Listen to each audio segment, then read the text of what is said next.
sanitation center stage, both on the media and in public policy. Former UN Deputy Secretary General Jan Eliasson and UNICEF walked us through the evolution of the state of sanitation today. Dulain Kone of the Gates Foundation underlined the importance of maintenance. Dr. Aurora offered us his ECHO platform for sharing knowledge continuously. Carmel of Ethical Toy and Ravi of RB provided the corporate perspectives. And finally, the two panels gave us a peek into the new toilet world standards and design guidelines and how to implement WASH in schools. Now, since everybody told us that they liked and actually loved our new hip hop song, which we hope will take over Gangnam Style, we will now play the song again for you.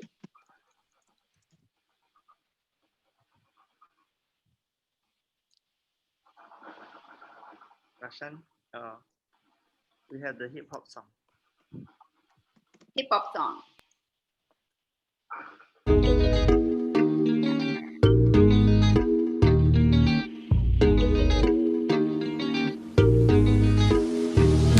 Yeah.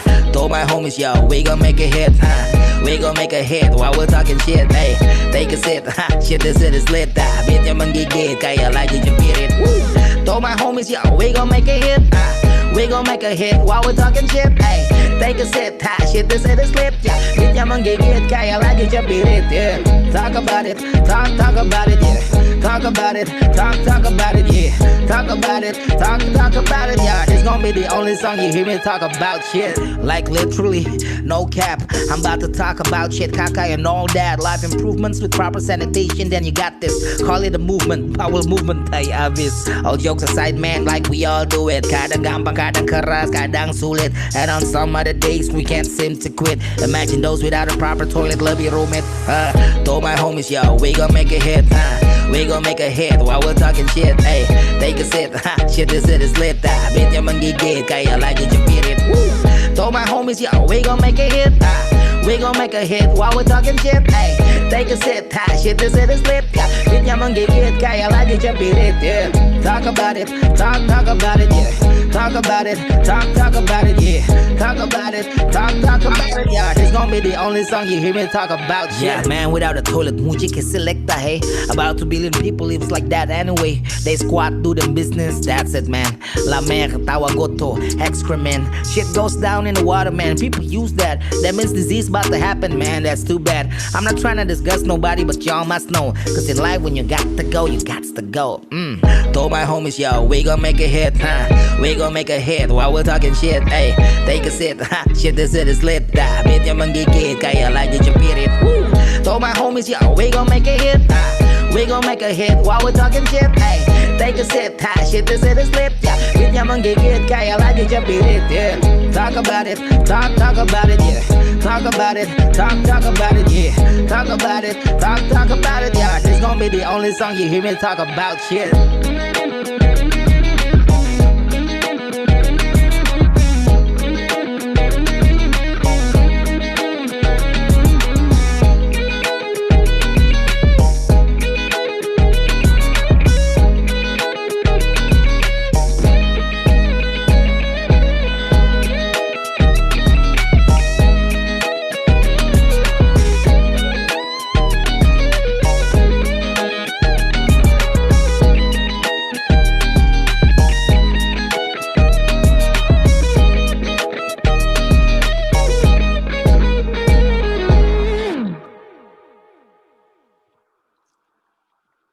Wonderful. I absolutely love it. Please, everybody, share this song. It's great. Today, so is day 2, and we have prepared for you another very distinguished lineup of speakers and panelists. Let me introduce our first panel of the day. Without further ado, Mr. Hayato Hanaoka. He is the Program Director of Social Innovation Team of Nippon Foundation. And Mr. Hayato is currently working on the construction of 17 very beautiful public toilets in Shibuya Park, designed by 17 famous architects in Tokyo. We all know that Japan's toilet culture is the strongest in the world.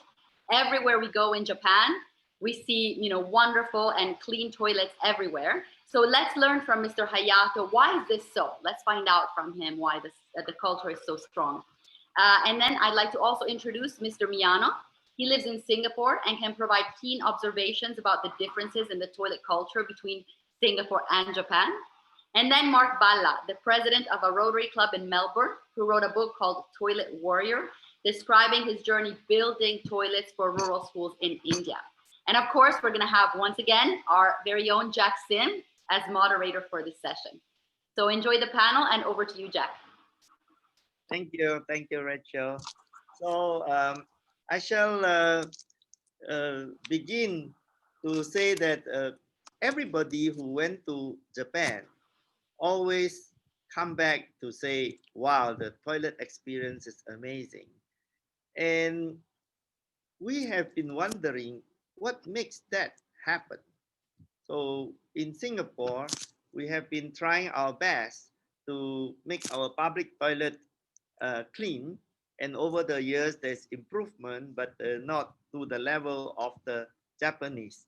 At the same time, the Japanese has exported all kinds of things to the world. Quality control in factory manufacturing, sushi, ramen, karaoke, manga, all this culture has taken the world by storm, even J-pop and Japanese movies. So I think that the Japanese toilet culture is a soft power that the Japanese should share with all the world. So in order to discover the secret behind the Japanese toilet culture, we have this distinguished panel, which will discuss and explore. And then later on, you can send in all your questions through the chat. And I would like to begin by asking Mr. Hayato to give his presentation, and then after that, followed by Mr. Miano and Mark Balla. Hayato-san, please. Thank you, Jack. Hello, everyone. My name is Hayato Hanaoka from the Nippon Foundation, which is one of the biggest charity foundation in Japan. And it's a really great honor to make a speech or make a presentation here. I've never imagined before, I mean, maybe 2 months before, I would make a presentation in such, World Toilet Summit. And it's a great honor, and I'm really happy to. Please let me make some introduction of our project, the Tokyo Toilets. Can I share the PowerPoint? Yeah. Okay, I hope everyone can look. So let me start. And first, I would like to show some video first. Oh. All right.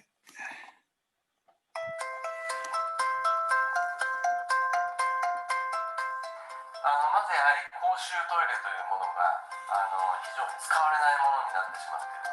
使われない理由いろいろあります。怖いとか汚いとか暗いとか、こういった公のトイレがもっと幅広く使っていただけるようになってほしい。もう一個は障害を持っている人が障害を持ってない人と同等にですね、世の中を楽しめる、そういう世界にしたい。どうしたらその公衆トイレ、公園トイレをきれいにできるか、また変えられるか常識をですね、そのためにはですね、クリエイティブの力を十分に使わないと変えられないだろうというふうに今考えました。ちょっとした変化を起こすことで新しいことがまたできるかもしれない。クリエイティブの力を使えば変えられるんだということがもし見えればね、もっと違う領域においても今までこう思い込んでいたことが取っ払われて、もっといいことに変えられる、そういうようなチャレンジをしよう、そういう世の中にしたいというふうに、我々は思っているということです。今回まず一つですね、大きなポイント、渋谷区で開催いたします。渋谷区というのは非常に情報発信力が強い。ですから我々はその渋谷を拠点にして、このトイレを改修し、そして世界に発信していこうと、そういうふうに考えたわけです。日本は世界に誇れるこのトイレの技術を開発してきた最先進国なわけです。それをリードしてきたTOTOにやはりですね、このトイレについては監修をしていただき、そして使い始めてからどういうふうにきれいに維持してみんなで管理してトータルで見て長い目で見ていいトイレを作る、そういうふうにしたいというふうに考えたわけです。ですから皆さんトイレをきれいに扱って快適な空間としてみんなのものにしていきましょう。そういうことでよろしくお願いしたいと思います。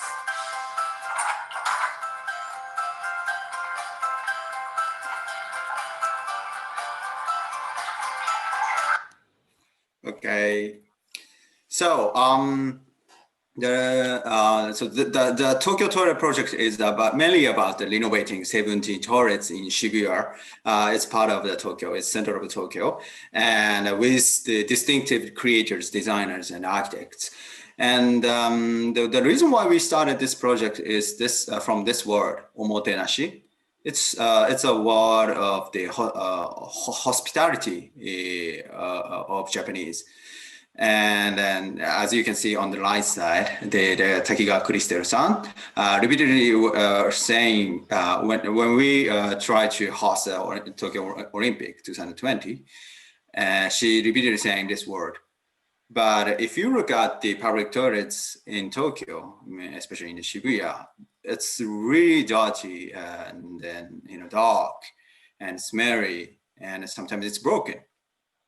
So can we say that we are still having such omotenashi hospitality mentality? I mean the hospitality for the public toilets. I don't think so. And then the Nippon Foundation decided to renovate the 17 public toilets with 16 creators cooperating with the Shibuya city. So this is an overview of the Tokyo toilet, which I already mentioned most of it. But the aim for this project is to renovate the toilets which is accessible for everyone, regardless of gender, age, and disability. As Jack mentioned, maybe toilets is one of the Japanese culture which we can be proud of, but initially we haven't never imagined that the toilets is one of the great culture of Japan. But initially we just want to create an inclusive society like SDGs through the toilets. And then, as I said, these toilets are designed by some of the Pritzker Prize winners, which is which is kind of Nobel Prize in architecture world. For example, Tadao Ando or Kengo Kuma, Toyo Ito, Shigeru Ban. And also we invite some of the famous designer, for example, Mark Newson, who is the designer of the Apple Watch. And also we also invite the Nigo-san. He is the fashion designer in Japan.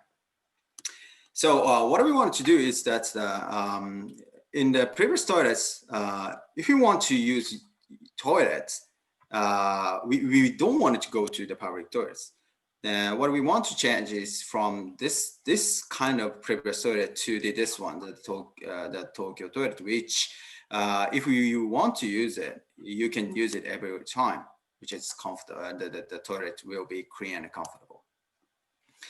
So yeah, if there's anyone who doesn't know about Shibuya, this is a Shibuya, which is a main crossing in Shibuya city. So there are so many people come and goes, and I think 500,000 people are living there. But in the noontime, I think there were over 1 million people working there and playing there, something like that.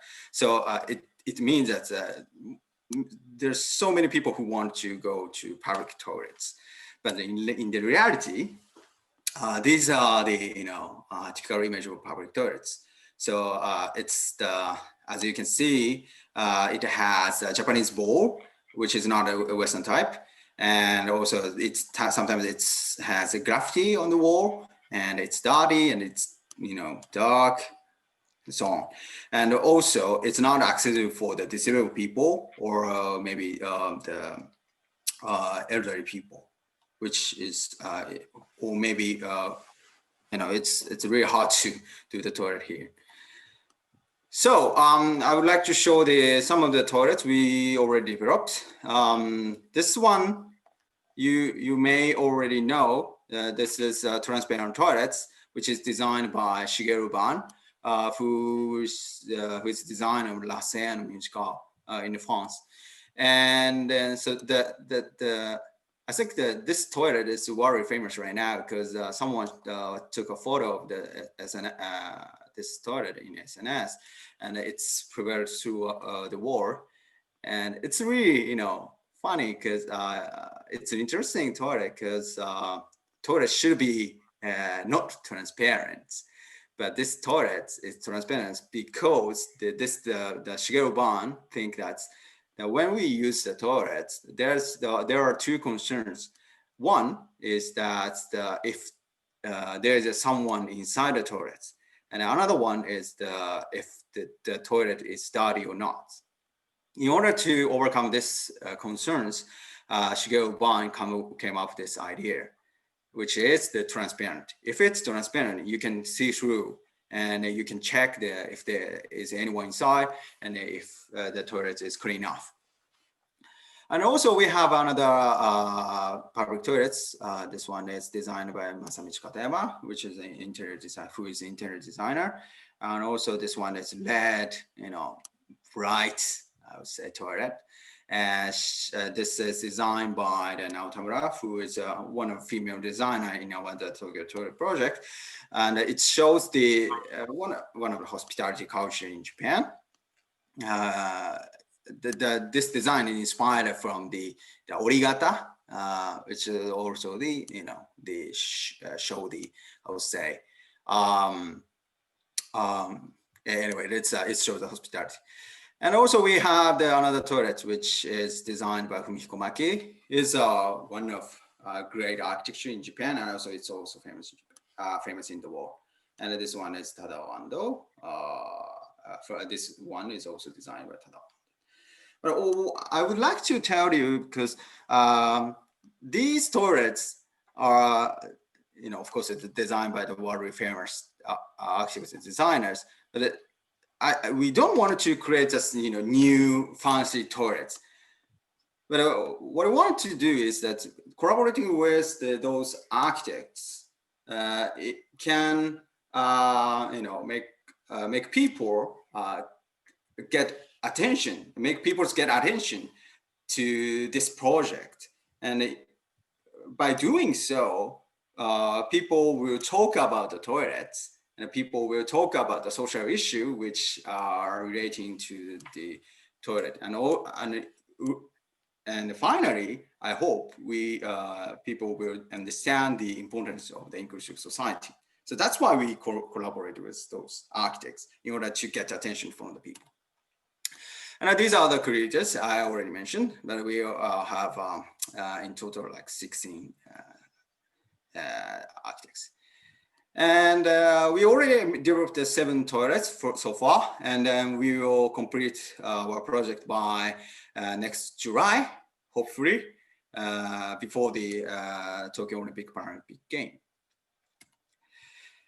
And then the you know, development of developing the toilets is the half part of our project. Now another half part of the project is the maintenance.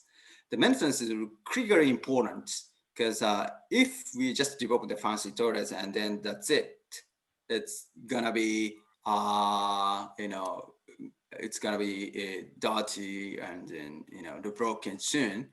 So we developed the Tokyo Toilet Maintenance Council, which has Shibuya City and Nippon Foundation as well, and Shibuya Tourism Association and Cleaning Company and Evaluation Company. What is special here is that we invite the cleaning company and evaluation company at the same time, in order to do the PDCA cycle, plan, do, check, and action.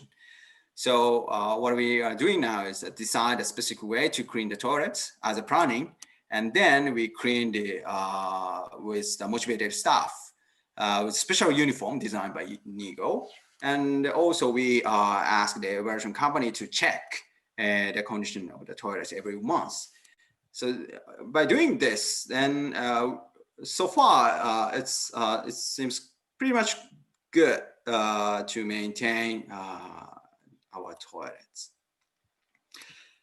And then last, I would like to mention about the media exposure. Thankfully, I mean, we got huge media exposure in Japan as well as in the world, and then I got so many interviews from the CNN, BBC, and so on. But the question which they frequently ask, especially from the overseas media, is about why toilets. This is actually, I was so, surprised, because I never, because the Nippon Foundation is a charitable foundation, and we have plenty of history to support disabled people and elderly people. So that it's really natural to think about the toilets, because it should be accessible for everyone. So that this toilet project is not that special for us. I mean, in terms of the the area which we tackle with, but the media from overseas keep asking why toilets. Then I realized that the project regarding with toilets sounds really special, and then because we spend much money on that toilets. So that's from their side, it's really hard to understand why we put some money on that, public toilets. Maybe if it's, the toilets in the house or the toilets in the hotel or maybe the department store, it can be understandable, but in the toilets, in the park or on the road, it's really hard for them to understand why we decided to this project. So I think it's a good start for this session to raise these issues. So why toilets? And why Japanese toilets are so clean? Why Japanese are so enthusiastic about these toilets? So that's all, Jack. I spent 15 minutes so far. Oh, very good presentation, and give us a lot of highlight. One of the things we never realized, that there is such a thing as the dirty toilet in Japan.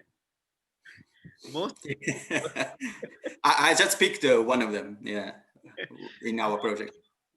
Most people who go to Japan only experience a clean toilet. But the interesting thing about society is that when you think about having no toilet in the beginning, and then having a simple toilet, and then a flush toilet, and then a very nice toilet, a clean toilet, the expectation continues to grow higher and higher, and it never ends. It never ends, right?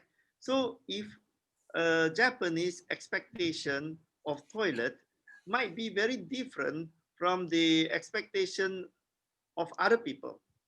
So I would like to now ask Mr. Miano-san to, you live in Singapore. Yes. And you have a lot of experience from Japan. Yes. And you have been observing, we have long conversation about this subject before today, and you have been observing the different type of behavior, culture, and even in some places where there's a lot of Japanese, the toilet become better. So can you share with us as much of your observation as possible? Yeah, thank you very much. Thank you, Jackson, and hello, everyone. It's my honor to be here. I am Miano, and as Jackson introduced me, I'm based in Singapore around 17 years, and I was born in Japan, but grown up in Asia, like in Jakarta and Bangkok.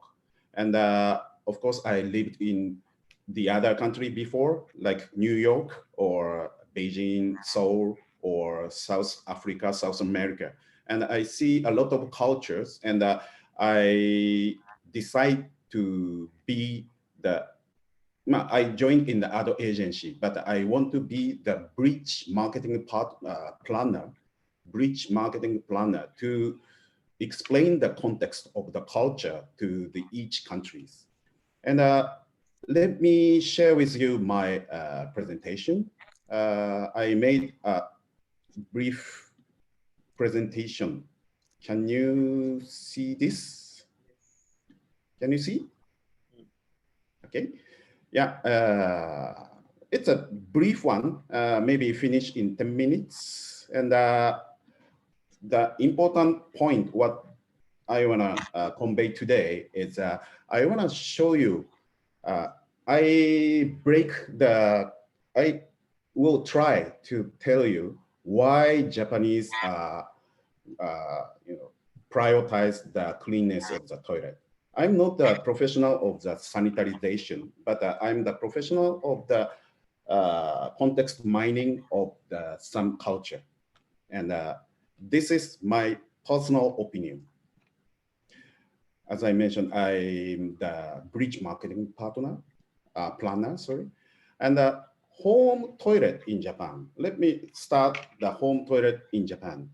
It's narrow always, because as you know, the Japanese home is always tiny, and the toilet space should be as small as possible. But of course, we have the window. You know, like in Singapore or in Bangkok, there are no windows in the toilet, because I believe it's enough huge space on the toilet, so they don't need to replace the air. And always in Japan, it's separate from the bathtub. And it's a comparison of the Japan and Singapore. The Singapore is much wider. This photo is much smaller, but always Singapore toilet is much, much bigger, and no window with shower space. And normal Singapore bathroom have no bathtub, only showers.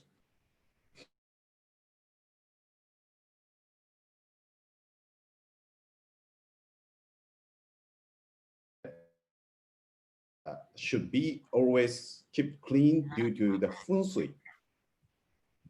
Most of Japanese don't care about feng shui on their everyday life, but always on TV show, some feng shui master recommend something for the good luck. And they believe that the toilet is one of the most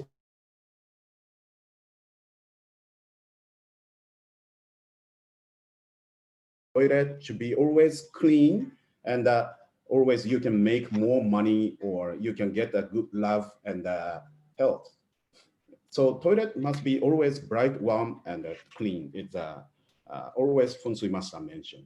We always hear on the TV. And on the other aspect, like it's a moral. So make toilet dirty is a kind of thief, a same guilty of the thief in Japanese moral. In Japan, toilet is a place to test your moral.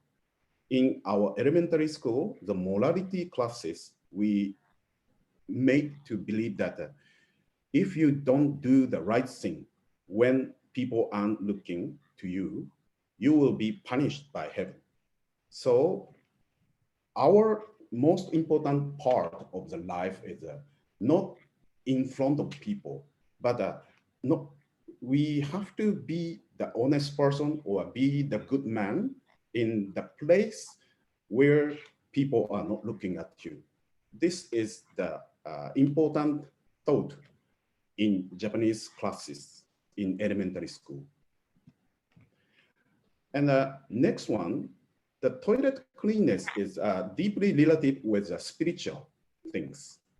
So we always have some ghost story of the school's toilet, or we know that there is a God in toilet.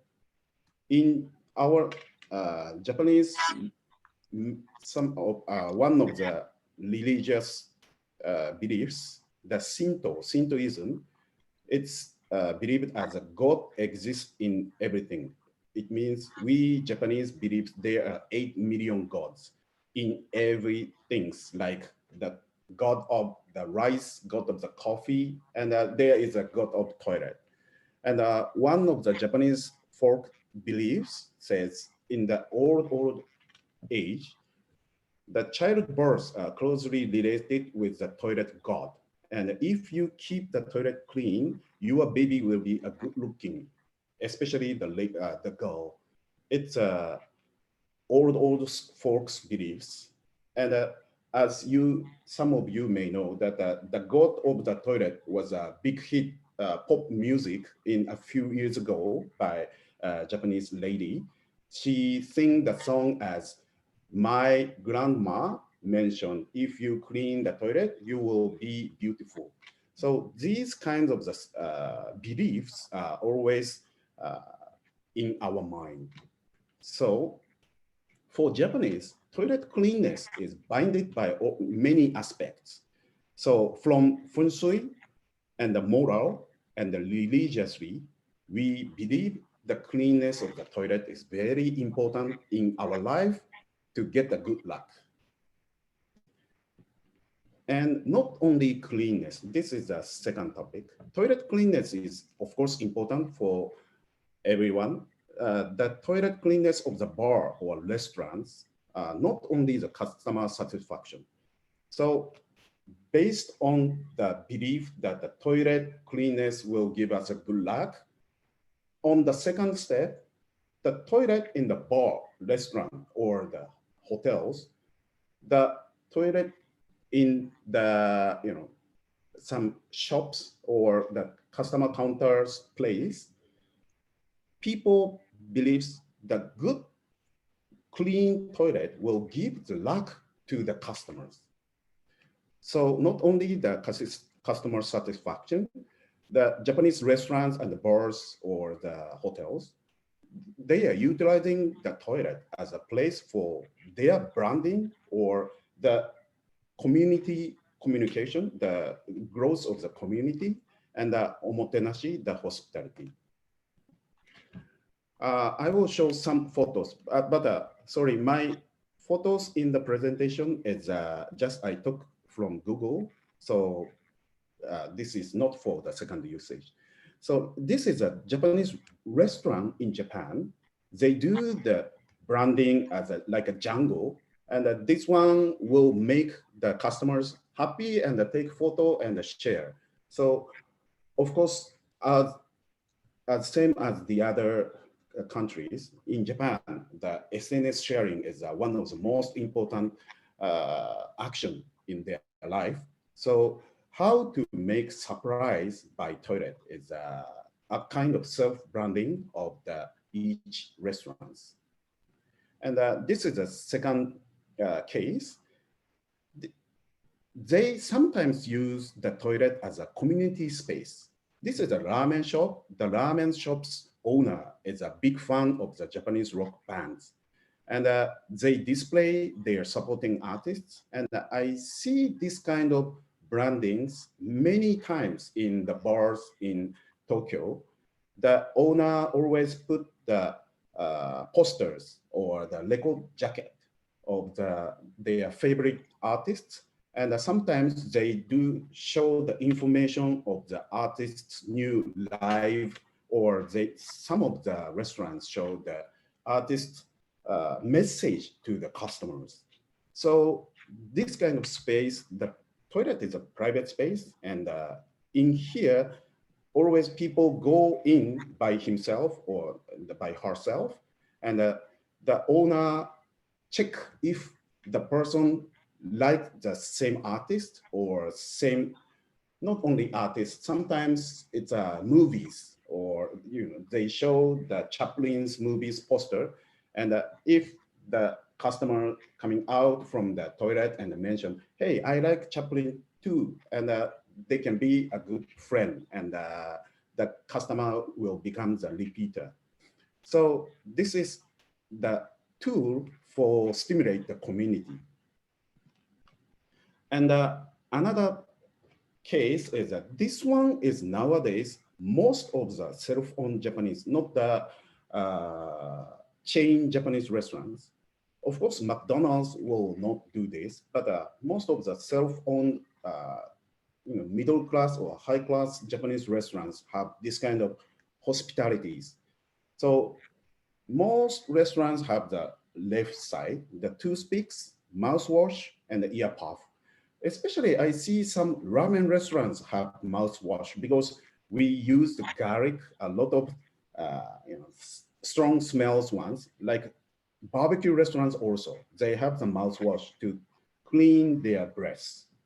And on the right side, I see some restaurants are very kind that they will have the hangover remedy, the medicine to avoid the hangover.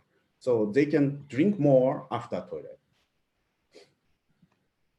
And this is one case study, which I mentioned to Jackson before, and Jackson was admired that this is a case in Singapore. This is a hotel building with an arcade, the restaurant arcade downstairs. And before, the arcade was occupied by local restaurants, and the arcade toilet was very dirty. And from 6 years ago, one place was taken by one popular Japanese ramen restaurant, and all the customers go to the ramen restaurant, and other shop closed, and other Japanese restaurants takes all the empty shops. And now it's occupied by all Japanese restaurants. And suddenly the building changed the toilet to the very beautiful toilet. I've heard from one restaurant's owner that they negotiated with the building management. When they renew the contract, they request, all of the restaurants requested the building owner that, hey, we accept this rent fee, but you should change your toilet because for us, this toilet level is very low. We should give customer more better experience as a Japanese restaurant. And the owner agreed. And of course, all the customers and not only the shop owners, the customers are very happy. And this kind of cases, we see a few more in Singapore. So whenever the Japanese restaurants open up in the old building, at the first, they request the building owner to renew the toilet because we believe the clean toilet will give everybody the lucky. So Japanese want to feel some luck in toilet, and most Japanese share the thought. So everyone keeps the toilet clean, I believe, in Japan. Moreover, it's a great opportunity to show our hospitality in the private space. So the toilet is a lucky place to improve one's life, and we want to spread this thought and make everyone's life lucky. Thank you very much, Jack. Thank you. Such a wonderful observation. Maybe later on you can also share with us your observation in the Jakarta or the New York other places you have been. Yeah, because in your point about that toilet is actually related to rental. You know, if your building is dysfunctional, the rent is very low. So long ago, when I was trying to clean up the shopping center toilet, I went to the shopping center owner and I said to them, do you know you're losing a lot of money? And they say, why? My shopping center is full. Every time they are waiting to rent, but I have no place for them to rent. I say, yes, but imagine that a shopper comes to the shopping center and he needs to go to the toilet. And he doesn't want to go to your shopping center toilet. What will happen? He will leave the building. He will go to the hotel next door. It's also free. Or he go home. So every time a customer leave the building, they leave with their wallet, they leave with their credit card, and you got no business because you are using your toilet to chase them away. So if your tenant earn more money, what will happen? You can increase their rent because they want to stay here. They are earning more money. But if they earn less money, then you cannot increase the rent. Then also they may close down or they leave. So immediately the shopping center owner start to realize that, my goodness, I didn't even know I'm losing a lot of money. So I'm going to make sure I employ the professional cleaner and not just any ordinary one. And then I need to make sure they are trained, good supply, and renovate. So there's a lot of renovation that went on in shopping center since 1998 when we started the movement in Singapore. And then they compete with one another. So later on, when we saw that the ladies are waiting for toilet, so we went to change the law. And we tell the government, we don't want to tell the government that the ladies are waiting for the toilet and you should change for them, because that is like just being nice, right? There's no incentive. So we told the government that, do you know that you are losing a lot of money in taxes? And they say, what has that got to do with toilet? It says if the ladies are queuing up for the toilet, so every one of them queue for 3 minutes, multiplied by so many 100,000 or million of women waiting to go to the public toilet, multiplied by 1 year, and they should be working and producing some productivity, so that 3 minutes multiplied by their average salary. So you lost so much productivity, which means that you lost so much taxes. And then they say, my goodness, I never know I'm losing so much money. I'm going to change the law. So we changed the law in Singapore 2005 that all ladies' toilet has to be larger so that the ladies don't have to queue up. And suddenly, the law passed, and every new building that is constructed have to approve by this law. Otherwise, they cannot get their building plans approved. So this kind of incentive, we do not tell them to be moral if that doesn't work. For the school principal, I go to the school principals and I said, do you know that the marks of your student can go higher? And she said, how? I say, you clean up the toilet and don't make it so smelly. And the teacher, the principal said, what's the relationship? Normally, if you get more tuition class, you get higher marks. I said, no, when the teacher is teaching and the student is suppressing urination because she doesn't want to go to the smelly toilet, then the concentration of the teacher's lesson is not 100%.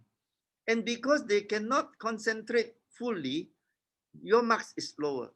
And then your ranking of the school in the eye of the Minister of Education, you are a failure. And your students are a failure, you are a failure because the toilet is a failure. And then they understand, my goodness, I didn't know that I can get more marks for my students.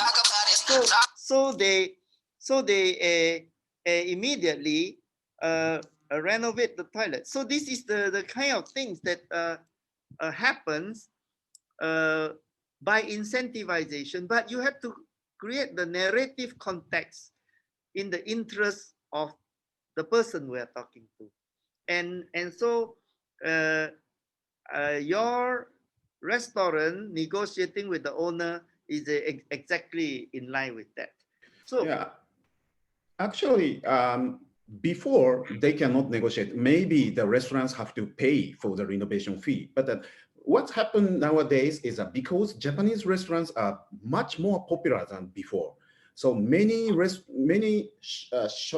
shopping malls want to invite the strong restaurants to get more customers in the building. So the Japanese restaurants have more stronger power to negotiate on that. yes. So what we like to do is to take this kind of a story to tell everybody in the world according to what they like. But we want to explain the clean mindset, because the clean mindset is the basis of human life. Without being clean, you die, right?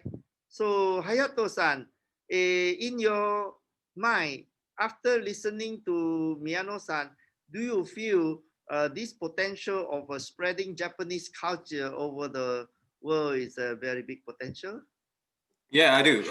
I feel, you know, I think there's a great opportunity to for the Japanese tourists to go abroad, I think. And then, yeah, it's thank you, Miano-san. That's a great presentation. And then it's really, you know, good for me to run. There's three opponents, feng shui, and moral and religion, make our Japanese toilet cleaner than other part of world. So, actually, I feel I am kind of audience for this session. I'm not a panelist as well. Yeah, that's my comment. I mean, I think we had a bit of first duty on the speakers. So thank you for your presentation. Yeah, thank you very much for your presentation too. So now we have been talking about very developed places, very clean. Now we want to move to another place in India. So Mark Balla, he has been traveling between Australia and India, and he has been building rural school toilets. And of course, they are coming from a very, very, let's say, low facilitation. And he's trying to teach them the behavior of the hand washing. So I will now ask Mark Balla to show us the contrast. And so somewhere in the middle, there is the rest of the country, so we can learn all together. Mark Balla, please. Thanks very much, Jack, and happy World Toilet Day to you and everyone else here. You may also be aware that today is International Men's Day. And my plan actually is to bring these two important events together in my presentation, because I think if we're going to be talking about hand washing in schools in the developing world, we first need to understand hand washing in the West, because our idea, at least, is that we want to help them improve their hygiene behavior. But in fact, what we first need to understand is hygiene behavior in the West is actually pretty disastrous too. Show that to you through a little experiment that I've been planning.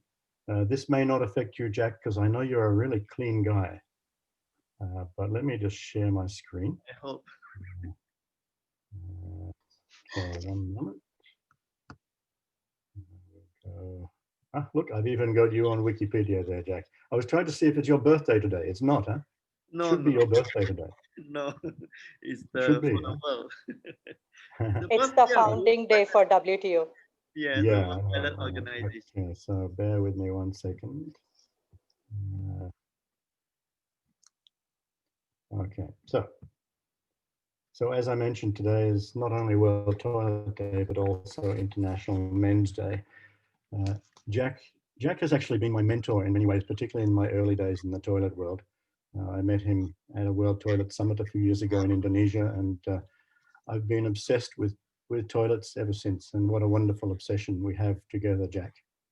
Thank you. My obsession has grown to include other areas of WASH.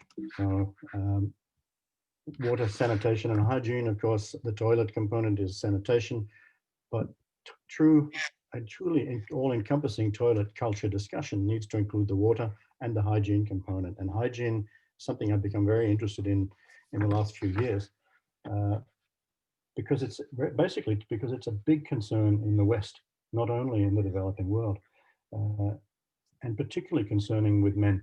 I want to show you a short video, which some Australian men and maybe some men in other countries will find quite embarrassing.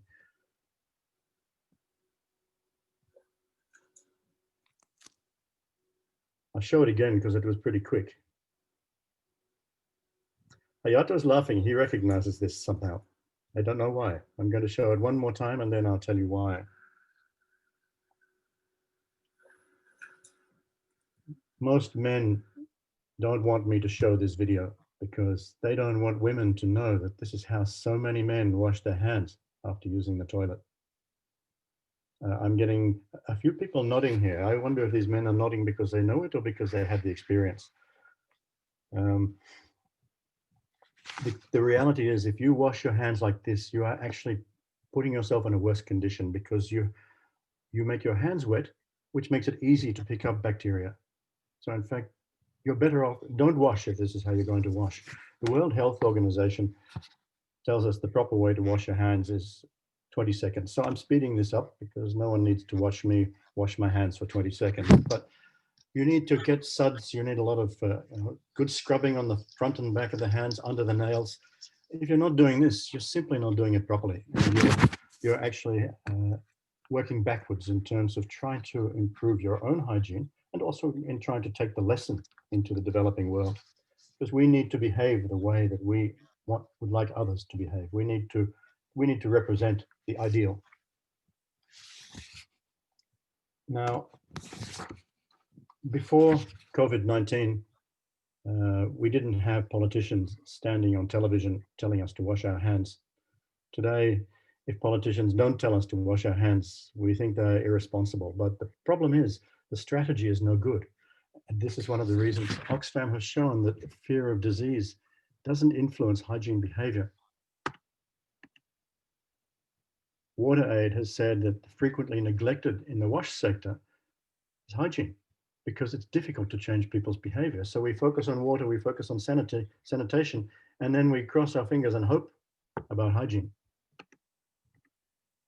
The World Health Organization says that improved water and sanitation facilities do not lead to better hygiene practices. We need to be holistic in this approach.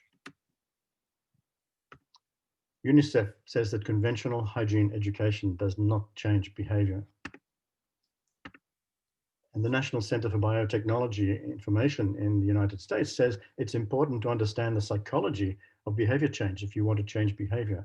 And this is whether it's toilet behavior, whether it's hand washing behavior, whether it's getting your kids to clean the bedroom. We need to understand the psychology of behavior change. And what you can say about politicians standing in front of the television saying, wash your hands, they don't understand the psychology of behavior change because their approach is just not helpful. I know, for example, for me, if I play with my cat or throw a ball, or even if I use a urinal, my hands don't feel bad. So why should I wash them? This is the problem. People think it's not important to wash, it doesn't feel bad. With drinking water, it's easy. If I give clean water to someone in a village in the developing world, it's going to drink clean water before dirty water because it tastes good and doesn't smell. But the benefit with hand washing is not so clear. The benefit with good hygiene is not so clear because, remember, good hygiene behavior is not brought about simply because you want it. Now, a lot of research has been done about hand washing, and I want to share some with you, which I find absolutely fascinating. In the United Kingdom, the Royal Pharmaceutical Society did a survey of 2,000 people. They found 84% of people not washing hands for long enough. What chance do we have of bringing good behavior into the developing world if we behave inappropriately ourselves in the donor nations, in the nations that are trying to bring the improvement? 64% of people not washing hands before eating, 50% not washing hands after touching pets, 34% not washing hands before preparing food, and even 21% not washing their hands at all after using the toilet. Now, this poll was done on self-reporting. So they asked the people the question, self-reporting is a very unreliable way for collecting information. So you have to ask the question, if people are embarrassed to give the truthful answer, 21% admitted they don't wash their hands after the toilet. I wonder how many people were too embarrassed to tell the truth. The London School of Tropical Medicine did another really interesting survey where they put some online sensors on soap dispensers and on water taps in public toilets in London. And they found only 32% of men and 64% of women were washing their hands with soap after using a public toilet. So they decided to see if they can change the behavior, and they put some messages above the toilets. These are the messages they put above the toilets. And you know what? The most effective one was the last one. Is the person next to you washing with soap? So people worry about what other people are thinking. Jack, you talked about in your very early movie, you talked about keeping up with the Joneses. You wash your hands because you're keeping up with the Joneses, not because you're worried about the bacteria or about illness. So I've spoken to a lot of people about these figures, and most women are disgusted. Some men are disgusted, but most men, I think, just say, well, that's okay. It's a matter of biology. If a man is urinating, he doesn't have to touch the toilet seat. He doesn't urinate on his hands. He doesn't need to wash his hands. Some doctors have told me that's true. Men don't need to wash their hands. But other doctors have said, yes, of course, men must wash their hands after urinating. There's a very interesting survey done, which I will come to in a minute. But first of all, the issue with changing people's behavior is, how do we trigger the behavior? Because we're not triggering it by getting a politician standing on the television saying, wash your hands. So we need to find another way to trigger.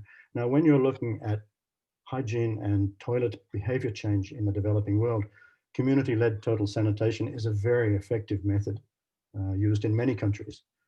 And it's all about triggering change through giving people feelings of disgust, embarrassment, and shame. And disgust is a very powerful motivator for change. So my plan now is to make everyone here feel a little disgusted. Jack, I wonder if you will feel disgusted by this.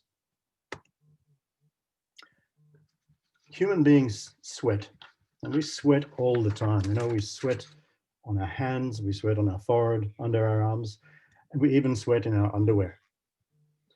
A very interesting research project done by the University of Arizona showed that there is fecal matter. I know, Jack, you don't like the word fecal matter. I think you prefer to say shit. There is shit in our underwear immediately when we put it on.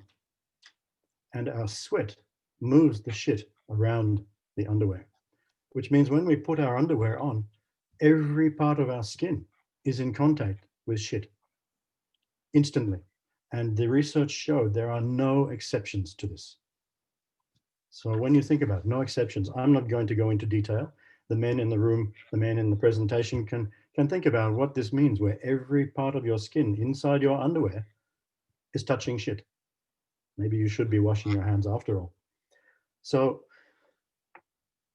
some other universities then looked into the impact of this information, and they found that when people learned this information about hand washing, they changed their hand washing behavior. And I can tell you, when I learned about this, I changed my hand washing behavior immediately to the 20-second variety of hand washing, soap and scrubbing and so on. Although I am self-reporting, and we know self-reporting is not reliable, so you have to decide if you believe me or not. I will assure you it's true.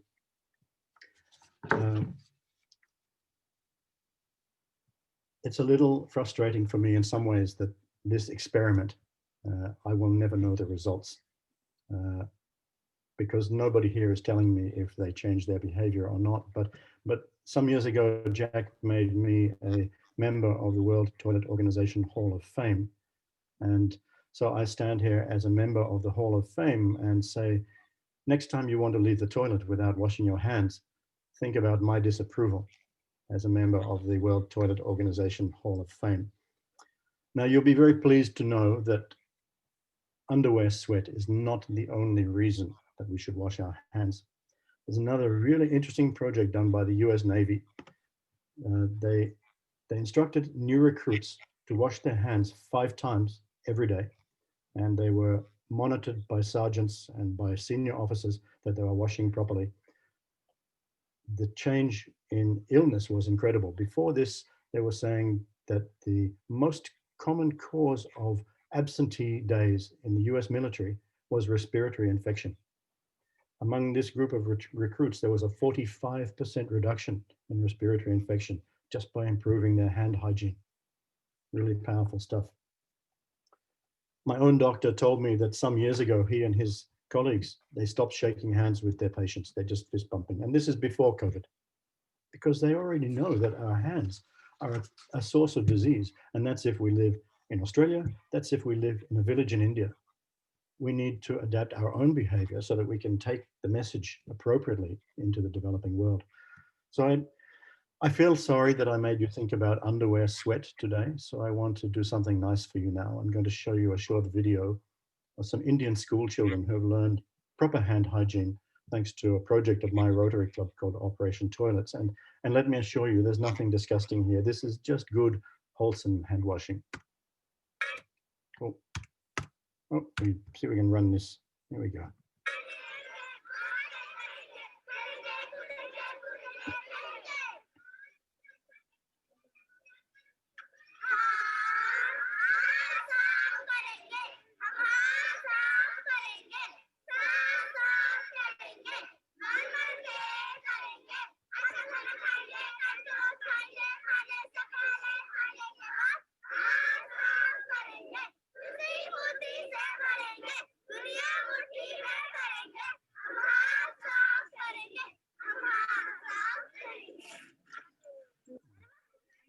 Jack, can I ask you, do you sing a song when you're washing your hands?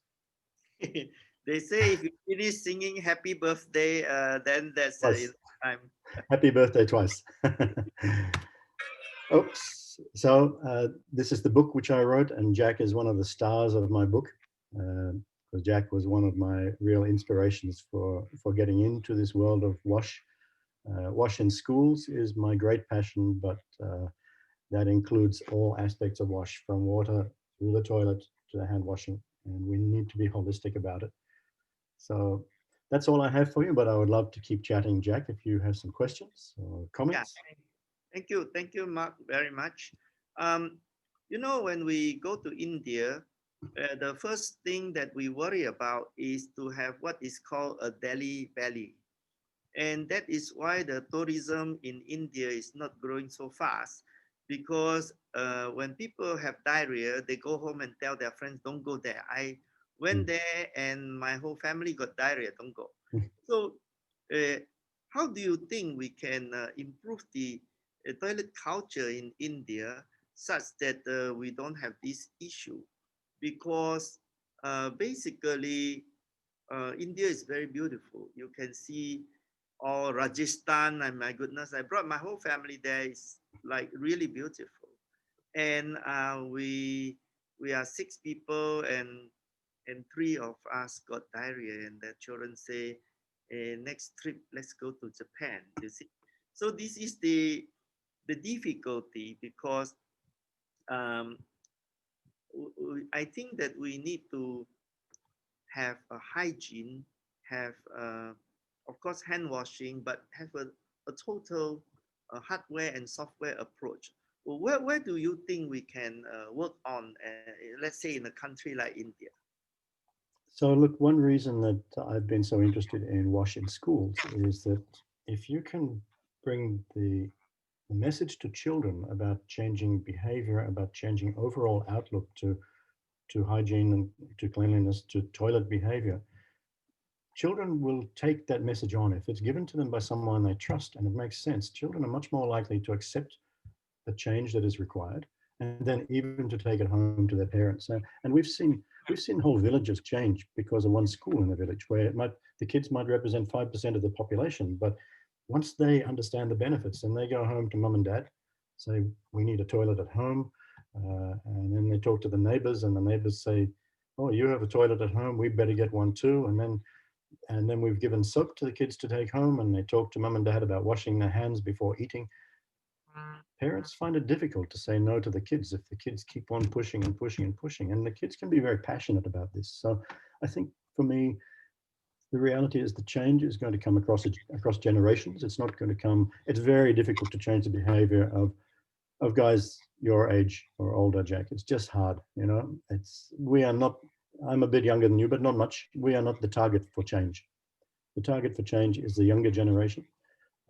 They are the ones who can really change. But they're already changing India. In fact, kids and people in their 20s are changing India for the better. India's hygiene situation has changed dramatically for the better in the last 10 years. Mr. Modi, as you know, the Prime Minister ran his Swachh Bharat program. There is already a strong social will for change of this kind in India. The toilet is such an important part of it. We need toilets that effectively contain the waste, the human waste. But to be honest, if you put in the toilet and don't focus on what happens immediately after you leave the toilet, which is the hygiene component, we get nowhere. Even in the West, if people leave the toilet, if you have diarrhea in the West and you don't wash your hands properly, you can get sick in the West too.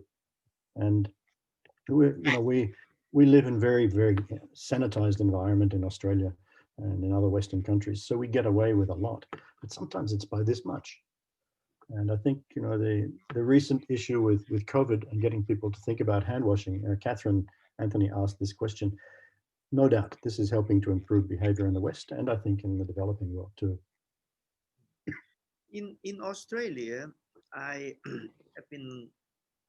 have a friend, Scott Chapman and Bill Chapman, and they run maintenance of public toilets. And one of the biggest problem is that they always get vandalized. So you get toilets smashed up, or people are shooting drugs there. There's a lot of graffiti.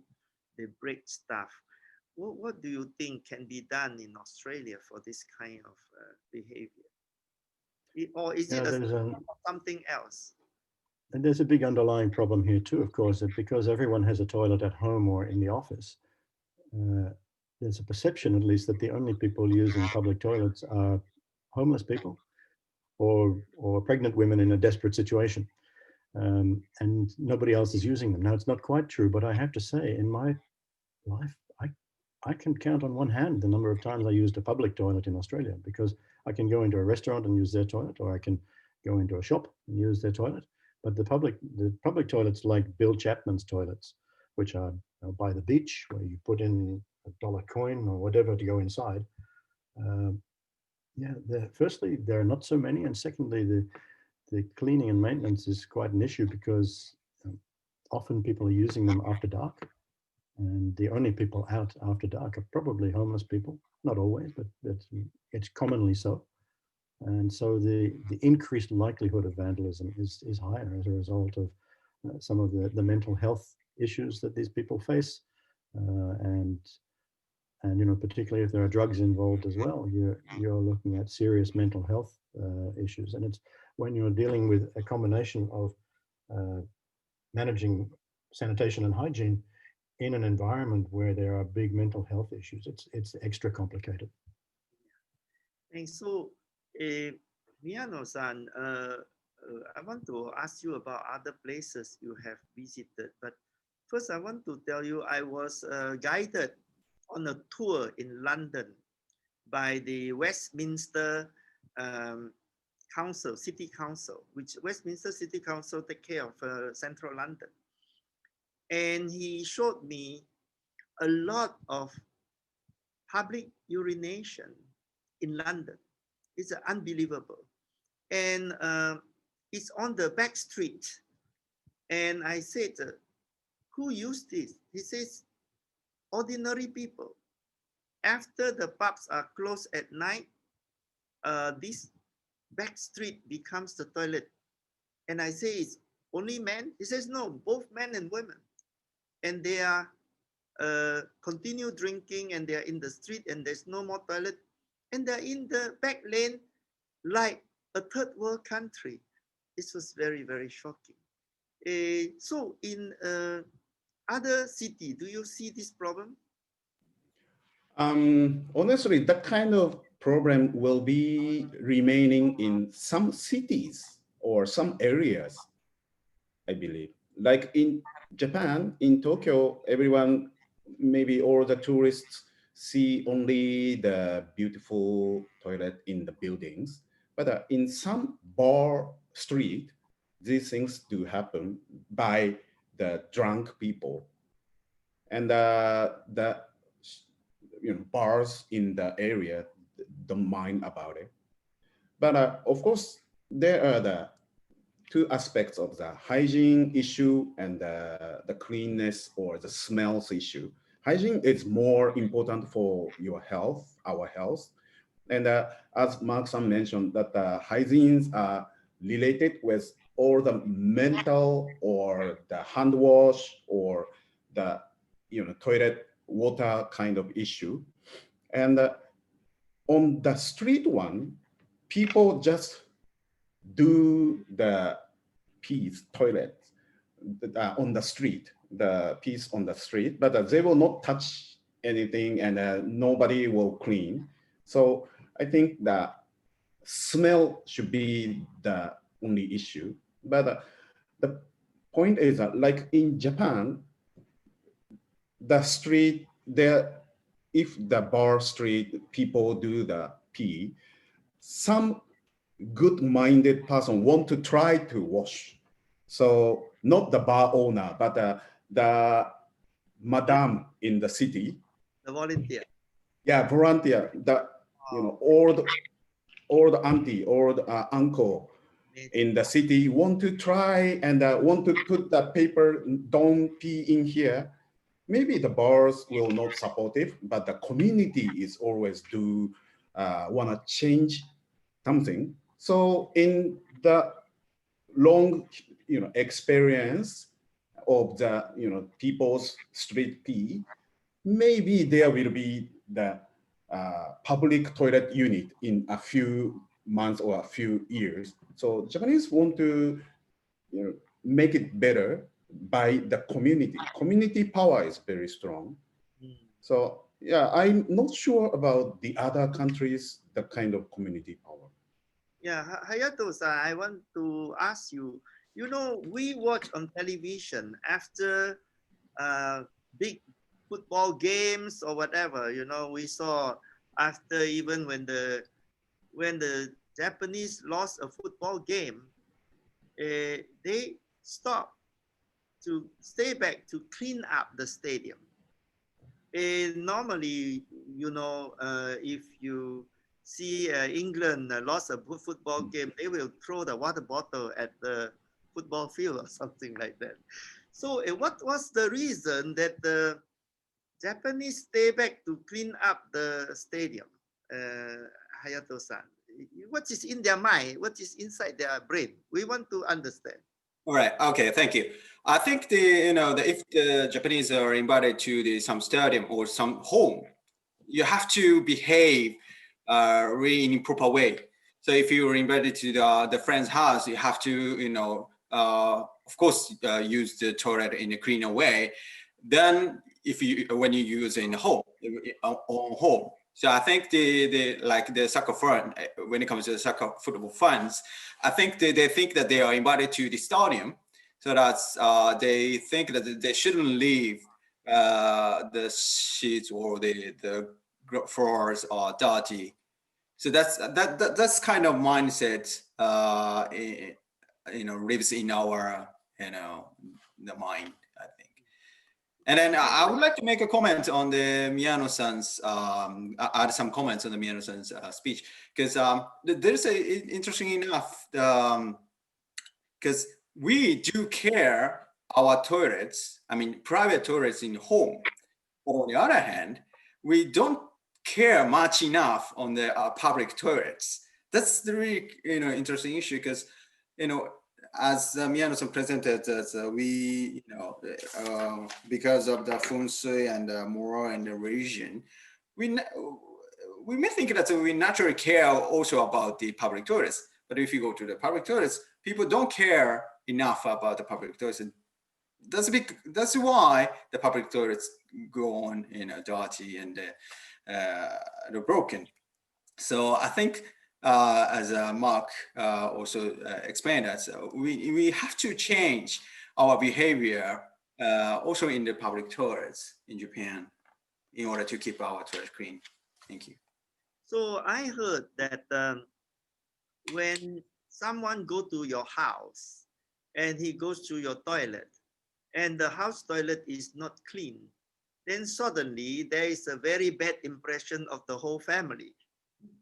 And also I heard that if some industrial person is coming to the factory to inspect the quality of the product and want to place a big order, But if they go to the toilet of the factory and found that the toilet is not clean, the workers' toilet are not clean, then they will cancel the order. They will not place an order because the impression is that the quality control is not perfect.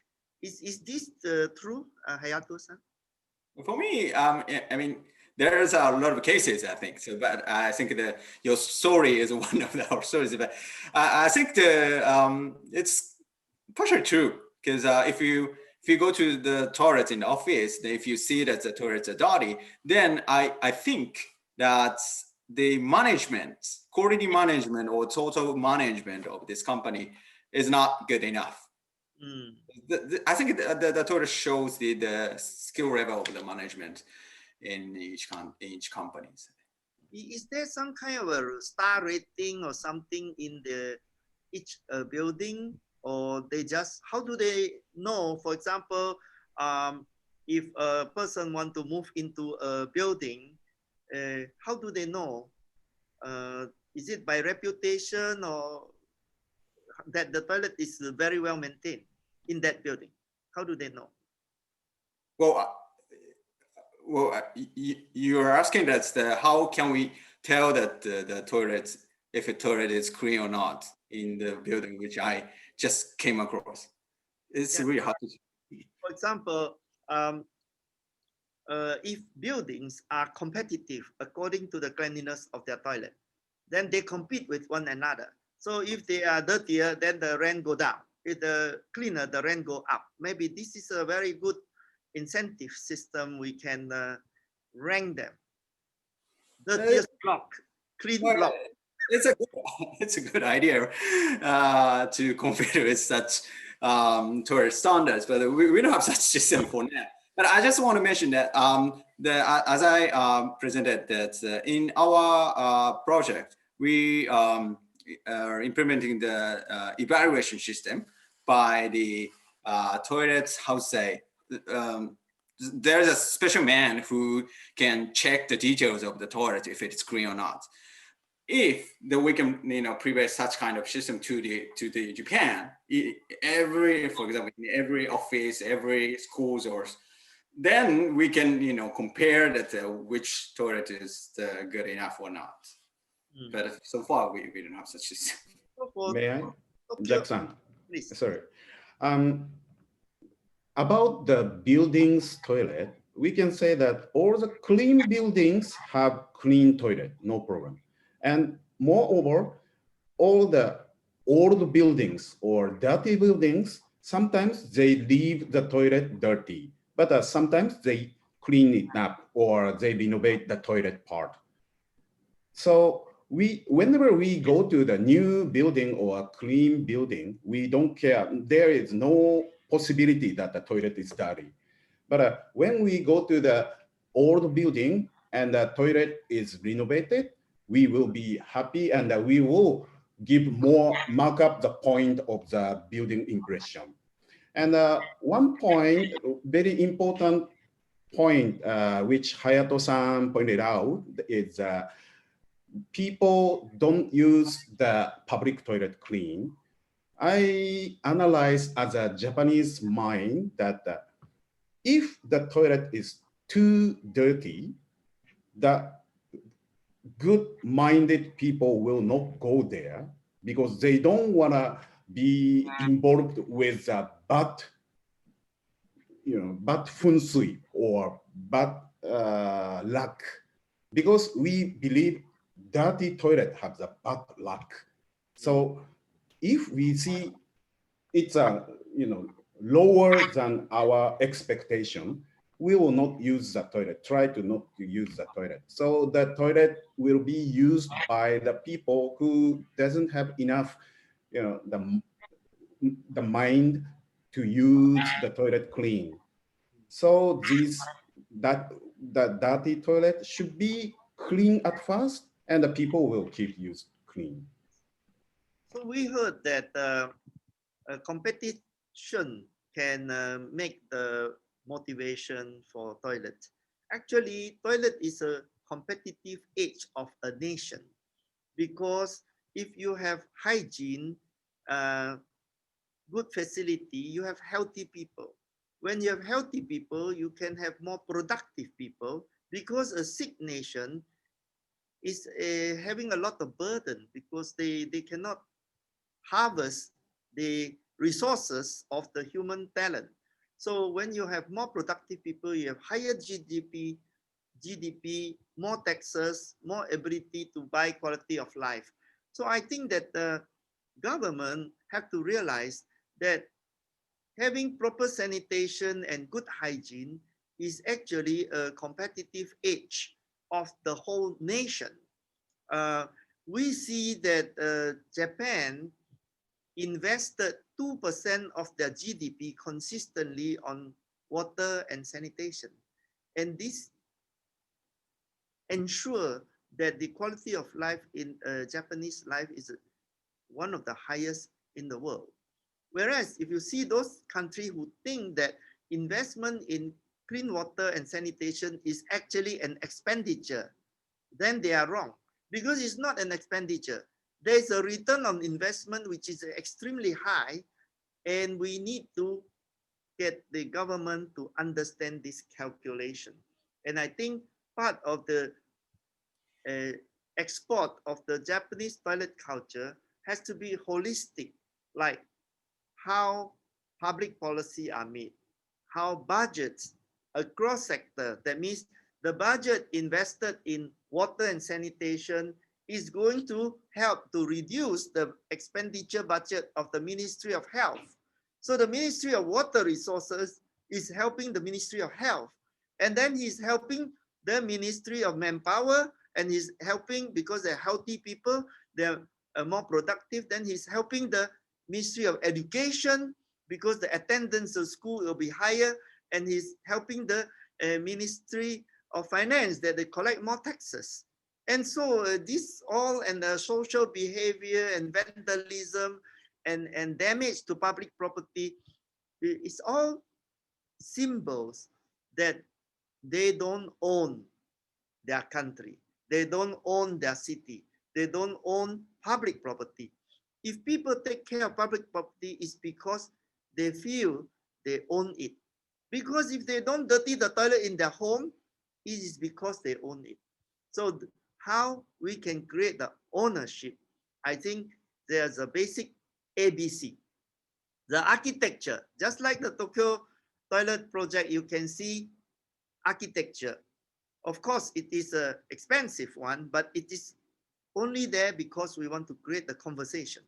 So the architecture, if we do it well, then the behavior will go according to the environmental engineering and the environmental conditioning.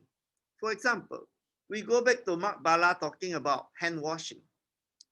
I would show you, demonstrate to you how the hand washing is done by a man. Very common behavior. First, wash his hand, okay? Maybe without soap, maybe with soap, but after wash is wet.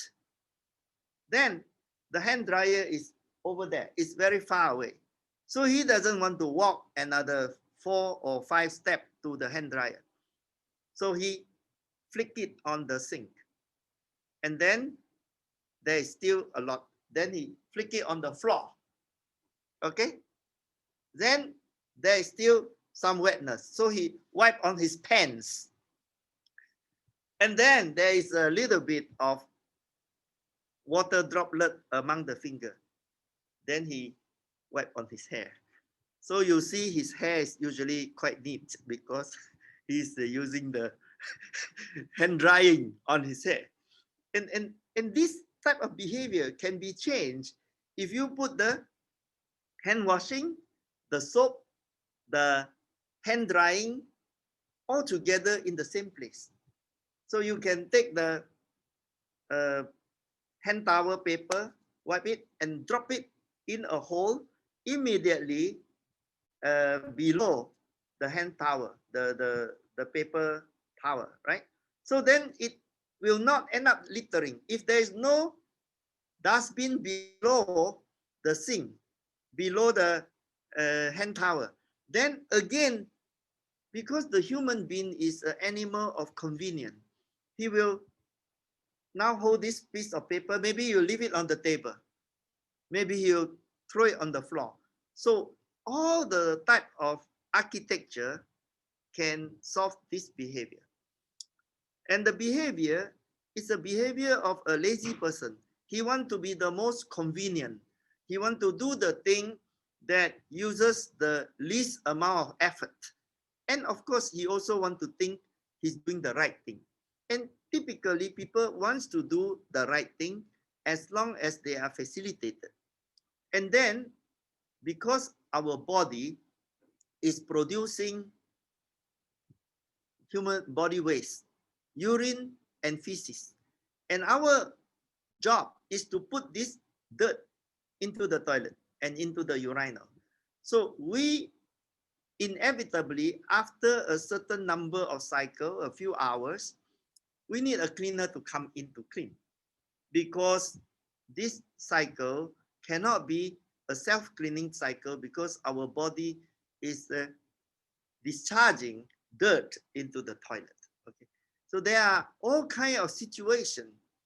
For example, a Parkinson disease person, he cannot control his urination trajectory because his hand is shaking, right? And you cannot blame him. We have to have compassion to understand such things happen, right? A blind person is sometimes accurate, most of the time accurate, sometimes not very accurate. And then you have a short person, a taller person, and then you have to design the urinal according to all this range of people. And handicapped, disabled people are not always on the wheelchair. Sometimes they have only one arm or one leg, or has a external bladder or ostomate, whatever. You need to facilitate a lot. So the architecture, the behavior, and the cleaning. We say A, B, and C. If we are able to take A, B, and C, do it well, then slowly people will follow.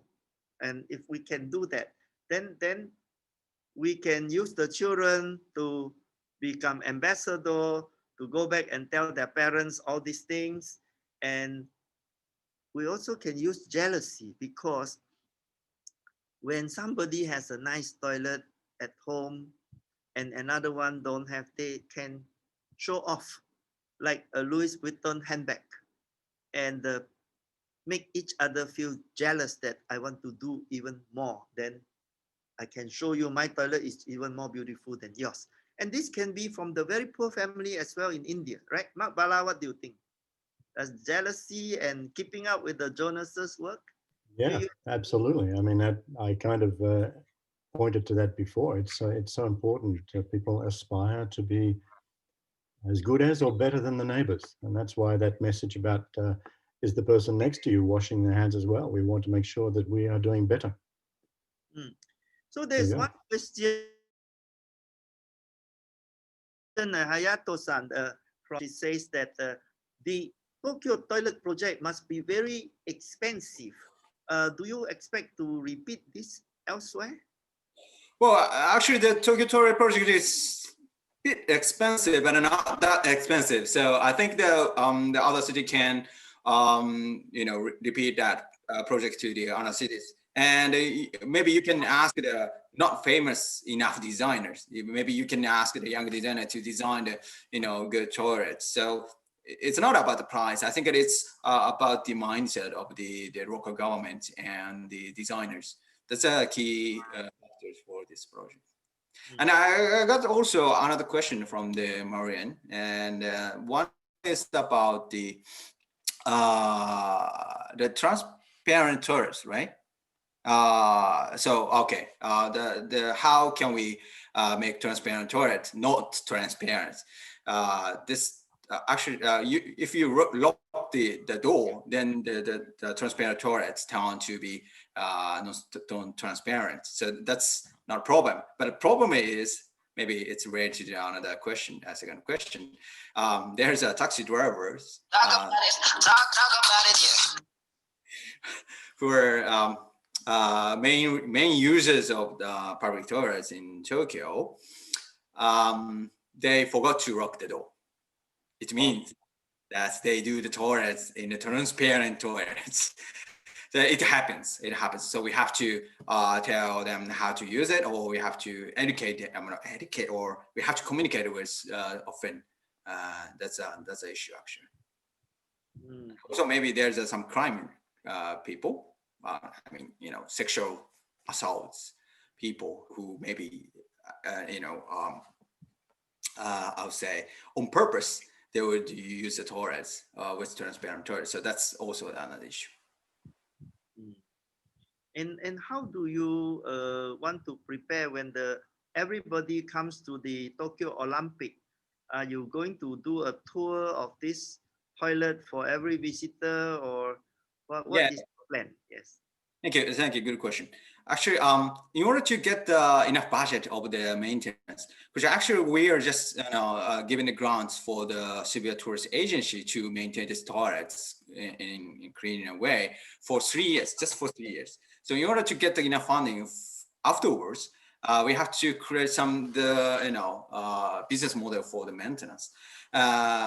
So we plan to do some tour, stamp tour, which you can walk around the 17 toilets, and if you complete it, you can get some, maybe get some stamp or maybe some small gifts, and then so in this way we plan to get some the revenue from that tours. Yeah, that's our idea, and we expect many foreigners come to the Tokyo toilet. We hope next year we can have World Toilet Summit in Tokyo, and to show everybody the 17 toilet in Shibuya, as well as to learn the Japanese toilet culture. This is something we hope.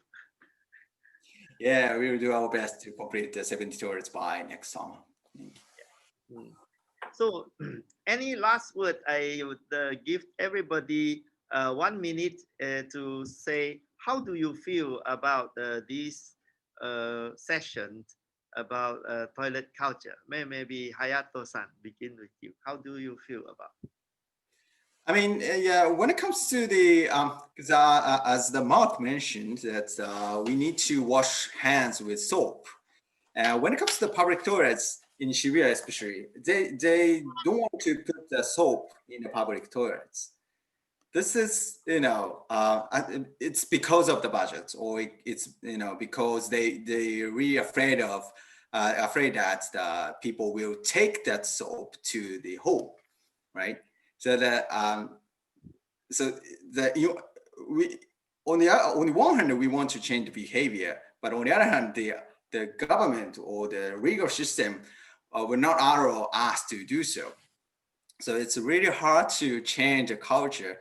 But I think as the other mentioned, is that the children, the kids, is good or the first step to change the culture.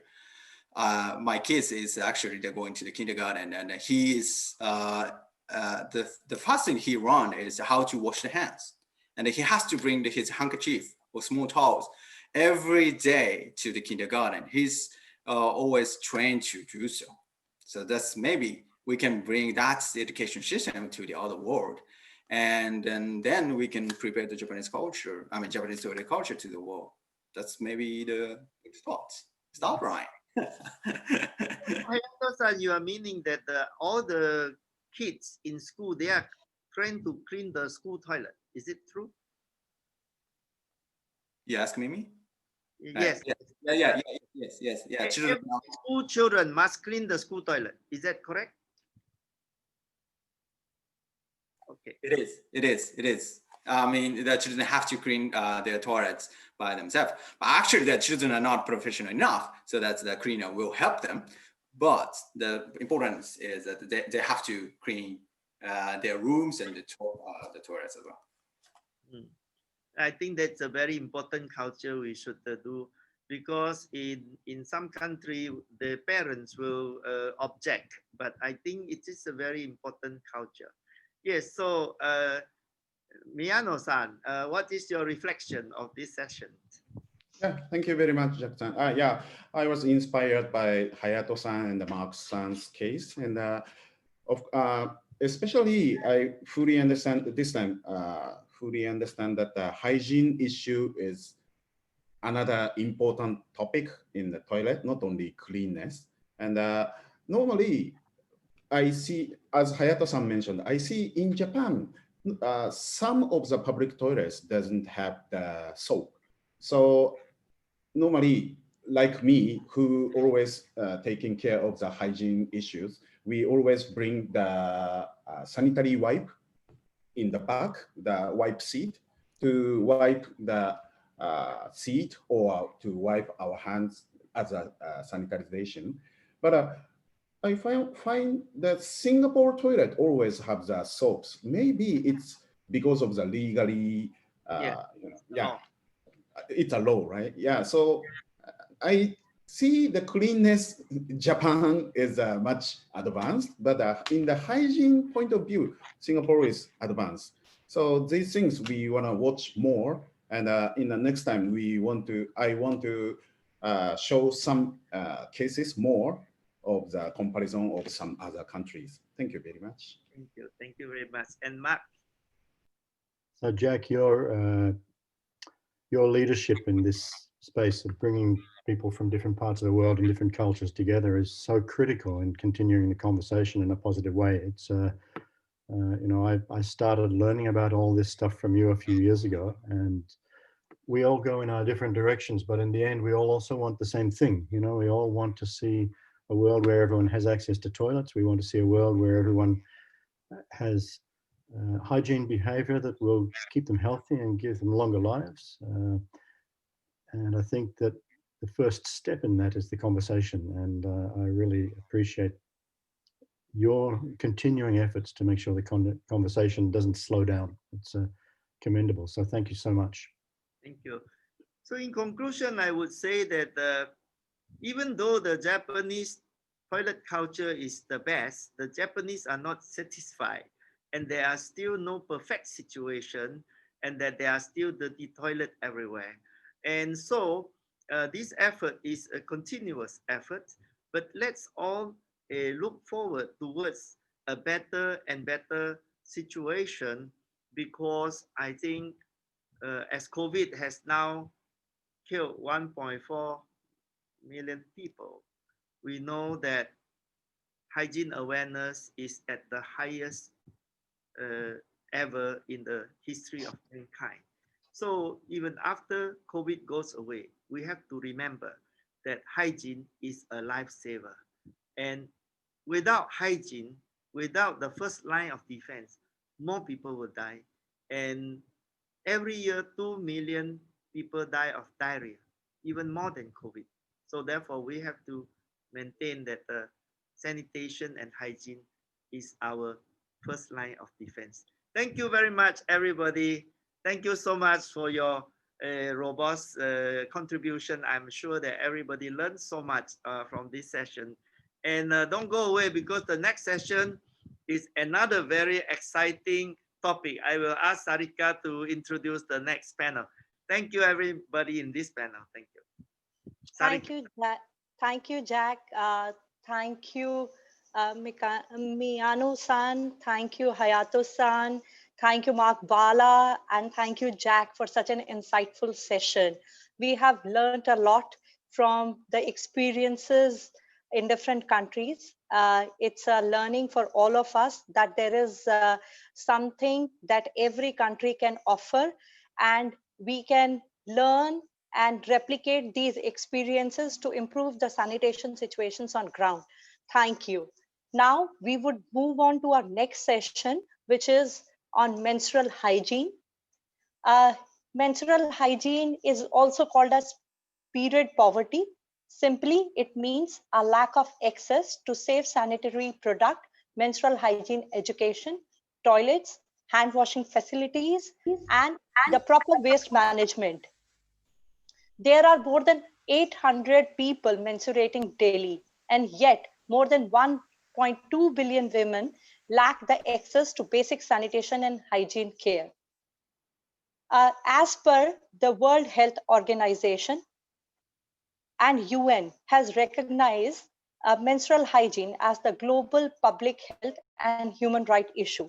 Now, I will pass this session to our distinguished panelist, Sadhvi Bhagawati Saraswati ji.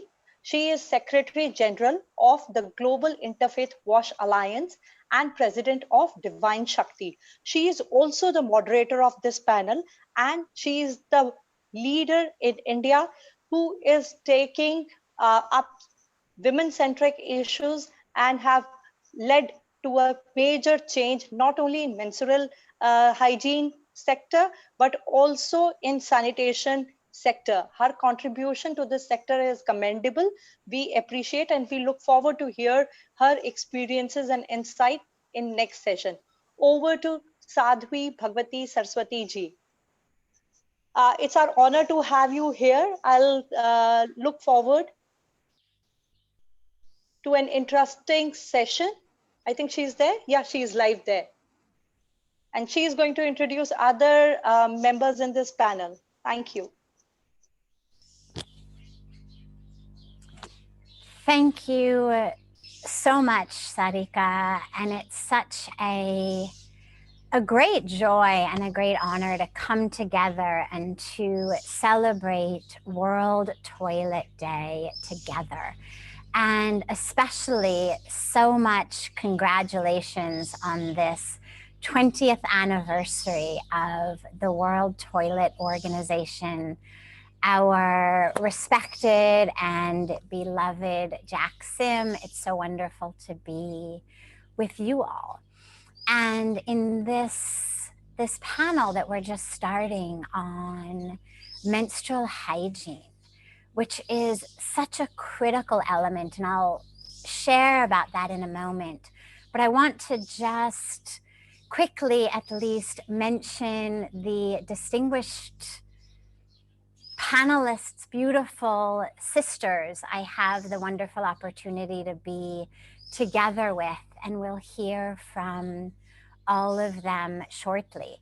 We have Meenakshi Gupta, the co-founder of GOONJ, Michela Bedard, the executive director at Period, Ingrid Stellmacher, the founder and president of the Menach Foundation, and Clara Garcia y Ortés, the founder and CEO and executive director of the Rato Baltin project. So I really look forward to a Shakti-filled, divine energy-filled panel, because I know this World Toilet Summit has been going on for 2 days. You've had so many distinguished speakers and have spoken about so many of the essential elements regarding toilets, regarding hygiene, regarding sanitation, regarding water, regarding all of this. But we know that menstrual hygiene, menstrual health, is one of the core critical elements when we speak not only of health and hygiene, but when we speak about empowerment, when we speak about gender equality, when we speak about upliftment, when we speak about peaceful and sustainable societies. If you look at almost any of these sustainable development goals, in some way or another, almost all of them can come back to the topic of menstrual hygiene and menstrual health, because it is so core for half of the world's population, for all of the women here on earth, therefore for their children, therefore for the companies that they work in, therefore for the societies that they are leading. So I'm really, really honored and excited about this panel. And I wanted to just begin by giving everyone something to think about. Imagine for a moment, whether you're a man or a woman, Imagine that your daughter or your sister or your mother, or if you're a man, your wife, if you're a woman, yourself, are going away for 7 years. You're going to go someplace for the next 7 years of your life. Now, whether it's a beautiful holiday, whether you're going off to university and then a graduate program, whether you are going off to a job in a foreign country, whatever it may be that you're embarking on, you're going to one place for the next 7 years. How much time, energy, effort are you going to put in to making sure that that place is comfortable, that it's clean, that it's safe? You're sending your daughter off to not just a 4-year university, but to a 7-year program, university, then 3 years of graduate school. How much time and energy are you going to put in to making sure that where she is comfortable, it's safe, but not just safe physically, that it's also empowering? Imagine for a moment that your daughter's going off to a university or to a job or somewhere that's physically safe, but what you know is that they don't think very well of women and that they're very disparaging toward women, that they pass a lot of comments about women and that they put women down.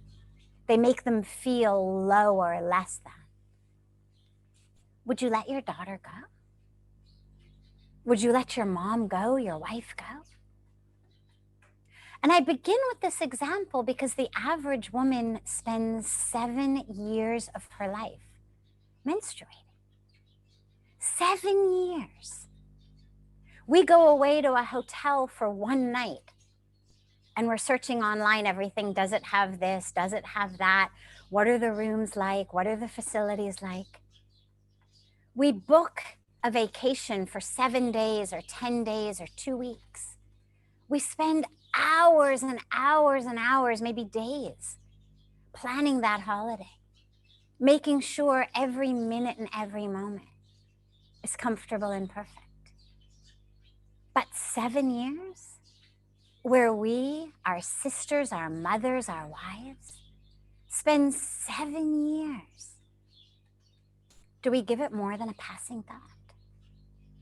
So menstruation, menstrual hygiene, menstrual health is a critical element for women as well as for men. Because if you love any menstruating woman in your life, this is where she's spending 7 years.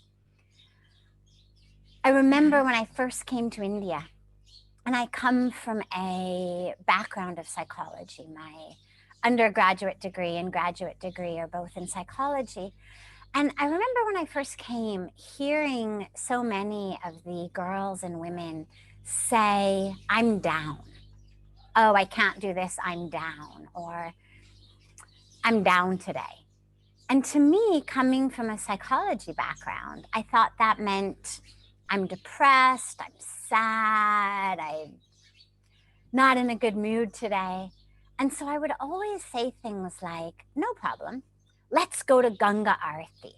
Let's go to the temple. Let's pray. Let's go have a bath in Ganga. And they would say, oh, no, I can't. I'm down. And it wasn't until I'd been in India for a good year or two that I finally found out that in the local colloquial slang, I'm down means I'm menstruating. And it hit me very, very deeply because, sure, many of us suffer a little bit of physical discomfort ranging from barely noticeable to even severe. We get menstrual cramps. There's a whole variety of methods between hot water bottles or pain medication to deal with it. So it's not always fun to menstruate. But down, something that turns my entire experience of life on earth, from up to down, it really hit me that all of these women and girls were down. And that this was the slang, the way of speaking about it. Oh, I'm down.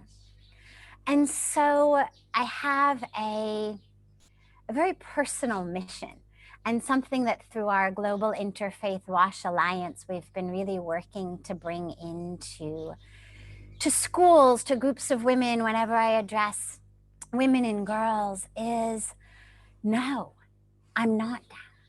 I'm up. Yes, I may, of course, have a little bit of pain, but we all get headaches every now and then. We all get pain in our back every now and then. We get stomach aches now and then. Nothing to make you down. The reason that women menstruate, as we know but we forget, is because that power of the divine creator is within us. Wherever there is not menstruation, pre-puberty, post-menopause, in the male gender, you cannot create. Life cannot be created from a being that does not menstruate. And so menstruation means I have that creative power within me. Now, we worship the creator, and we worship that creative energy, whether we're worshiping the creator as Lord Brahma, whether we're worshiping the creative energy as Shakti. It is worshipable. It is divine. It is sacred. And that energy is within us, which means that as we speak about menstrual health and hygiene, it's not just physical health and hygiene. It's our mental and emotional and psychological and spiritual health and hygiene that must also be taken care of through realizing I'm not dirty, I'm not diseased, I'm not impure, I am the embodiment of creative energy. And again, yes, okay, I may have some pain. And yes, I may have to take some extra steps to stay physically clean in these days. But that doesn't change the innate core purity and divinity of who I am. And the reason that this is so important, aside from the spiritual and psychological components, is that the stigma around menstruation impacts the women and the girls so strongly that in a country like India, for example, almost 25% of girls drop out of school when they start menstruating, simply because they don't have access to menstrual hygiene education, so they don't know properly how to take care of themselves. Well over 50% of them only find out about menstruation when they start menstruating. It's such a taboo topic that mothers are not even teaching their daughters. Elder sisters are not teaching their younger sisters. We're not learning about it in schools. More than half the women learn what menstruation is when they start bleeding. Think about the panic, the fear, the confusion that all of these girls go through. And then, without access to the education, without access to ways of staying clean and hygienic and healthy, without proper toilets in their schools that have doors that are clean, that are private, they drop out of school. So you end up in a situation with a whole population not being able to be educated and empowered and uplifted. And what that means is that we have no hope of actually creating the societies that we want to live in, the communities that we need to live in the world. So that's where the taboo and the stigma is essential to be removed. Lastly, there's so much to say, but lastly for now, as we speak about this, it's really important for us not to think, not to work, and not to speak in vacuums or in silos. A lot of us working in the field of development tend to get really narrowly focused. And it's great on one level to be concentrated on what you do. On the other hand, it's essential to realize how interlinked and interlocked and interwoven all of the Sustainable Development Goals are, all of the aspects of health on planet Earth are. So for example, when you take menstrual hygiene and health, if you look at it in a vacuum, if you look at it in a silo, if you look at it with blinders on, many people think that the best solution is maxi pads. Get maxi pads to all the girls in the world. Teach them how to use them. Give them to them. Let these girls have access to maxi pads. Boom, problem solved. That's true if we lived in a vacuum. The dilemma is that those maxi pads then actually end up creating so much pollution on our planet. One statistic I'll share with you. Here, just in India, 2,200 crore, that's 2,200 crore, or for those of you who don't speak in lakhs and crores, that's 22,000 million, or 22 billion. 22 billion maxi pads are disposed of every year in India. 22 billion pads a year thrown on the side of the road, in our alleyways, in our waterways. That is 220,000 kilometers. If you stacked them one on top of the other, 220,000 kilometers. It's halfway to the moon, my friends, of maxi pads every year. It means in 2 years, if you could walk on those maxi pads, you'd reach the moon. So all we've done is we've taken one problem, lack of menstrual health and hygiene, and our solution to it creates another problem, land pollution.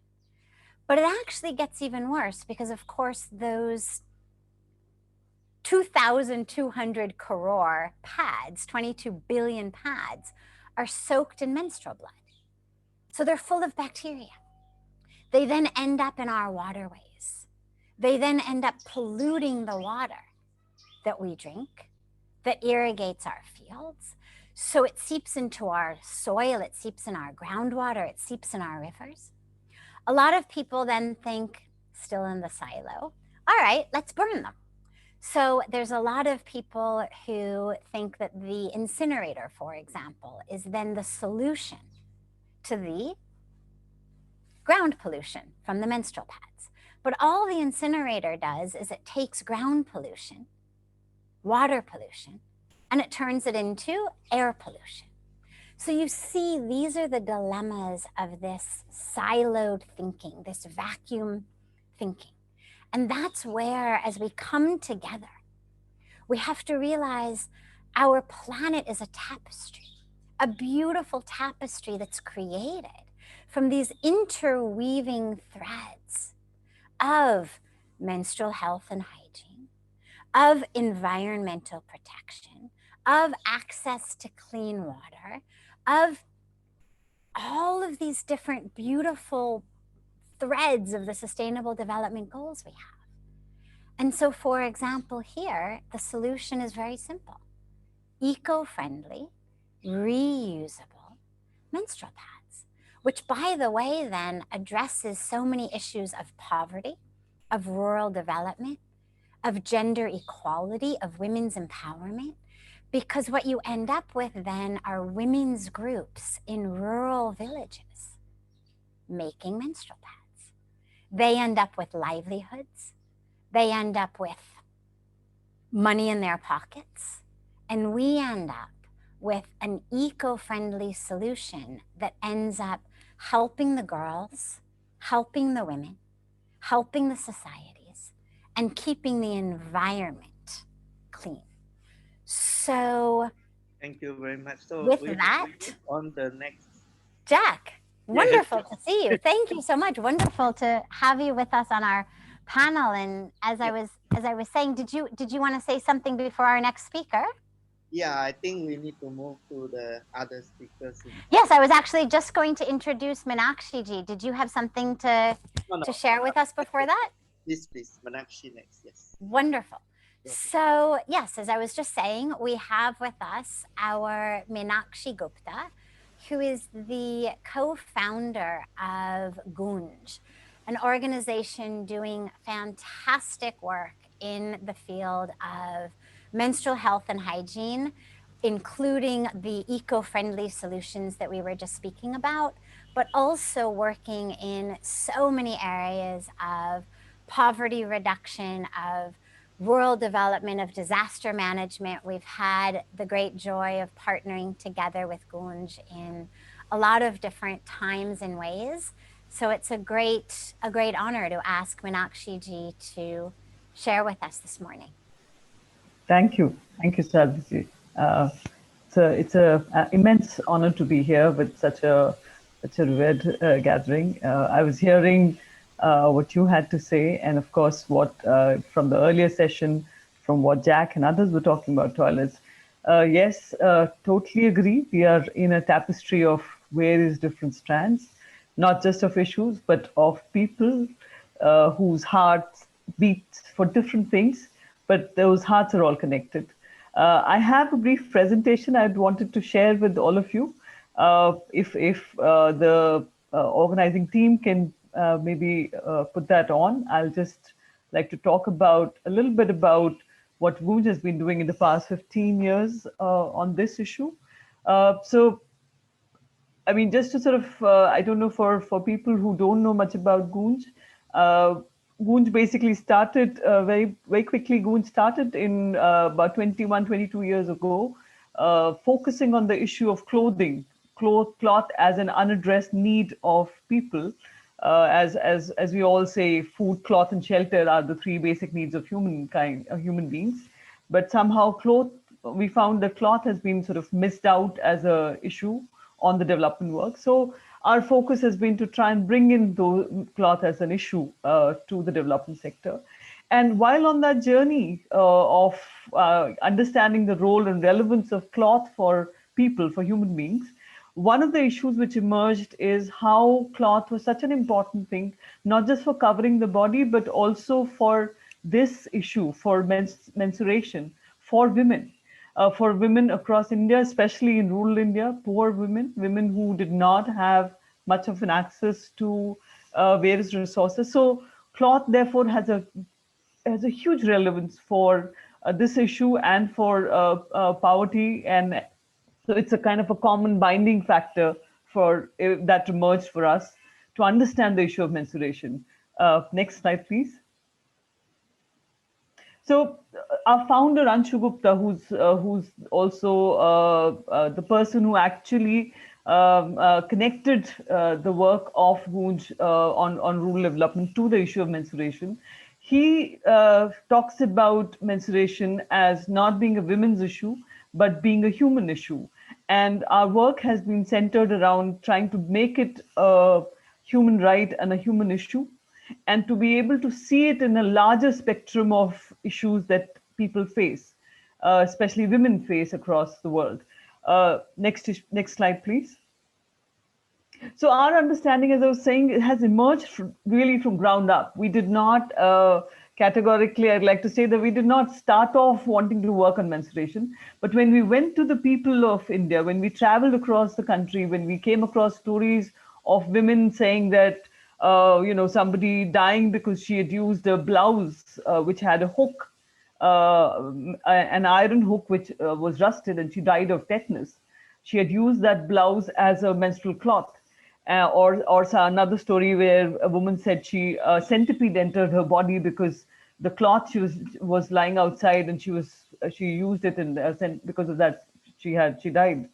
So stories like that, and talking to women from the most remote communities of India, rural women, migrant women, tribal women, women in the urban slums. That's how our understanding of menstruation has emerged. And that's how even the solutions and the work has emerged. So I'll first talk about the understanding, how we understand menstruation. Like I said, first of all, as a human issue, and some myths that we came across, and we, through the work, we understood that that's not how menstruation should be viewed. So primarily that it is a human issue. It is a biological process like any other biological process, and how the humanity is dealing with it. So it needs to be looked at. And because of the health concerns or the health connections it has with women's health, it needs to be looked at as a broader human issue. Next. Of course, the fact that cloth, normally in our 15 years of work, we've always had some other person talking about, or organizations talking about, cloth being a bad option as a sanitary pad. And I wish to thank Sadhvi ji for saying that, it is probably one of the most viable and environment-friendly options. I think I would want to underline the fact that the counter argument for cloth is that, if you were to use even a market pad in an unhygienic way, even that would cause infections, it would cause problems. And not, I've been speaking to women from all across, and I have rarely come across any woman who knows exactly how long are you supposed to use a market pad. What is a good duration for which you should be using it, and what is a hygienic way in which you should be using it. There's very little understanding of how we use these products. And if we were to talk to women about using cloth in a hygienic way, it has emerged, and that's what we've been doing. And it has emerged as a very viable option for women. It's a familiar option, and it's an eco-friendly option. Next. So just to sort of, because we are also working on various other aspects, which Sadhvi mentioned, not just about menstruation, but also about, other aspects of poverty and other challenges that people face, communities face across the country. These are the three key aspects of menstrual challenges that I would like to point about. One is, of course, the whole transactional thing about, not having a product, or not having access to a product, or not being aware about how to keep yourself hygienically clean, or around affordability. But the bigger challenges women face is, of course, about the infrastructure. We've also talked about, Sadhvi ji also talked about the toilets and the water and the private spaces. But the most, I would say, under-talked about or under-addressed issue is about the mindset. And the mindset is to do with primarily what women face from the age of, say, 12, when a girl starts menstruating, till the age of 50, when the menopause hits.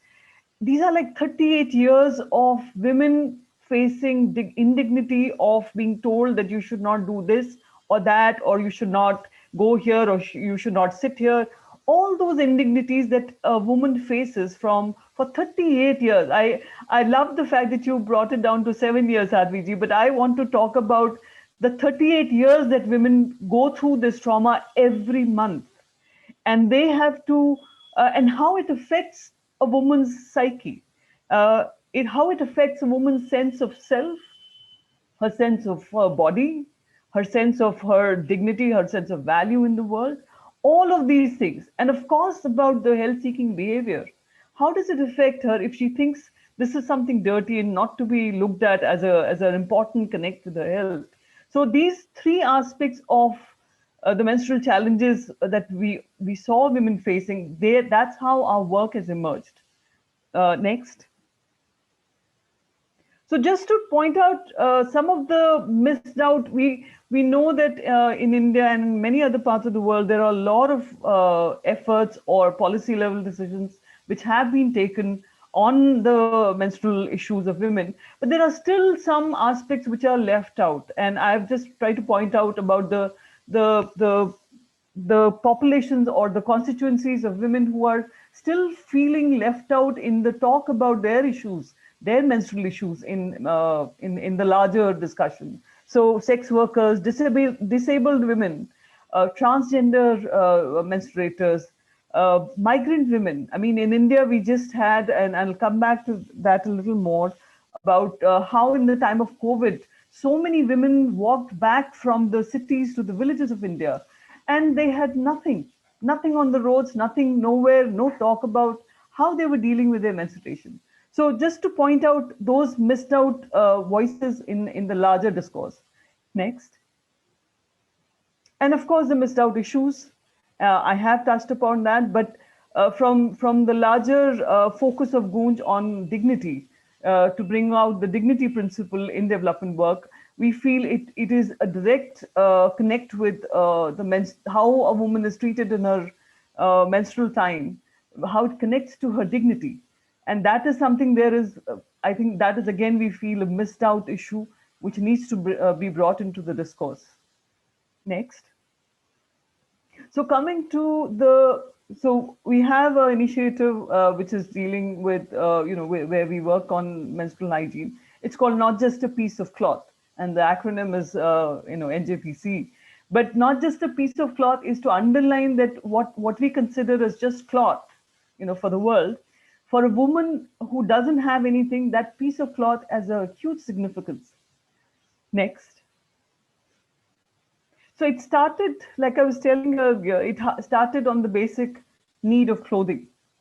We tried to understand the need of clothing for a woman, and that's how the work on menstrual hygiene emerged. And also the work that GOONJ has been doing for the last 2 decades, more than 2 decades now, consistently on disasters and how women face a bigger challenge to do with their menstrual hygiene. How they face the challenges that I had mentioned earlier about, private spaces or water, or having, sort of any kind of a sense of attention to their menstrual needs in a disaster scenario. And the way we've tried to look at urban surplus, urban material, and I do not want to go too much into that. There on our website, goonj.org, you'll be able to get more about the larger work of GOONJ using urban surplus as a tool for development work. It is from that we were getting a lot of cloth, for example, from urban India. And some of that cloth was not wearable, not something that we would want to give in a dignified way to the people in the villages of India. So we were taking out cotton cloth from that. We are taking out cotton cloth from that. And as you can see, Anshu, on the right-hand side, you see how we are using that cloth to create cloth pads. And that is one of the things which has emerged from our larger work of using cloth. Next slide, please. So how did we address this issue? We talked about the 3 A's, the AAA approach of understanding the menstrual challenges and therefore addressing it. The access, we work in the most remote villages of India where women do not have access to even cloth, not even enough cloth to deal with their menstruation. Forget about the market pads or the choices that we often talk about in menstruation.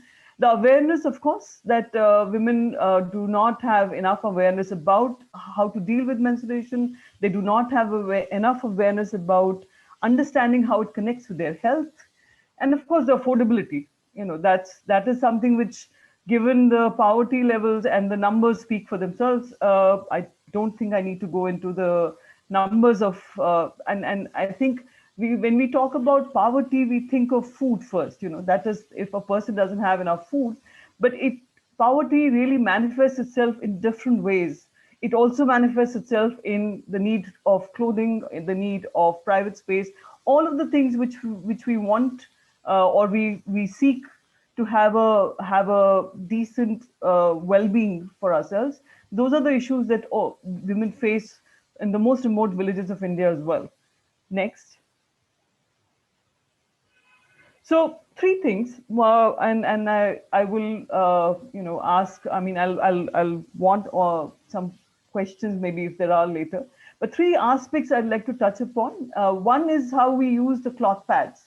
The cloth pads that we make, like I said, from the urban cloth, is we call them my pads, and we use these cloth pads as a way to trigger discussions. because we understand that apart from the access, the affordability and awareness challenge, the biggest challenge that women face is that they are not able to talk about their challenges. Unlike, say, toilets or education or other aspects of their challenges, this is one challenge where they are not even able to articulate what they are facing. And that becomes a big hindrance or a big kind of a hurdle in them being able to talk about it, and then therefore anyone or any organization or government or anyone to even understand that this is how what needs to be looked at. So we try to look at using the cloth pads as a way of a conversation starter among women, and you can see one of our team members, interestingly a man, sitting among so many women and opening up a conversation about menstruation. What are the challenges that they're facing?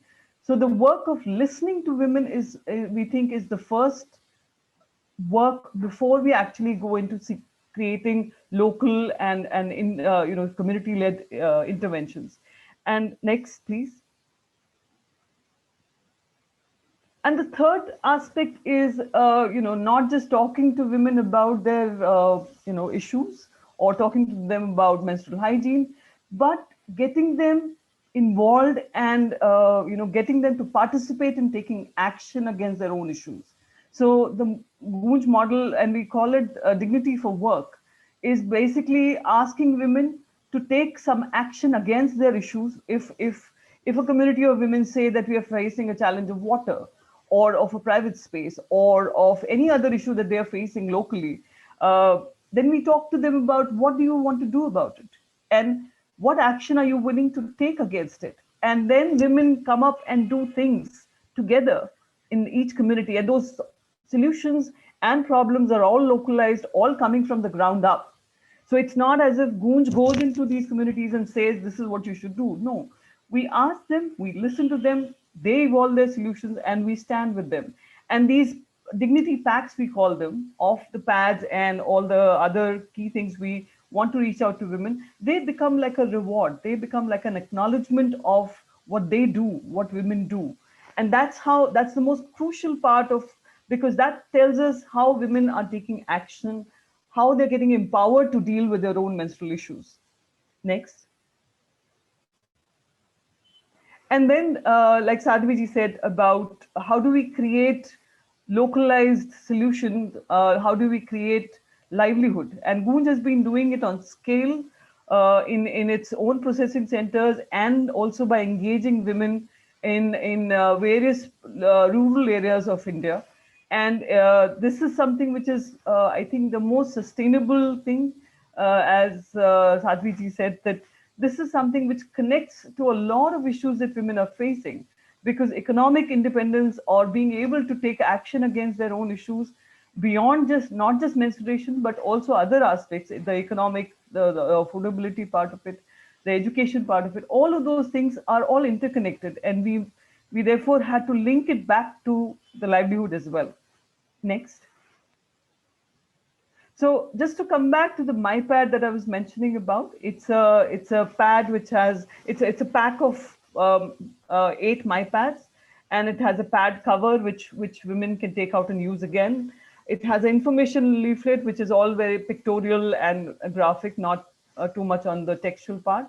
And it has a pouch. It has a pouch which is made of used flexed material, where basically women going out, migrant women or women working in the agricultural fields or anywhere outside, could then change their pad and bring it back, because then for them that cloth is very precious. And of course, I think the most not talked about aspect of menstrual hygiene is the undergarment, where women are not having the affordability to be able to use or even get undergarments, and that's what we try and include.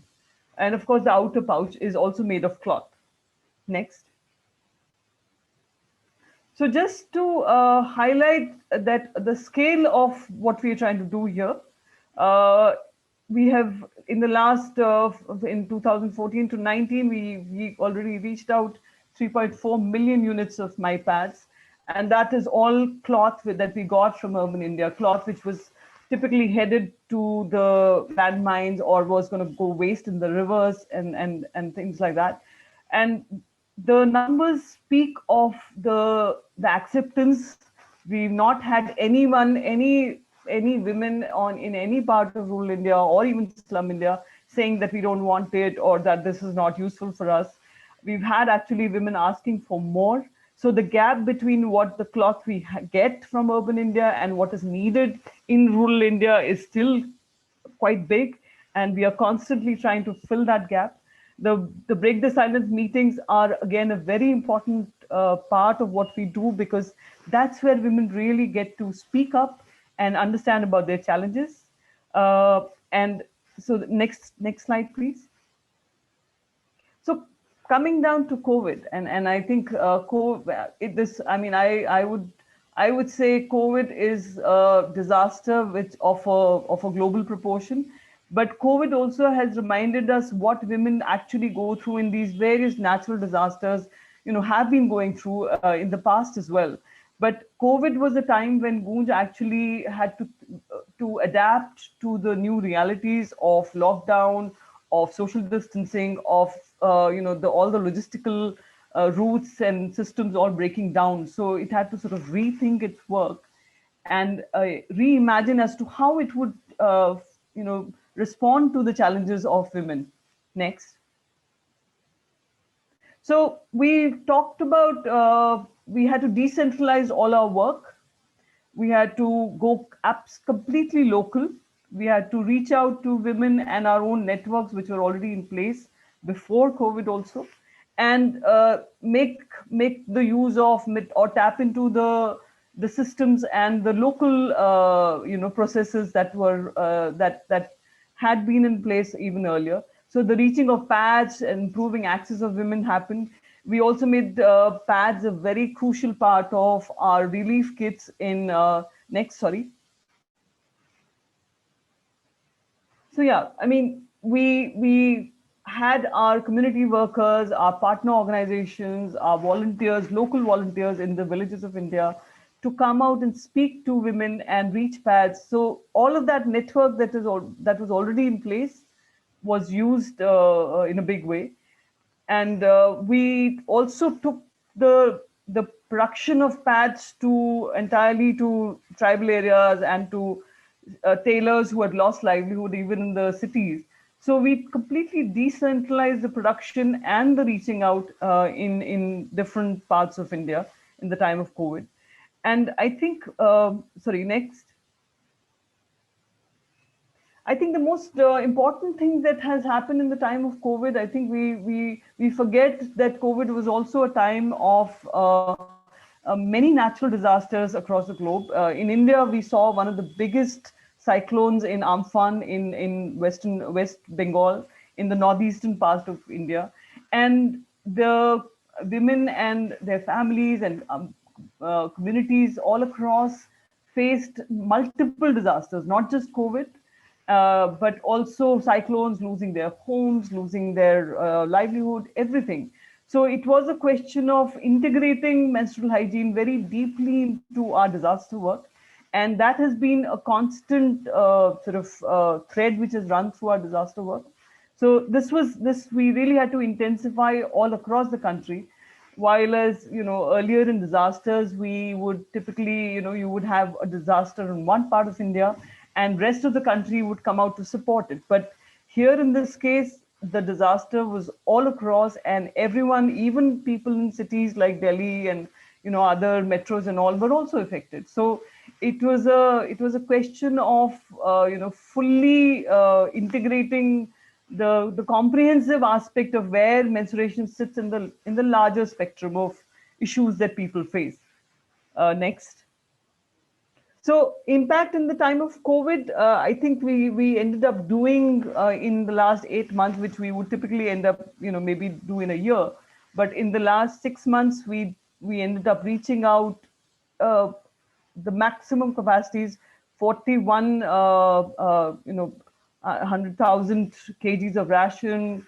The cloth pads was put into full production because we realized that in a lot of places where schools, young girls were getting pads in schools earlier, the schools had closed up, so they didn't have access to pads, and there was a sense of crisis. There was a sense of personal, individual crisis which is happening in a lot of segments. So we really had to sort of shoot up all the aspects of our work to be able to respond in a good way. I think that brings me to the end of, and this is some of the awards that GOONJ has had. I think the most interesting one was way back in 2007 by World Bank. This was when we were initially starting, and for the MyPad to be able to get the kind of recognition on a global platform was very heartening, because it was a humble piece of cloth. It is a humble piece of cloth, which got a sense of attention that it was a viable solution. So with that, I've come to the end of my presentation. I'll give it back to Sadhvi ji if there are any questions or any comments on this. Thank you so much, Meenakshi ji, and I'm sure that in the question and answer time that we have, that there will absolutely be so many questions about this beautiful presentation, but also about the wonderful work that GOONJ is doing here in India, in these communities, not exclusively for women, but especially for women. And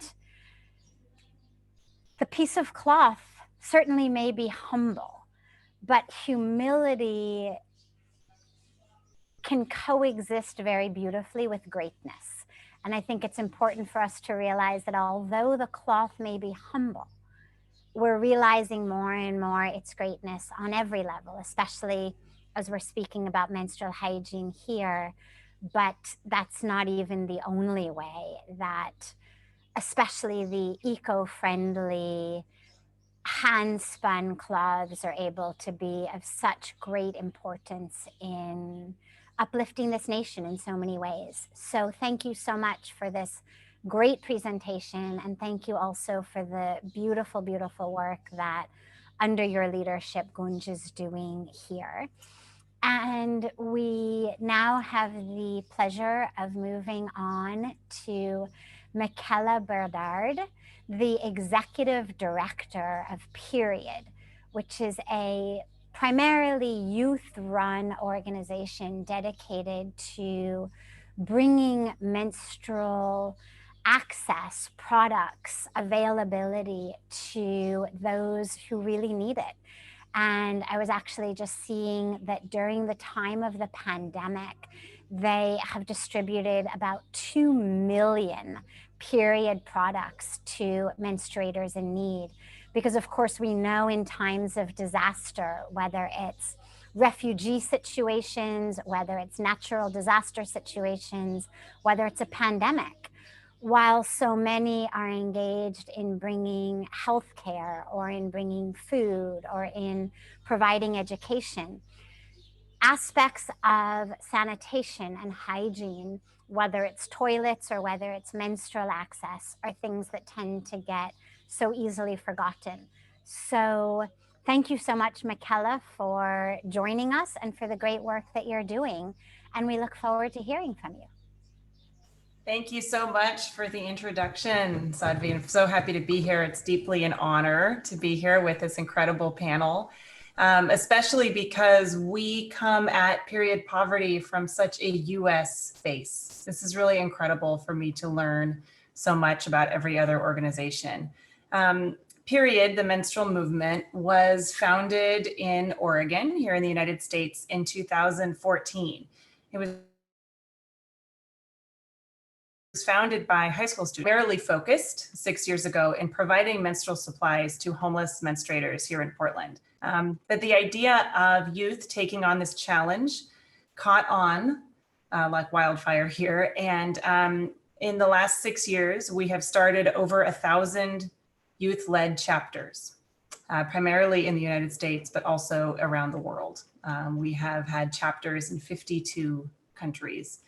And these youth-led chapters are primarily in schools, but also in community centers, in libraries, in workplaces, and they work to advance the cause against period poverty in their own communities. So one of the things that we do at Period is provide supplies to people, yes, as many as they need. And actually that number has now gone up to 5 million period products we've provided in the last several months.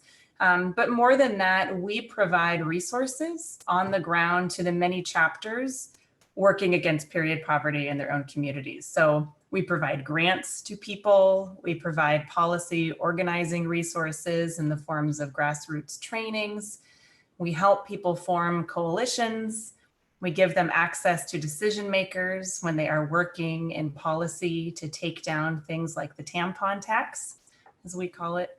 And so really we act as a resource center for many youth, primarily under the age of 25, who want to get involved in anti-period poverty measures.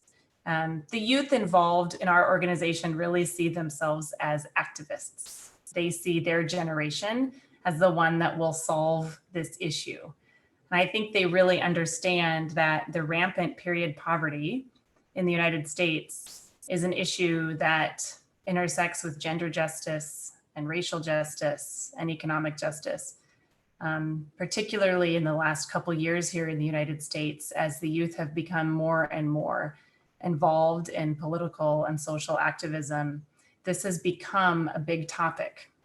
It's something that is more common here than people think. And when they learn about it, they tend to get really activated around the issue. A lot of the impact that Period has had is sponsoring research into the nature of period poverty here. We have found that 4 out of 5 young menstruators have missed school because of either period poverty or fear of stigma and taboo. And we have found that 1 out of every 4 menstruators have suffered from period poverty here in the United States. And so taking that research, we've been able to equip young activists to go to their mayors, governors, state legislatures, and lobbying groups to help take down some of the policies that unfortunately keep period poverty in place. We say that we tackle period poverty through service, education, and advocacy. So the service piece is the donating and distribution of period products. Some disposable, some reusable. Really depends on the population. We provide a lot of menstrual cups as well. So long-term sustainable solutions.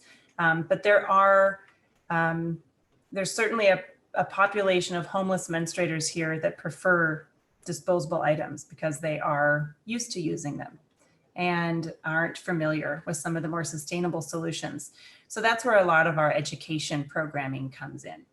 And so we provide education toolkits and resources for our chapters to work with nonprofit partners and marginalized communities to educate them on what these products are, in addition to simple biological education about the process of menstruation and what's happening to their bodies.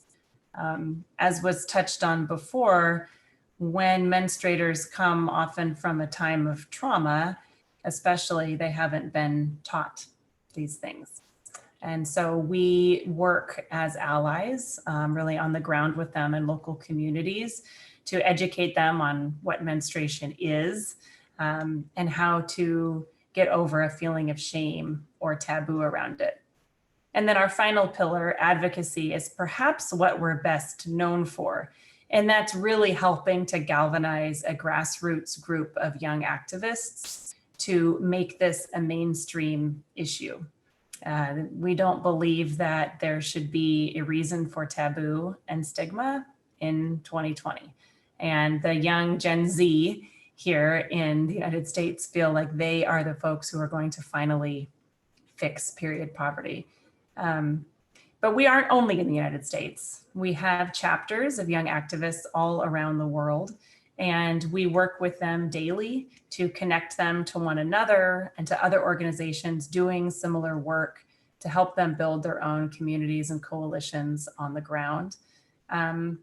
We are a relatively small organization. There are 12 of us here that work on the staff, but we're small and mighty, managing over 1,000 youth-led chapters and distributing supplies.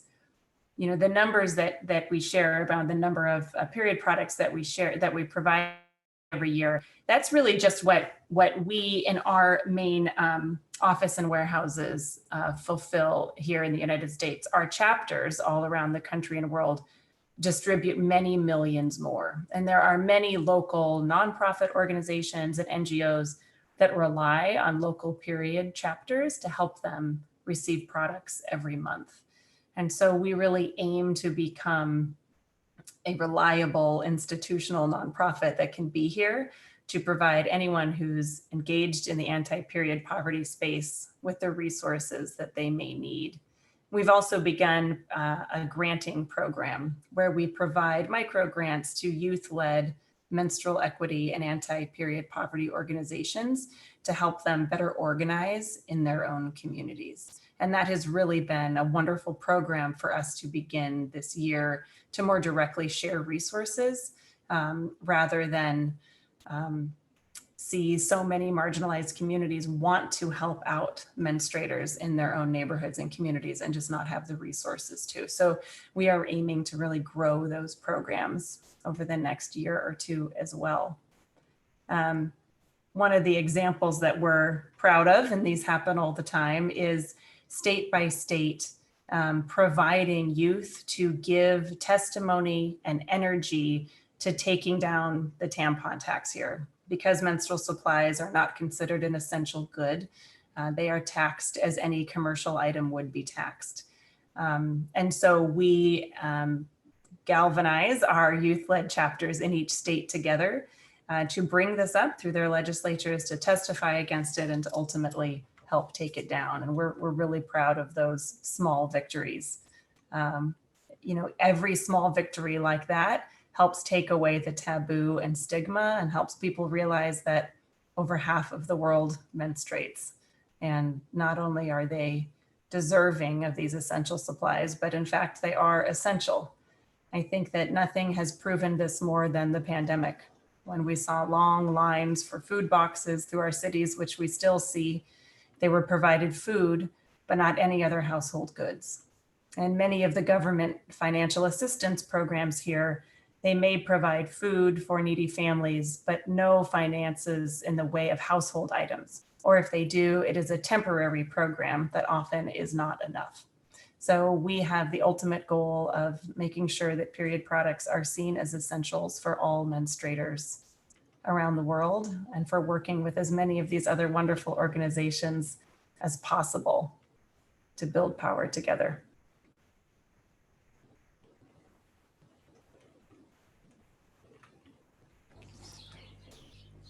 Thank you so much, Michela, for the great presentation and also for the wonderful work that you're doing. You know, on a spiritual level, we work a lot with youth and spend a lot of time interacting with them spiritually.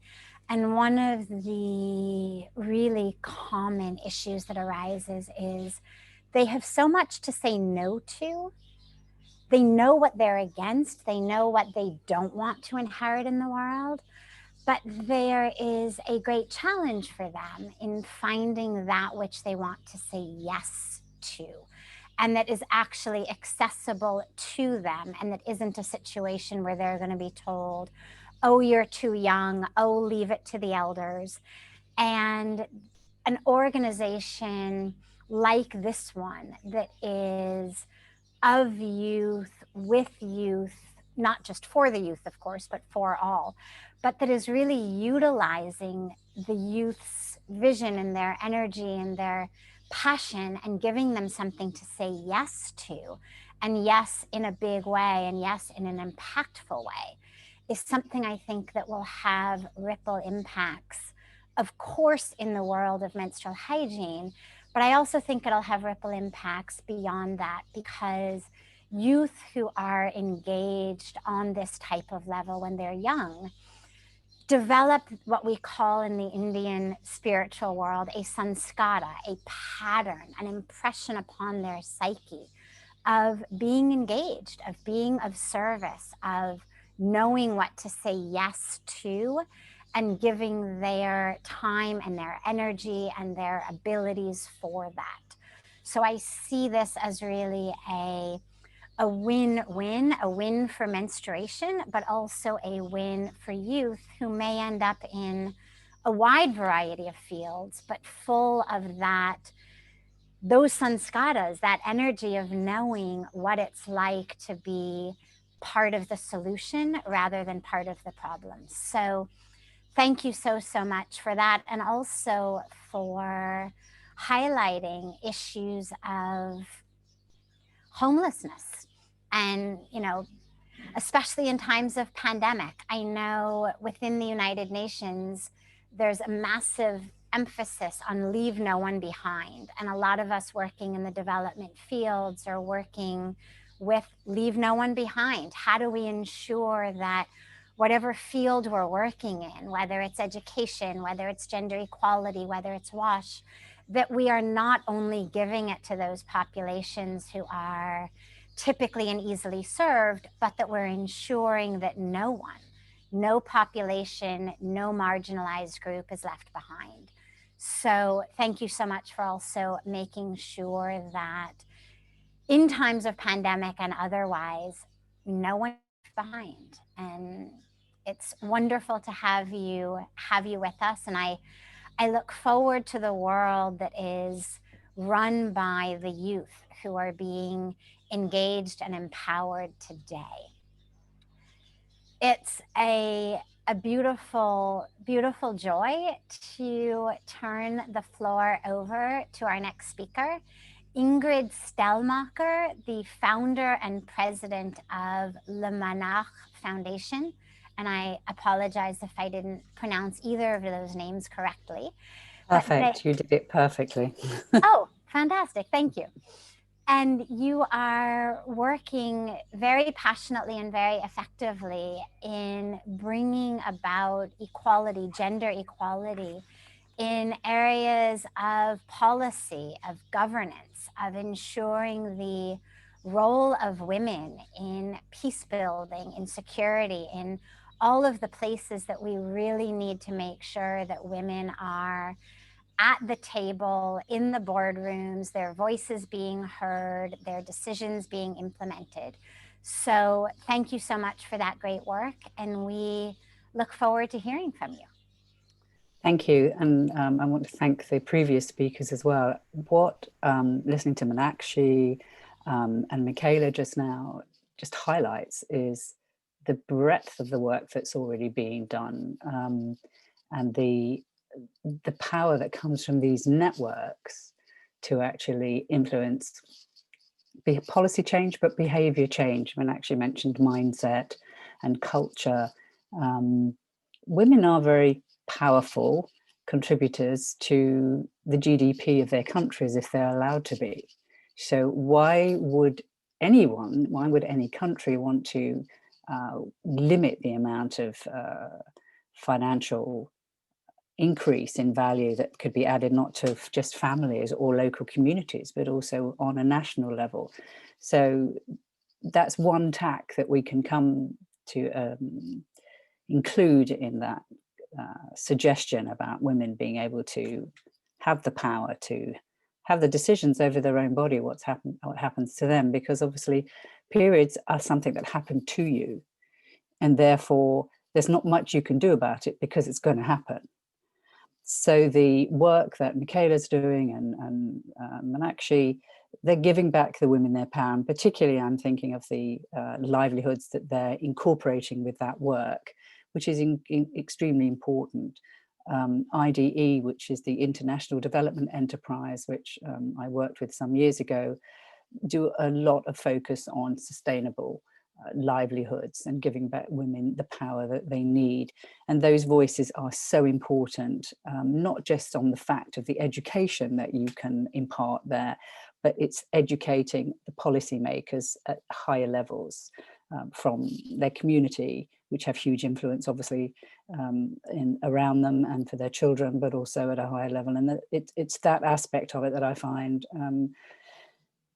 sometimes that you're knocking your head against a brick wall, because it's such an obvious thing, and an aspect of peace building and conflict resolution. Because if women are allowed to come to the table and exercise their different approaches, let's put it that way, women have a different approach to things in many ways that add a dimension that is missing to the conflict resolution in our countries. So I feel that passionately we should be there, all of us. And I think that dignity is a crucially important, and again, Meenakshi touched on that in her organization, and I know it's there quite plainly in the UN Declaration of Human Rights.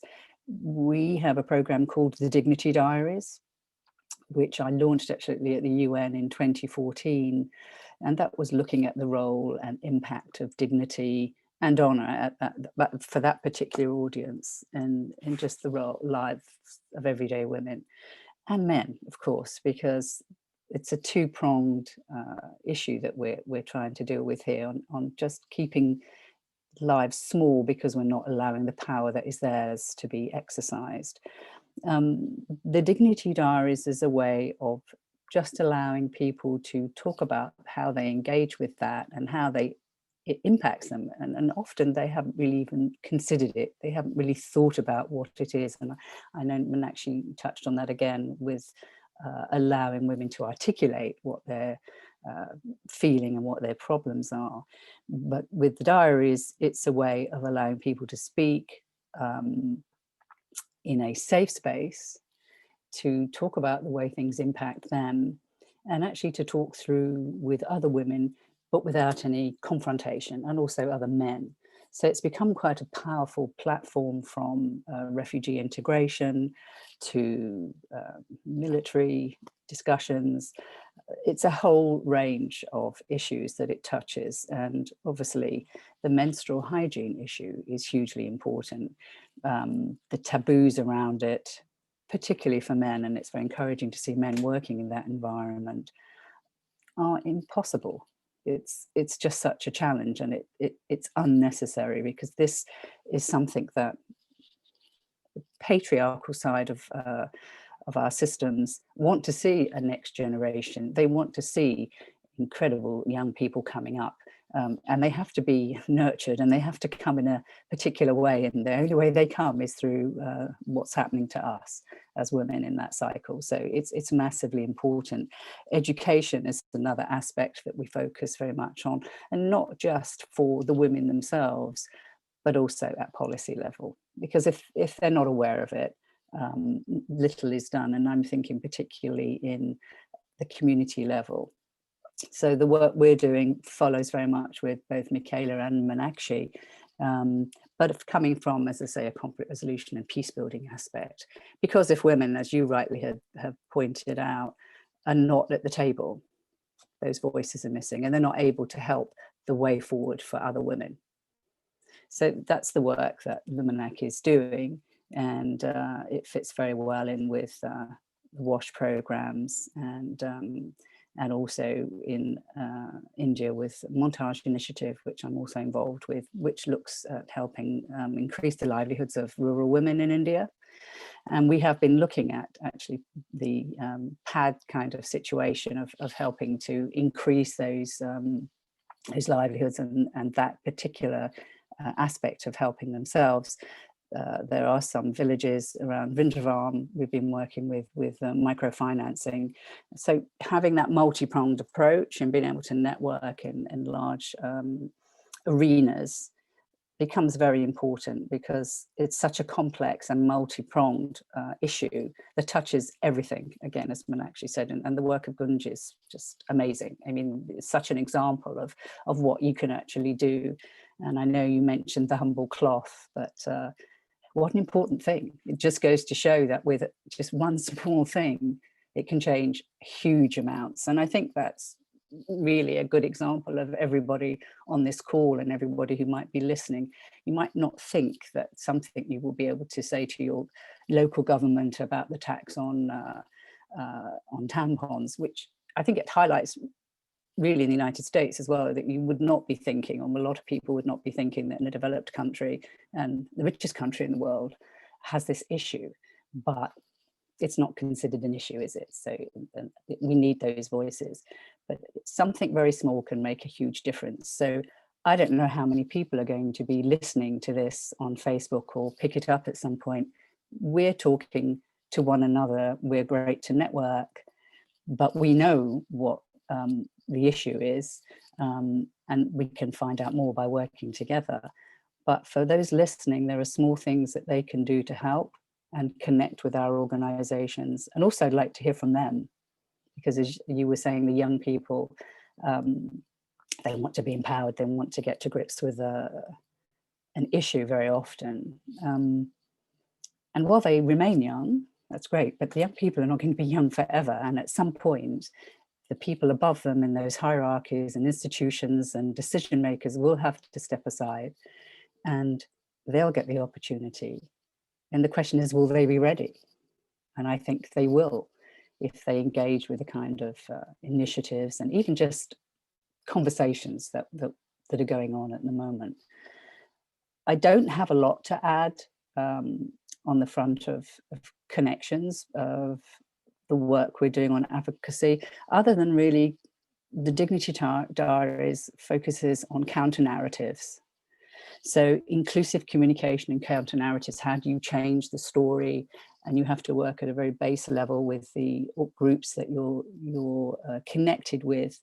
And that basically comes through them speaking. So as for the Dignity Diaries, you take the diary, you listen to the common threads, and something quite amazing comes out of that in just 2 or 3 things that people repeat the same issue, and it connects in a very interesting way that you can then include into a counter narrative. So I would like to actually connect with Meenakshi afterwards on the dignity aspect that she mentioned in her organization, because it's quite central, and it is a human issue. Obviously, it's not just a women's issue, and most things about women have to do with men and vice versa. So really, you need to get that balance, and I'd like to connect with all of you in a much larger way on the advocacy and the sustainability. So I don't have much more to add to that other than the work we're doing. I do have some examples of diaries, but I didn't share with them, but I can send links to everyone, and then we can take it from there, and I'm really excited about it. Thank you so much, Ingrid, and for highlighting especially such a critical aspect of dignity and the narratives and the stories and the way that it is not just spoken about, but therefore the way that our narratives and stories end up getting implemented in our societies, and that essential aspect of really changing what are our stories, what are our narratives, and therefore how do we change the way that all of that gets implemented. I know in our Global Interfaith WASH Alliance, which brings the leaders of all of the different religions together, that's been the prime focus, is when people turn to their faith, to their religion, for the norms of how do we view gender equality or inequality? How do we view menstruation? How do we view defecation? How do we view that which is pure or that which is impure? That which is considered pap and punya, as we say in Hindi, or merit and sin. That changing that narrative, changing that way of thinking is the most critical first step to actually changing the behaviors and the choices and the decisions that govern our society. So I think this is a really critical conversation to have from all of our different levels of how do we change the story, change the narrative, change the viewpoint that then creates the foundation of transformation that changes how people are actually living and acting in our societies that have the health ramifications, the educational ramifications, the equality ramifications, the policy ramifications, etc. So thank you so much for highlighting that critical issue. And it's a great joy to ask our last speaker, and then I think we should hopefully have time to be able to take some questions that have come in as well.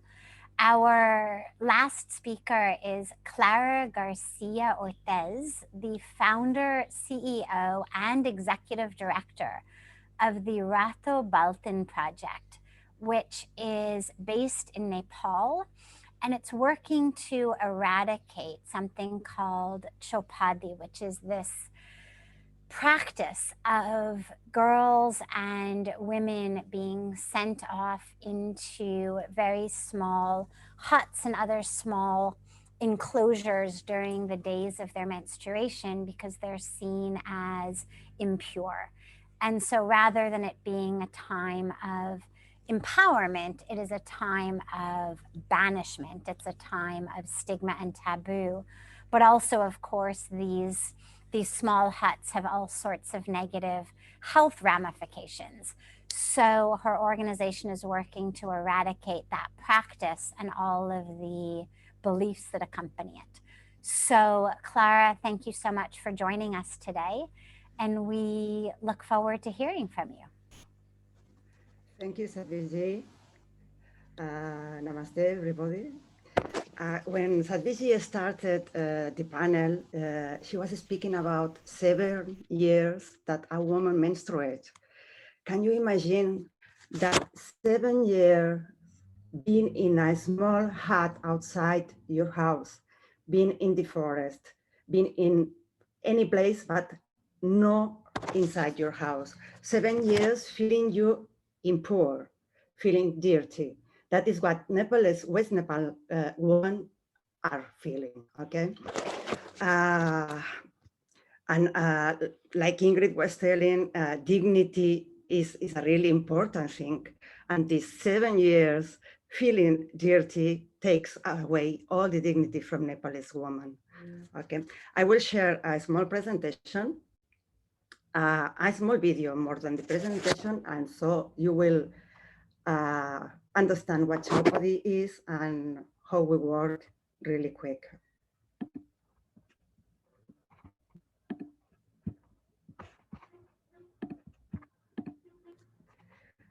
Okay, we work since 2017 in West Nepal with the Rato Baltin project, Red Bucket.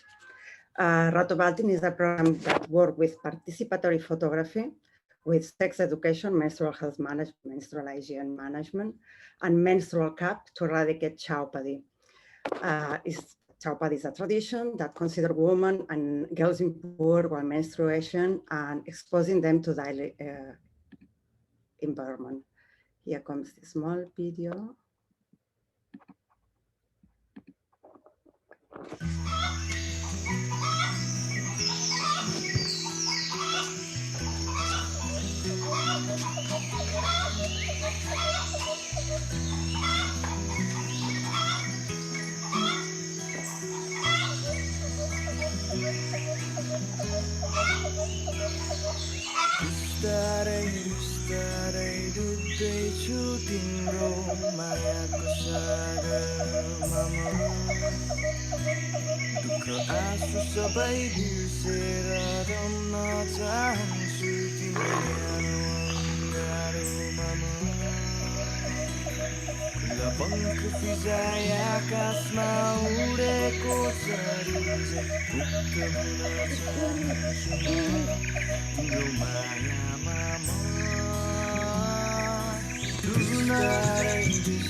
That is this small video. And for example, when I see the video, for me, it's really exciting because when I see all these girls that were our students and now are our teachers, we empower local girls to be the teachers, to be the trainers. They know what Chaupadi is. They know how face Chaupadi, not we. We don't have anything to do there. Only provide help, provide money, provide menstrual cups. That is what we do. And try that with education, things are changing slowly. Chaupadi, as you have seen, is basically women are impure when menstruating, are forbidden to enter at home, and everything and everybody that they touch is contaminated. Okay, to understand where we work, we have to think that we are in far west part of Nepal. So it's a really remote place. Here in the map, you may think it's not so long, no? But roads in Nepal are really complicated. From here till here at the beginning in Dangari, near to India, is like 22 hours. And from here till Acham is 18 hours more in local bus. Okay, it's really, really remote place. Nobody teaches girls and women what is menstruation. Sometimes not here and less in Nepal, okay? Nobody teaches them how to keep the menstrual health during the menstruation days, how to use a menstrual pad, how to use something. They feel dirty and affect their dignity. What we do during the project is sexual and menstrual education in schools, menstrual health management, participative photography, menstrual cups, and menstrual health management with the women groups as well. Okay, what I was telling, no, it's really important that we do the menstrual health management in schools by boys and girls, both together. Okay, we think that men is part of the solution. Men has to be teach what menstruation is, and we hire local girls to be the teachers. We do separate from the boys menstrual health management, and we give menstrual cup to the girls that they want. We give a hygienic kit with a metal bucket to be able to ask for water, because when they are in Chaupadi, they cannot touch the main source of water. So they have to ask for clean water, but with a little clean water, they can clean their menstrual cup. And at the end of the menstruation, they can boil the menstrual cup with that metal bucket. Usually it's an aluminum bucket. Actually, girls cannot use toilet using the menstruation. It's one of the things that they cannot do. We use the participatory photography to let girls explain about that. We are foreigners, okay? When I arrived the first time there, I was with Nepali nurses, but I'm a totally foreigner. It's a cultural thing. I cannot tell what culturally is okay or not. So we don't tell that we are there for Chaupadi. We explain that we are from the menstrual health management, for sex education, for menstrual cups, and for a participative photographic workshop. With the cameras, what we do is give cameras to the girls and ask, go home and take photos about what you don't like about your menstruation, about what you would like to change in your menstruation. When they come back with the pictures are from the houses that they have to stay, from the small huts or the small places that they sleep, from the trees that they cannot touch, the vegetables that they cannot eat, the main source of water that they cannot touch. So when they arrive with that photography, our trainers, that as you see are local girls, ask, what has to do that with menstruation? And the girls, here's where I sleep, where I menstruate. And the girls are explaining, okay, but we ask you about menstruation, not about tradition. And we use two different words to talk about. They use Chaupadi for everything, for the tradition and from the menstruation. Mainavari Chaupadi Prata. We start to Prata, Mainabari, menstruation and tradition. And it's working really well, because if we will ask girls, are you doing Chaupadi? They will tell no, because it's not allowed. It's criminalized. You can go to jail to do Chaupadi. So we work with the woman group as well. We have been giving menstrual cups for young women. And now next year, we are hoping that we will be able to give menstrual cups for the woman, for the mother too. That was my first idea when I built the project. And we do information with faith keepers, with pujaris, with shamans, and with the important men for the village. We invited them to a tea and have a little talk with them. And we don't talk about the tradition. We only explain that we have a new technology that keeps women clean. Okay, and it's working really well, because they are thinking that we are going to talk about the tradition, that we are going to tell the tradition is not good, and we don't tell any word about the tradition. And when they ask us, we always tell, no, the tradition is your thing. We only want that girls are clean, that have hygiene, that have clean water, and so. No, it's really interesting. It's more than 4 years that we have been working in the Rato Baltin, and is, for example, I have been volunteering this 4 years, and I think that it's really interesting to continue, because the girls are making the project. They are taking ownership of the project. In 2021, we will have 29 Achami girls working, plus 3 girls that we are partnering with 3 fantastic women that have been set up social enterprise named BRC Nepal. And we expected that in 2022, they are running the project totally without me. And why menstrual cups? Okay, we have been talking about the 8,000 pads that they use, that Sadhvi has explaining how many pads they will use in India, for example. Menstrual cups really are cheap because the production is cheap, and one menstrual cup can last for 10 years. So we provide a solution to the girls that can last for 10 years if they take care properly, and we teach how to take care properly. So we really think that menstrual cups could change Chaupadi, because girls are feeling clean. Girls are changing the Chaupadi tradition without any word of us.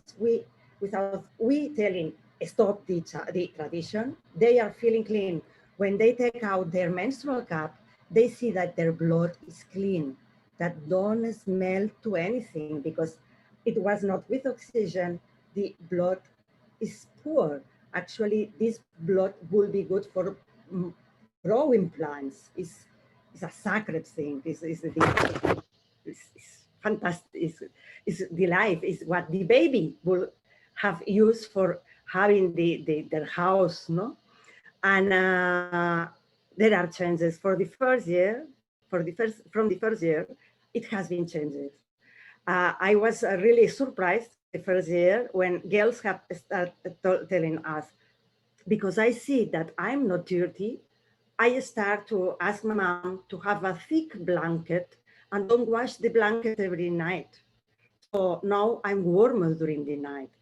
So small changes, okay? It's not telling that everybody is letting the tradition because it's not right, but a lot of girls don't tell anybody when they have the menstruation, and nobody knows because they use the menstrual cup. Others are talking with the mom, and because the mom has been coming in the workshops too, they see that they don't, that the clothes are clean, and they allow to go behind the house. Slowly, it has been changing, no?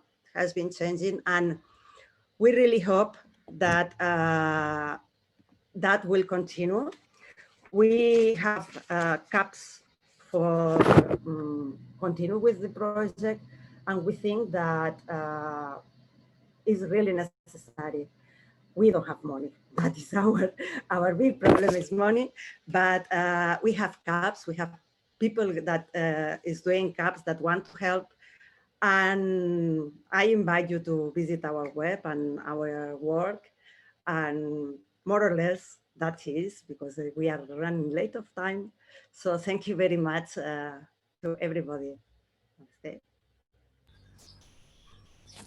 Thank you so much, Clara, and all of the panelists. It's been really such an inspiring and invigorating session full of great Shakti, great divine feminine power energy from across the world, working in so many different ways, but together for this beautiful tapestry of health, hygiene, empowerment, equality, not just for women, but for all of our societies.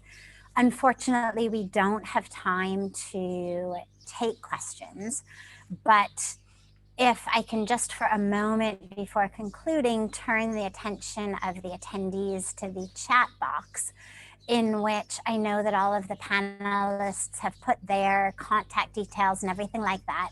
So if you have a question, and unfortunately we ran out of time to take your question, please feel free to email it directly to the panelist. And I'm sure that the team at World Toilet Organization is providing the contact details of all of the speakers in their social media feeds as this is going live on whatever platforms it's going live on. So the whole point of all of this is not just to listen to speeches, but to really catalyze a movement. And lastly, just deep gratitude and love to Jack Sim and his entire team. And as I said in the beginning, deep congratulations on this 20th anniversary of the World Toilet Organization, taking a topic like toilets and making it cool, making it fun, making it something people are talking about is not easy. I know it's something that we've done so much work in, and it's been such a joy to work with Jack, with the World Toilet Organization on this. And it's so beautiful to see Jack, Sarika, and their team shift that focus from toilets, or not shift, but expand the focus from toilets into aspects of menstrual hygiene and other aspects of the hygiene and sanitation umbrella. So much, much love to you, to your team, and to all of you from the holy banks of Mother Ganga here in Rishikesh. And I turn it back to Sarika for the next panel. Thank you for such an insightful session. We really loved it. This is one topic that needs a lot of attention. And thank you for beautifully putting together this session. Now we would move on to our next session, which is the role of youth for sustainable WASH development. I'll briefly take you, I'll give you a brief overview of this session, and then I'll pass this session to our next moderator, who is from Pakistan.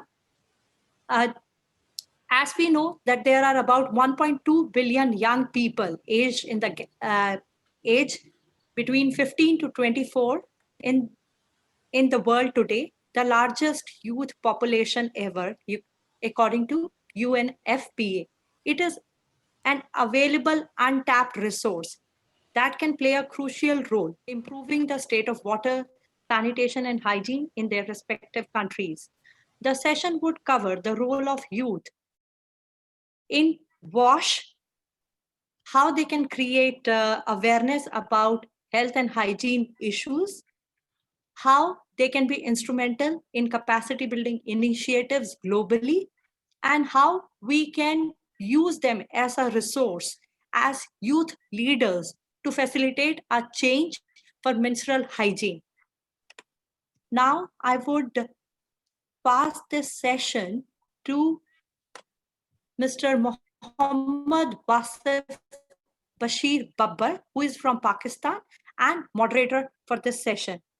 I would request him to take over this session and introduce the panelists for this session. Hello, very good afternoon, ladies and gentlemen. Bashir Babbar is here from Pakistan, and thank you so very much, Honorable Sarika, for initiating this point of youth session. Today, as Sarika already mentioned, that about 1.2 billion world population is based on youth, which is very important segment of the society and which can be used to combat the sanitation and poverty around the world. Today in the 20th World Toilet Summit, we have very great panelists with us. But before going to that, I would also like to mention that United Nations General Assembly, they adopted and realized that access to clean drinking water and safely managed sanitation are basic human rights. That was a resolution adopted and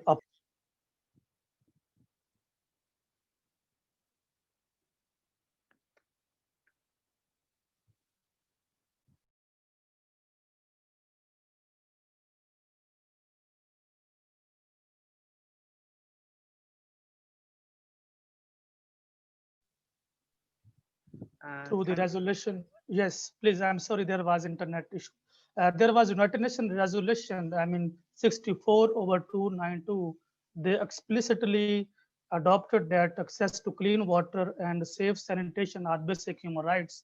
And according to the global scenario, almost there are 4.2 billion population which are lacking the sanitation, and this is very big proportion.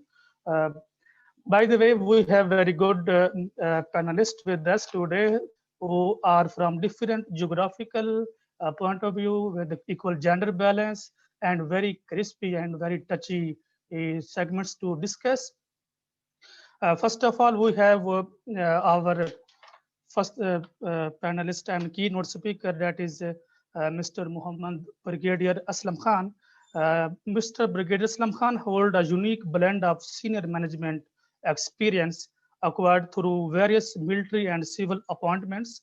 He has the honor to being a pioneer director of National Commission for the Human Development, and he is the member of different high-level forums about water and sanitation around the world. So I would like to give the portfolio to Honorable Mr. Muhammad Aslam Khan, and he is going to discuss about the significant role of youth in combating wash poverty, considering climate change, and this is the triangle of youth, sanitation, and climate change. Sir, over to you, please. Bismillah ar-Rahman ar-Rahim. Assalamu alaikum and good afternoon. First of all, Wasit, thank you.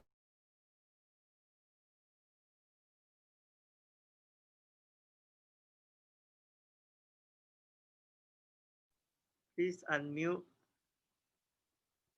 Please unmute.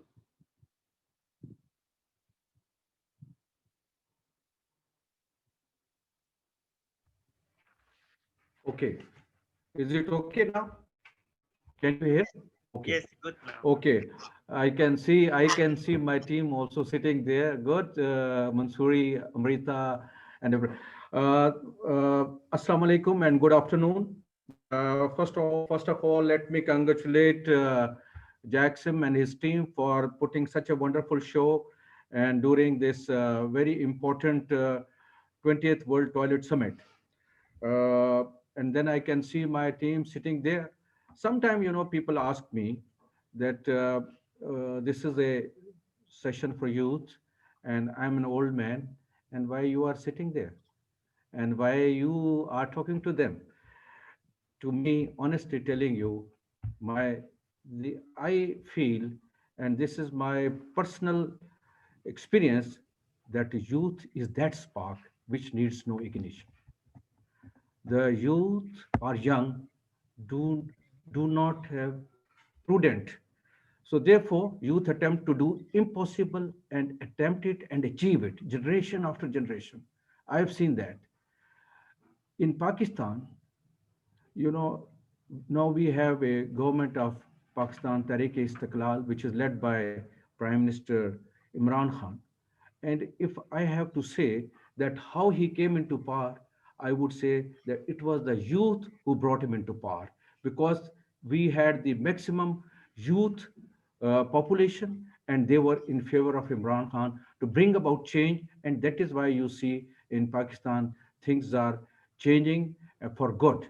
So therefore, I always feel very happy to be interacting with youth, talking to the youth, because I feel they are the change of who can bring change in any country, in any society, and particularly in the field where we are discussing.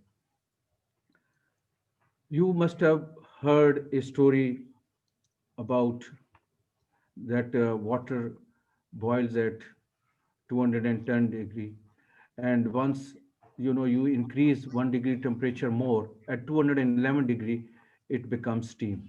And the difference of 1 degree steam makes all the difference. It turns into a power, and a power can move a locomotive. So that is why I say the youth have that spirit. So they need to have just 1 degree more temperature in their life, in their activities, and they can surely make a big change in the lives of the people where they are working. Pakistan has a huge population, and particularly when I talk of the population, we have a huge youth bulge. 60 to 63% of the population is youth. So if we tap the youth and we can bring into the activities of WASH, providing of clean water, drinking water, and on various SDGs, particularly climate change, SDG 6, SDG 13, they can make a lot of difference. As I was saying, that Pakistan has a population of more than 220 million as of today, which is the world's fifth most populous country. And that comes to about 2.83% of the world population. Pakistan GDP has also grown, but still we have many people living under the poverty line, which is about 25%. So important thing is that how we can bring people out of poverty, how we can provide them with clean drinking water, how we can address the issues of women. Unfortunately, I have been interacting with a lot of in poor societies and interacting with the schools, with the health programs. And I would say, unfortunately, most of the people, most of the girls even don't go to school because the schools do not have enough toilet facilities. That is why, their self-esteem, their respect, their dignity, that gets compromised. I know there are many diseases which erupts because of lack of taking drinking water. And I know many families, girls, while they were young or even now, even once they are traveling, they don't take water. Why go outside? Even my wife, when we are traveling, and she doesn't take water. And many a time I asked her, why don't you take water? Same question, because in route we don't have enough facilities on the motorways or on the traveling where there are respectable toilets where one can go and use them. And that is why, and if you know all that if you don't take water, how it is going to affect you. Your kidneys will get damaged, you will have lot many other diseases which will erupt from because of this. Now, when I talk, because the topic also given to me is to with the climate change, and with climate change, you see there are a lot of other things which also gets complicated. It becomes difficult. So I would now slightly talk about a few things about clean and green Pakistan, because that is also the government's plan uh, to how to bring about a change in the people life, and to mitigate the effects of the climate, and particularly the water crisis which we are facing, or the climate which is affecting the communities. Still, unfortunately, there is a lot of population. I would say almost like we would say third in the world, where the people still do open defecation.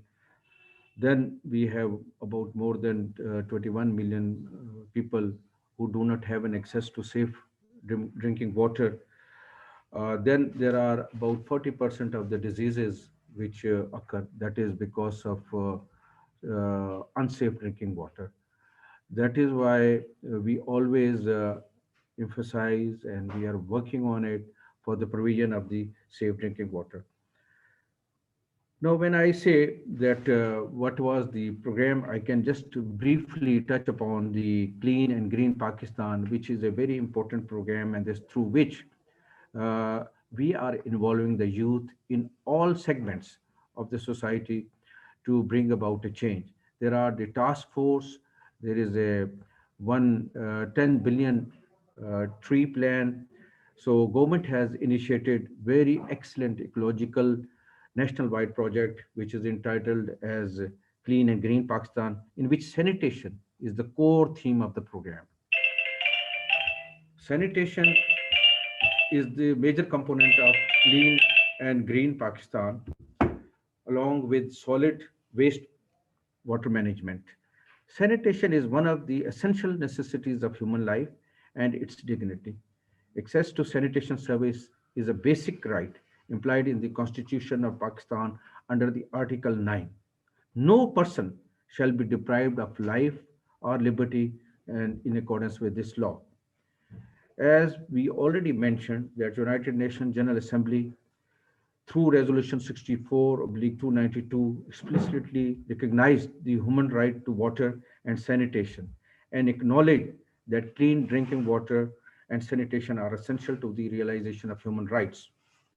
Poor sanitation harms the human health, also gives birth to multiple social, economic, and environmental concerns.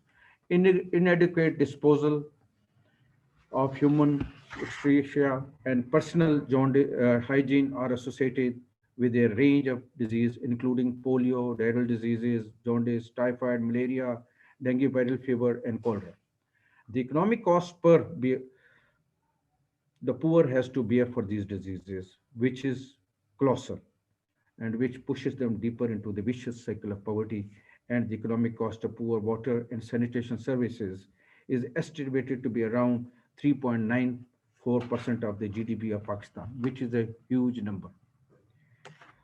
Under Sustainable Development Goals, safely managed sanitation services are defined as population using an improved sanitation facility, including a hand washing facility with water and soap that is not shared with other households, and where the excreta are safely disposed in situation or transported and treated off-site.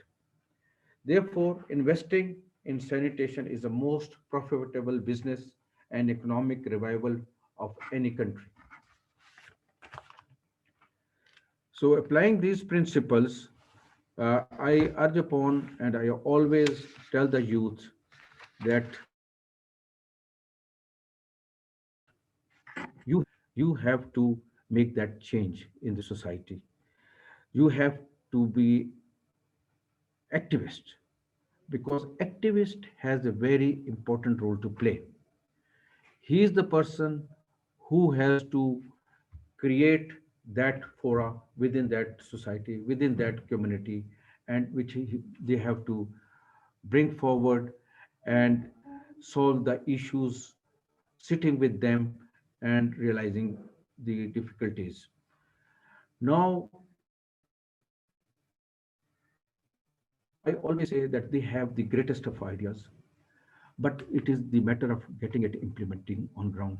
You may have heard, or you may have read a book, Die Empty.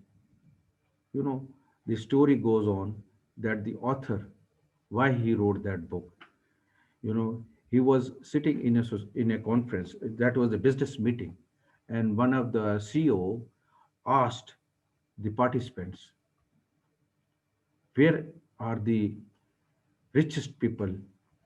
You know, the one replied that it is in the UAE where there's a lot of oil. The other replied that is the gold mines in Africa.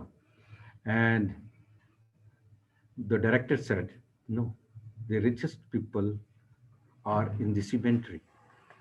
Cemetery is where people die and they are buried. Why? Because they have gone there with a lot of ideas in mind, but they have not been able to get it implemented on ground. So that is an opportunity which we have. That is a chance which we have. That is why I'm addressing the youth. Please, now is the time. And then I give another example. You know, how your life will be judged. That what you have been able to do for the people, how you have been able to change their life. For example, I call it the dash. Dash is the day you're born. You know, if you go to the graveyard, you go to the cemetery, it's written name of the person, date of birth, and there is a dash, and then the day he died. So that is the dash, is the period which you spent over this earth. This is the period people will remember how you have been able to change the life of the people.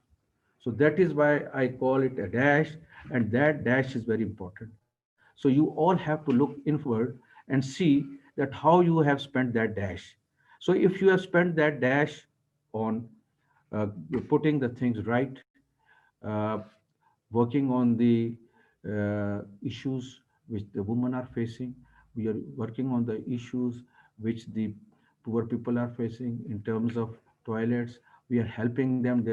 That means your dash will be remembered, and you will be taken as a people who have changed the lives of the people.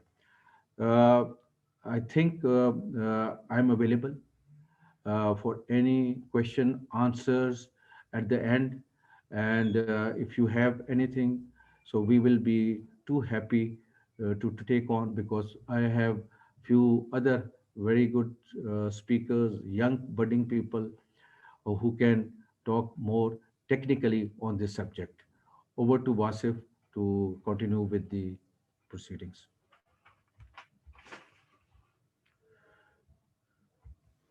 Sir, thank you so very much, Brigadier Muhammad Aslam Khan Sahib. Your epistemological and ontological, as well as philosophical approaches to combine the sanitation, climate change, and youth are very important and well noted. And we are really so pleased to have you today as a keynote speaker in our session. Before going to the next honorable panelist, I would like to request that we have 15 minutes dedicated to each and every panelist. So please mind it. So our next panelist is Ms. Tasnime Mansouri. Ms. Tasnime Mansouri is playing her role as a hydraulic and environmental engineer in Tunis-based company which named Sira. And she is hydraulic engineer with an emphasis on rural water engineering from the National Agronomic University of the Tunis. Since a young age, she is always keen to interest in water, sanitation and hygiene. And most importantly, Tasnime is the well recognized and famous youth speaker on sanitation around the world. And we are very glad to have you today in our session. And she is going to discuss about the innovation products of solving the sanitation problems. And when we are going to talk about the water and sanitation, the water and sanitation SDG 6 is the backbone of all the other 17 goals. And the topic which is going to be discussed by Ms. Tasneem is very touchy because it includes 3 I's. First I mean industry, second I means innovations, and third I means infrastructure. So it is very important for all of us. Thank you very much, and over to you, Ms. Tasneem. Thank you.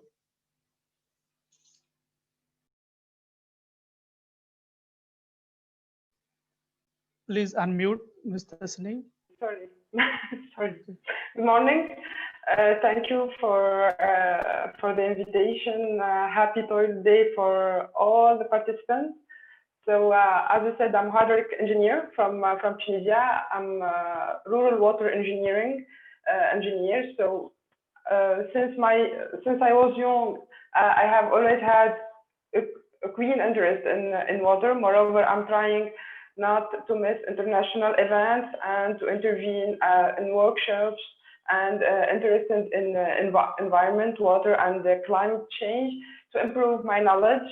And I strongly believe that young people can play an active role in protecting and improving the environment, so we can all change our lifestyle, how it affects the environment.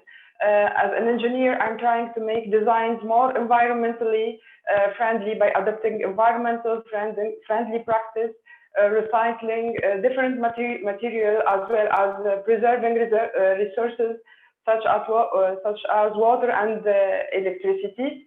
Engaging youth in environmental protection not only creates direct impact, but also it's changing youth behavior and attitude, but possible influence our parents, our relatives, and our family too. So through my work, I'm trying to introduce this knowledge in my designs of WTP, for example, water treatment plants, on the make green designs. So today I'm trying to describe why WASH is very important, to introduce the challenges of WASH in health facility, to highlight the major problem of current sanitation practice that we are using today, to introduce the innovative products in solving sanitation problem, and to highlight how the use of this innovative sanitation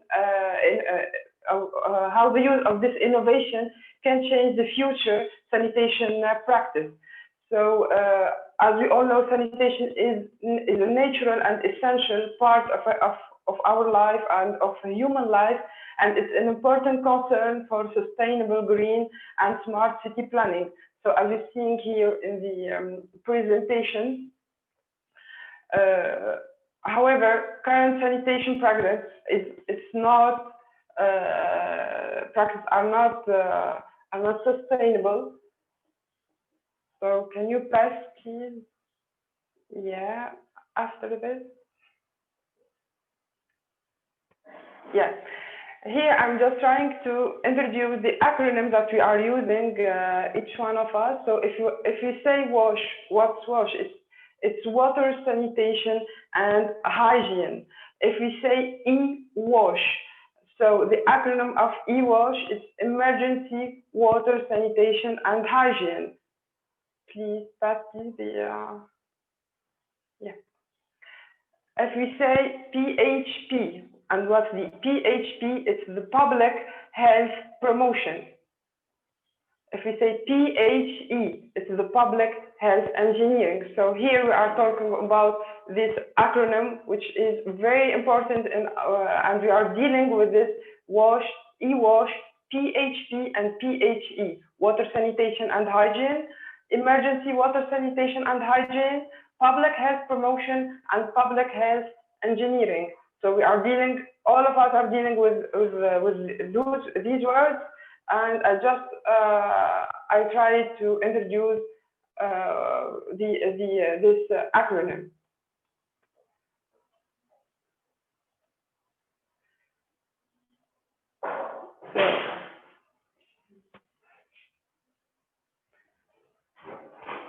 So, later on, so if we unless adequate water and sanitation services are quickly provided to emergency affected children and their family. So disease and death will follow. Many diseases can be the result of waterborne contaminated water, lack of water, water-related and vector-borne, water-based life-borne.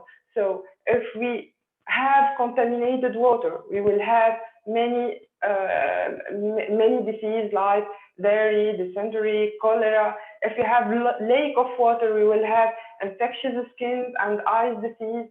Water-related and malaria can introduce malaria, river blindness, water-based life forms which can introduce Guinea worm. So 2 billion of people, nearly 1/4 of the world population, lack access to basic sanitation facilities, such as toilet or latrine, due to the many problems that arise from inappropriate practice and management. We have 2.5 billion people who still do not use improved sanitation facility, and over 1 billion people practice open defecation. So therefore, finding sustainable solution to this problem is an essential concept in modern urbanism. Poor sanitation remains a global challenge on the lead to transmission of life-threatening disease and contamination of both land and water. Here we are talking about the United Nations Sustainable Development Goals, and especially about the Goal 6, clean water and sanitation. If we pass to the challenges of WASH in health facilities, so many health facilities in development and transition in developing and transition countries like Tunisia, so do not have adequate amenity for water supply, sanitation, and hygiene. Improper waste management may attract vector of disease. So, and from breeding place from mosquito, proper hygiene practice reduce the risk of hospital-acquired infection and adequate sanitation facilities. Here I want to try to represent some photos of the challenges that you are facing. Let's begin of the challenge of water supply. Here I'm showing the picture of water supply in health center in Burkina Faso. So water is at the center of economic and social development, and it's vital to maintain health, grow food, manage the environment. Despite water's importance, over 663 million people in the world still lack access to improved drinking water sources. So if you are seeing here the picture, you will see that the water supply is in very bad conditions. If we pass to sanitation, as we said, sanitation is very important to all of us.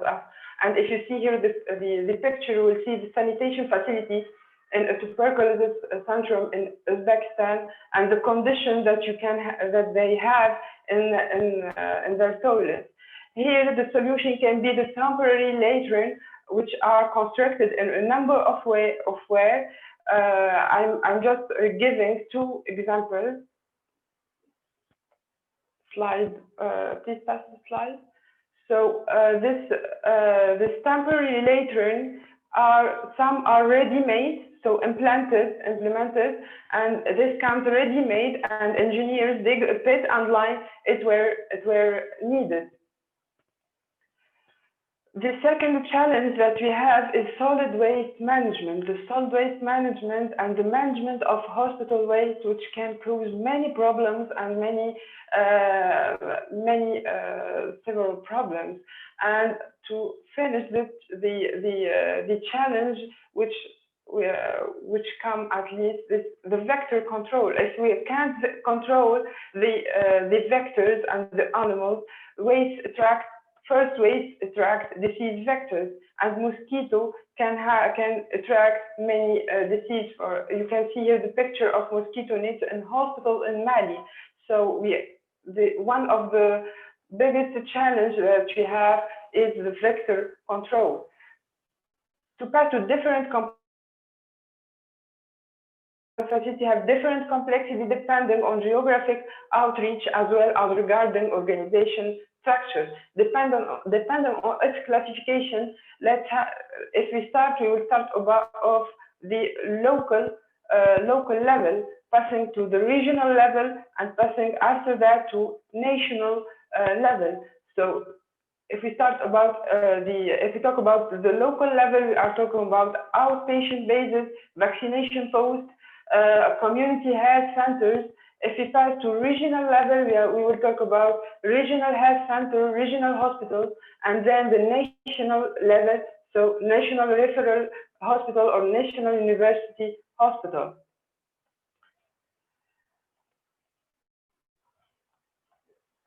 Can you just pass the slide after that?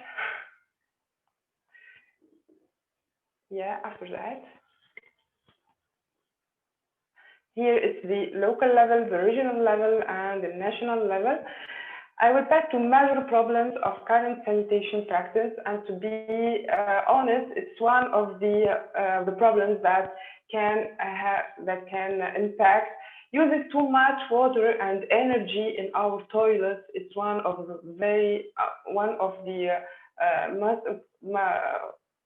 big problems. So current sanitation practices have high water and energy consumption. A typical toilet consume between 13 and 15 liters of water per flush. Using this information, a simple calculation shows that about 10,000 cubic meters of fresh water is consumed over the 20 years lifespan of only one toilet. Additionally, when considering the energy consumed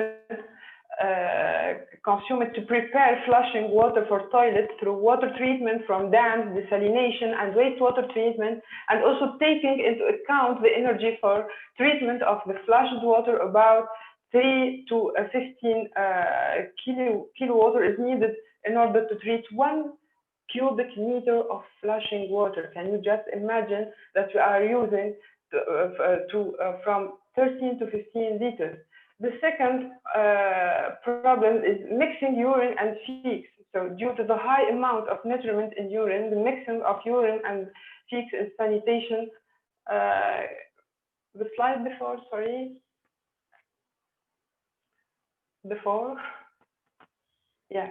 Let's just talk about this slide. So here I'm talking about the mixing urine and feces. So one of the major problems also due to high amount of nutriment in urine, the mixing of urine and feces in sanitation is a wasteful practice, sending the mixture of urine to wastewater treatment plant not only waste important nutrients such as nitrogen and phosphorus that we can use in agriculture, but can also lead to algal sludge overgrowth in the treatment. So, and also one of the problem of sanitation practice is improper emergency function and social responsibility. Current sanitation practices are not functional during emergency and disaster. In this situation, water scarcity and damage to the water supply may result due to the higher and more severe demands on the system. So during the disease outbreaks, such as the recent Ebola epidemic, coronavirus can be easily transmitted through shared toilets, additionally with improper practice, such as an open dissection. Introducing, this is why this century has been many tremendous achievements through the innovative use of technology by following ancient wisdom in the case of sanitation. So, and by using high tech, it's possible to solve many problems of sanitation problems that flag our cities today. In this case, 3 large-scale products are being introduced as follow.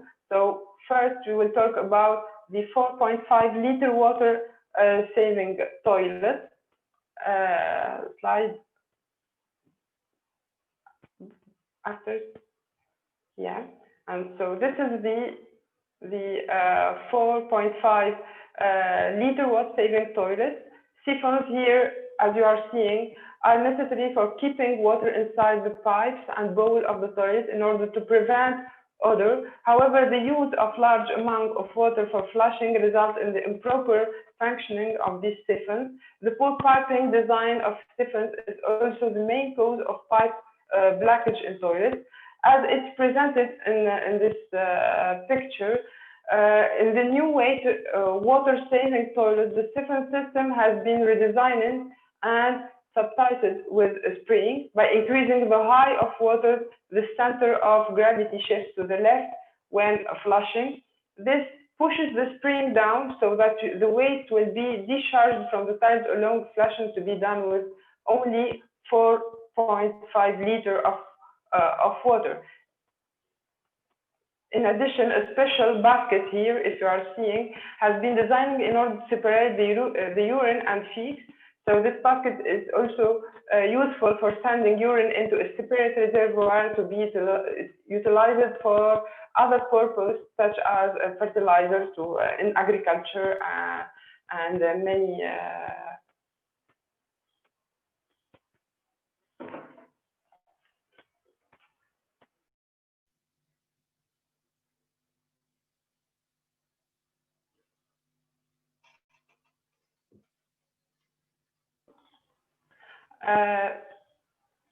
Sorry, I'm finishing. So the conclusion that you have identified major problem of current toilet practice in urban area. This problem that exists within urban sanitation system should be considered and resolving using smart and green urban practice to solve this problem. So this innovative designs for toilet practice, the designs were influenced by ancient Korean wisdom and were realized by applying modern technology. Through the use of this innovation, future sanitation practice will use less water, separate urine and feces, utilize waste as fertilizer, foster social responsibility, be identified as a technology towards zero emission community. So I know that I don't have more time, so I'm just giving the call to Wasif, and I'm here for any question.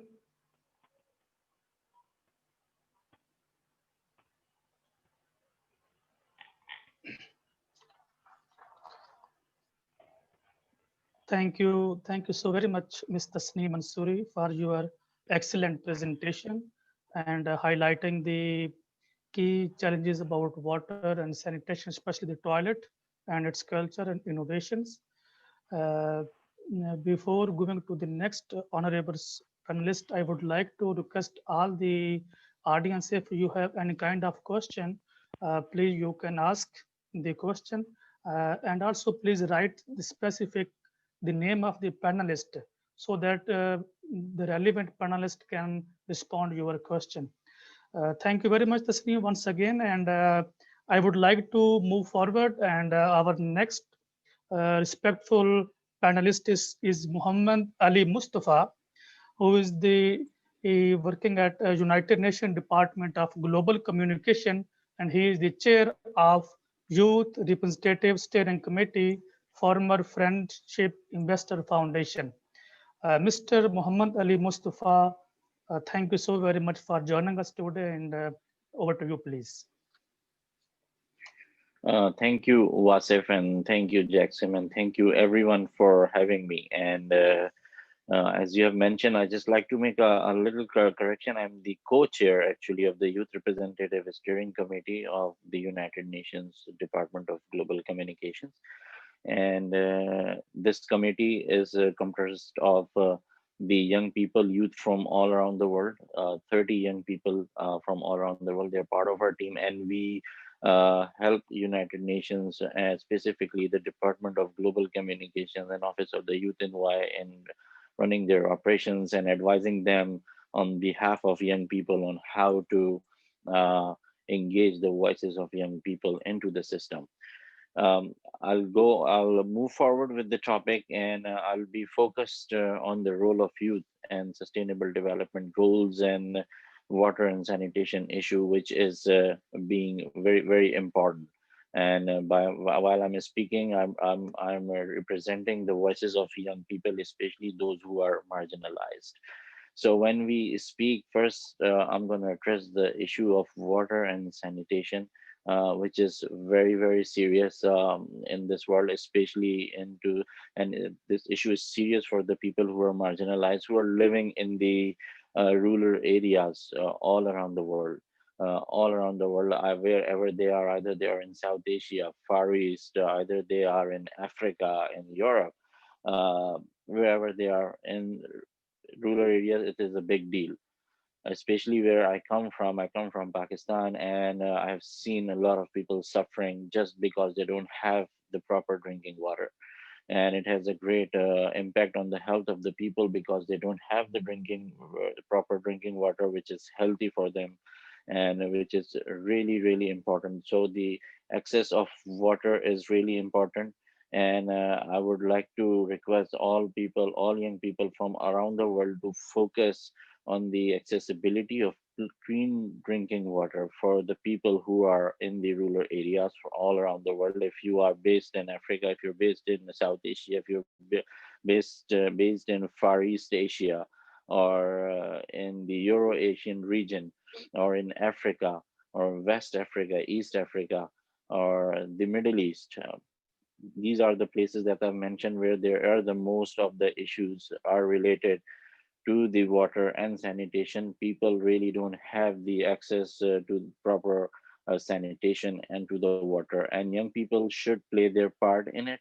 And how they can play their part? By engaging into the activities by themselves.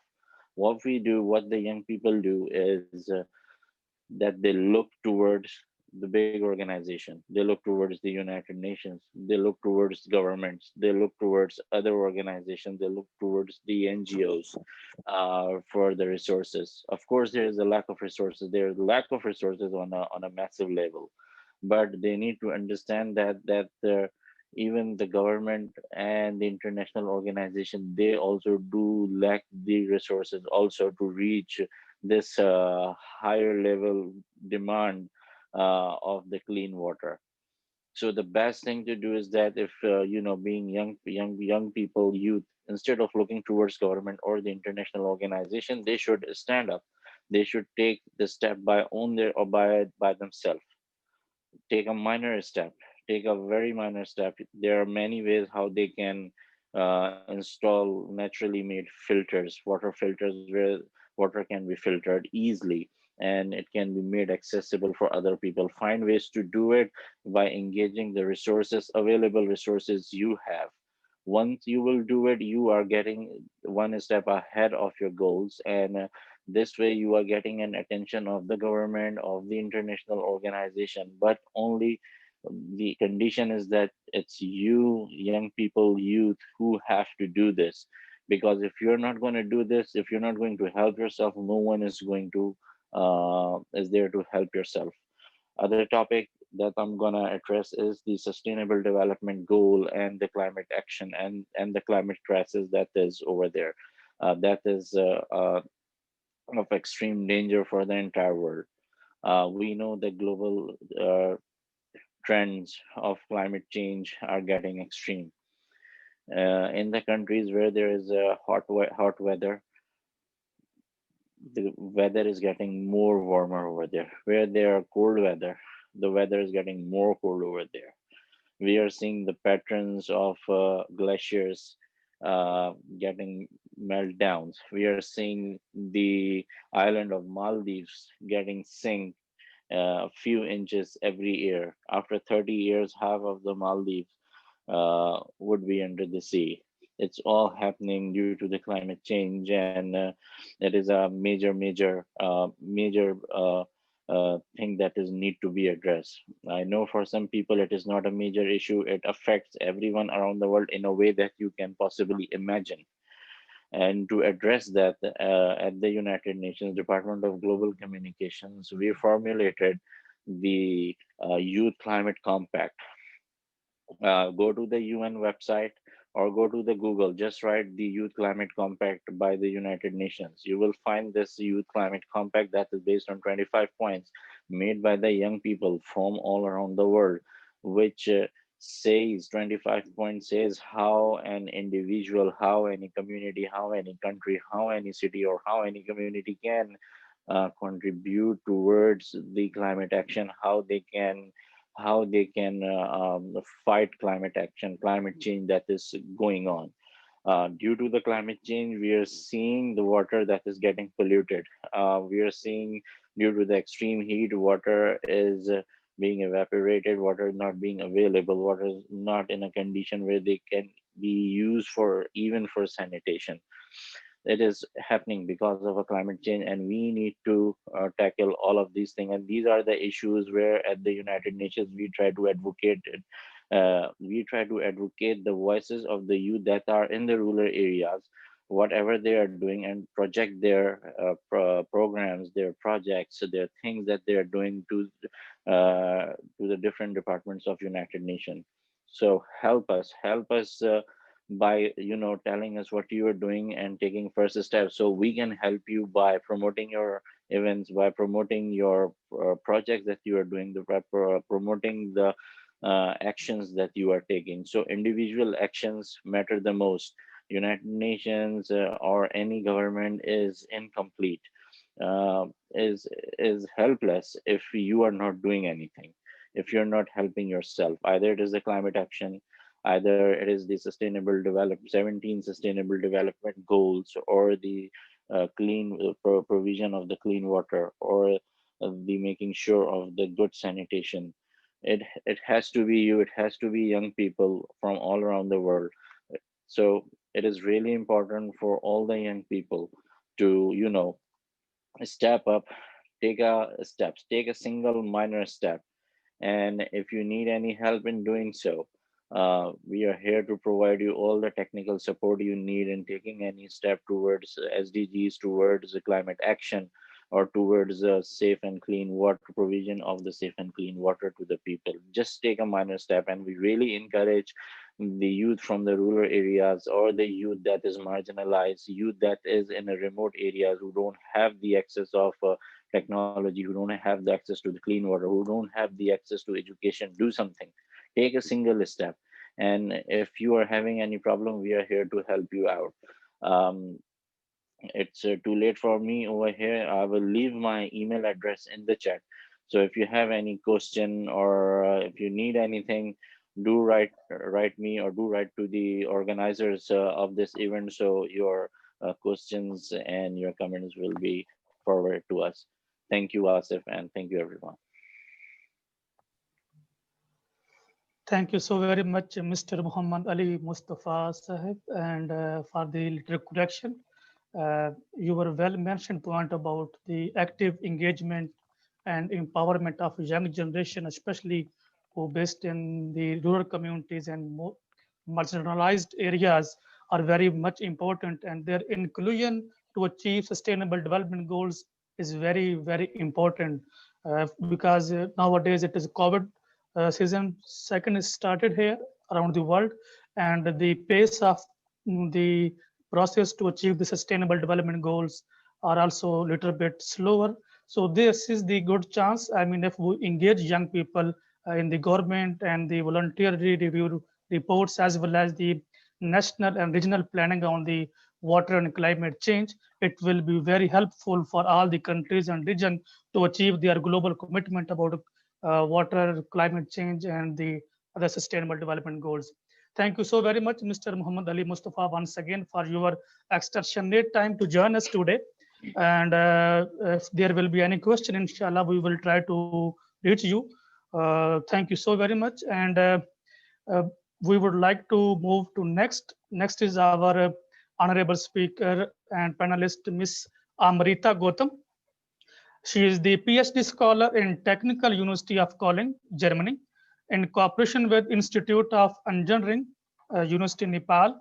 And she is a civil engineer by profession with special focus in hydroinformatic, water supply engineering and management.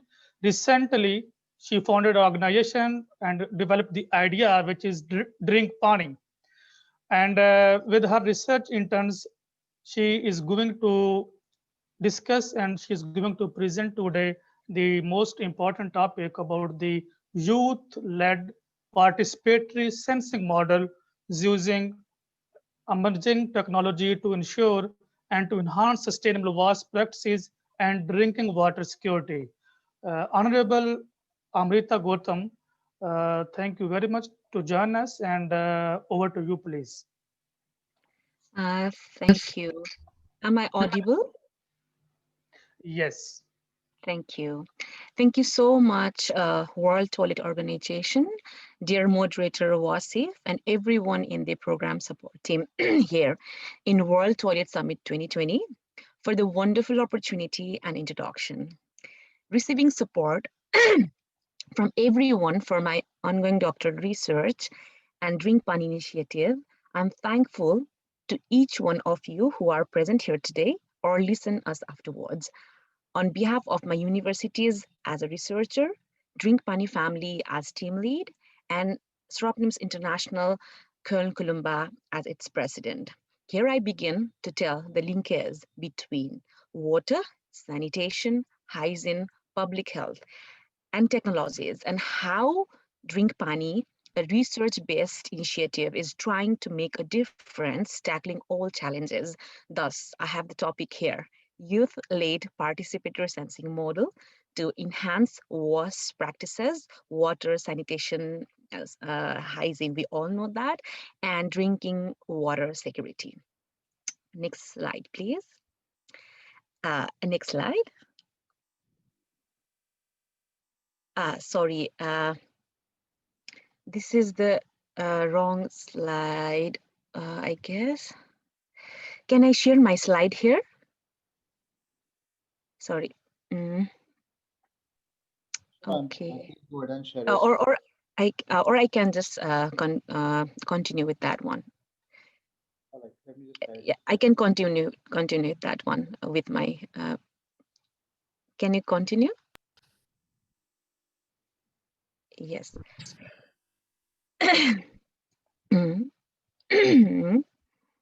Yeah, safe drinking water and sanitation, basic sanitation facilities are essential for human civilization, but we know not everyone in the world are, not everyone in the world are able to receive these facilities.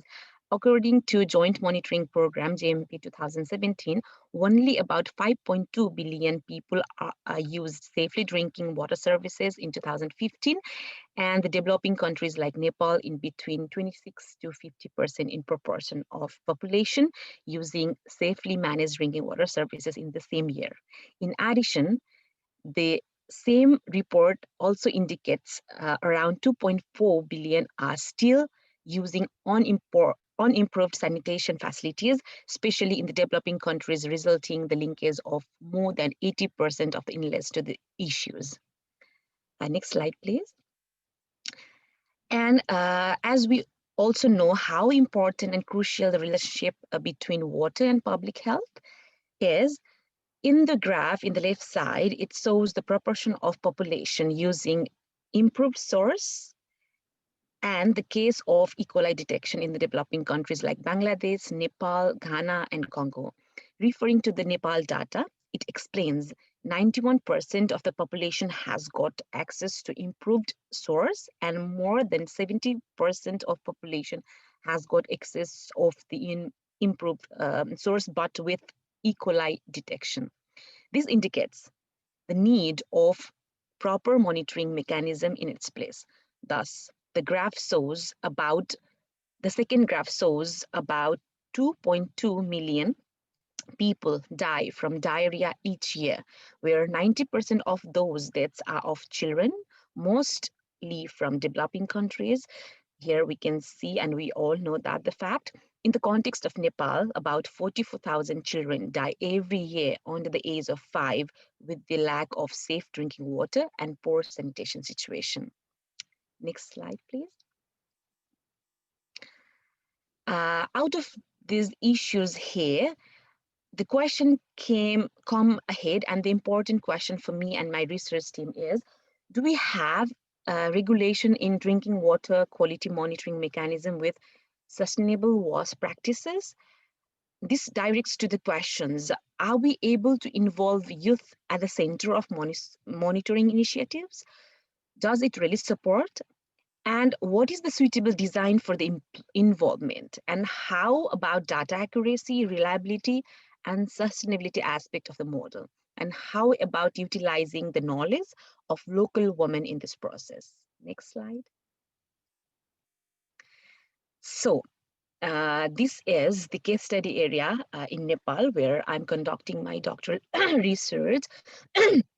As my dear moderator already explained about how I'm utilizing the idea of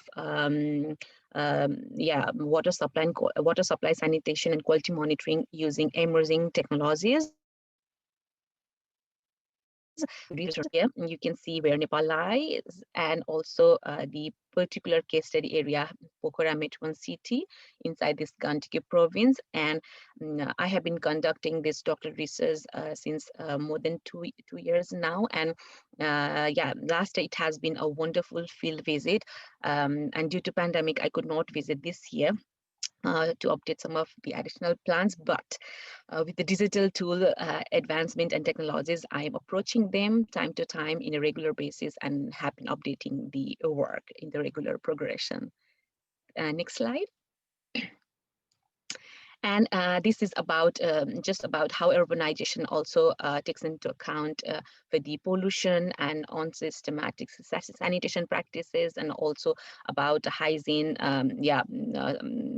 problems, and how we need to address these problems in order to manage the population growth and to have a proper system of water sanitation hygiene practices in overall. Next slide, please. And as I already said, Drink Pani research-based initiative has been taking its place, and we have recently founded it. I have recently founded it with my research interns actively who are working in the field.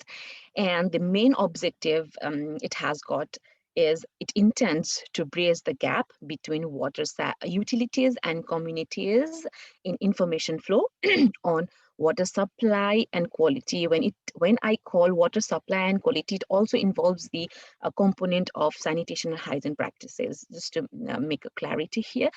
And to with youth as key actors and ICTs as the main tool to navigate the path to reach policymakers for evidence-informed decision making.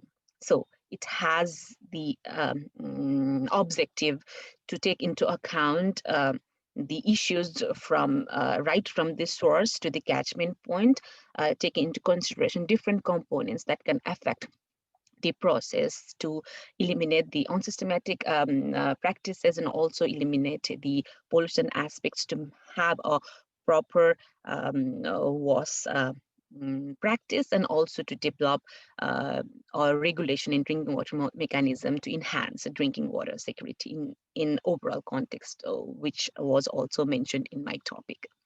Next slide, please.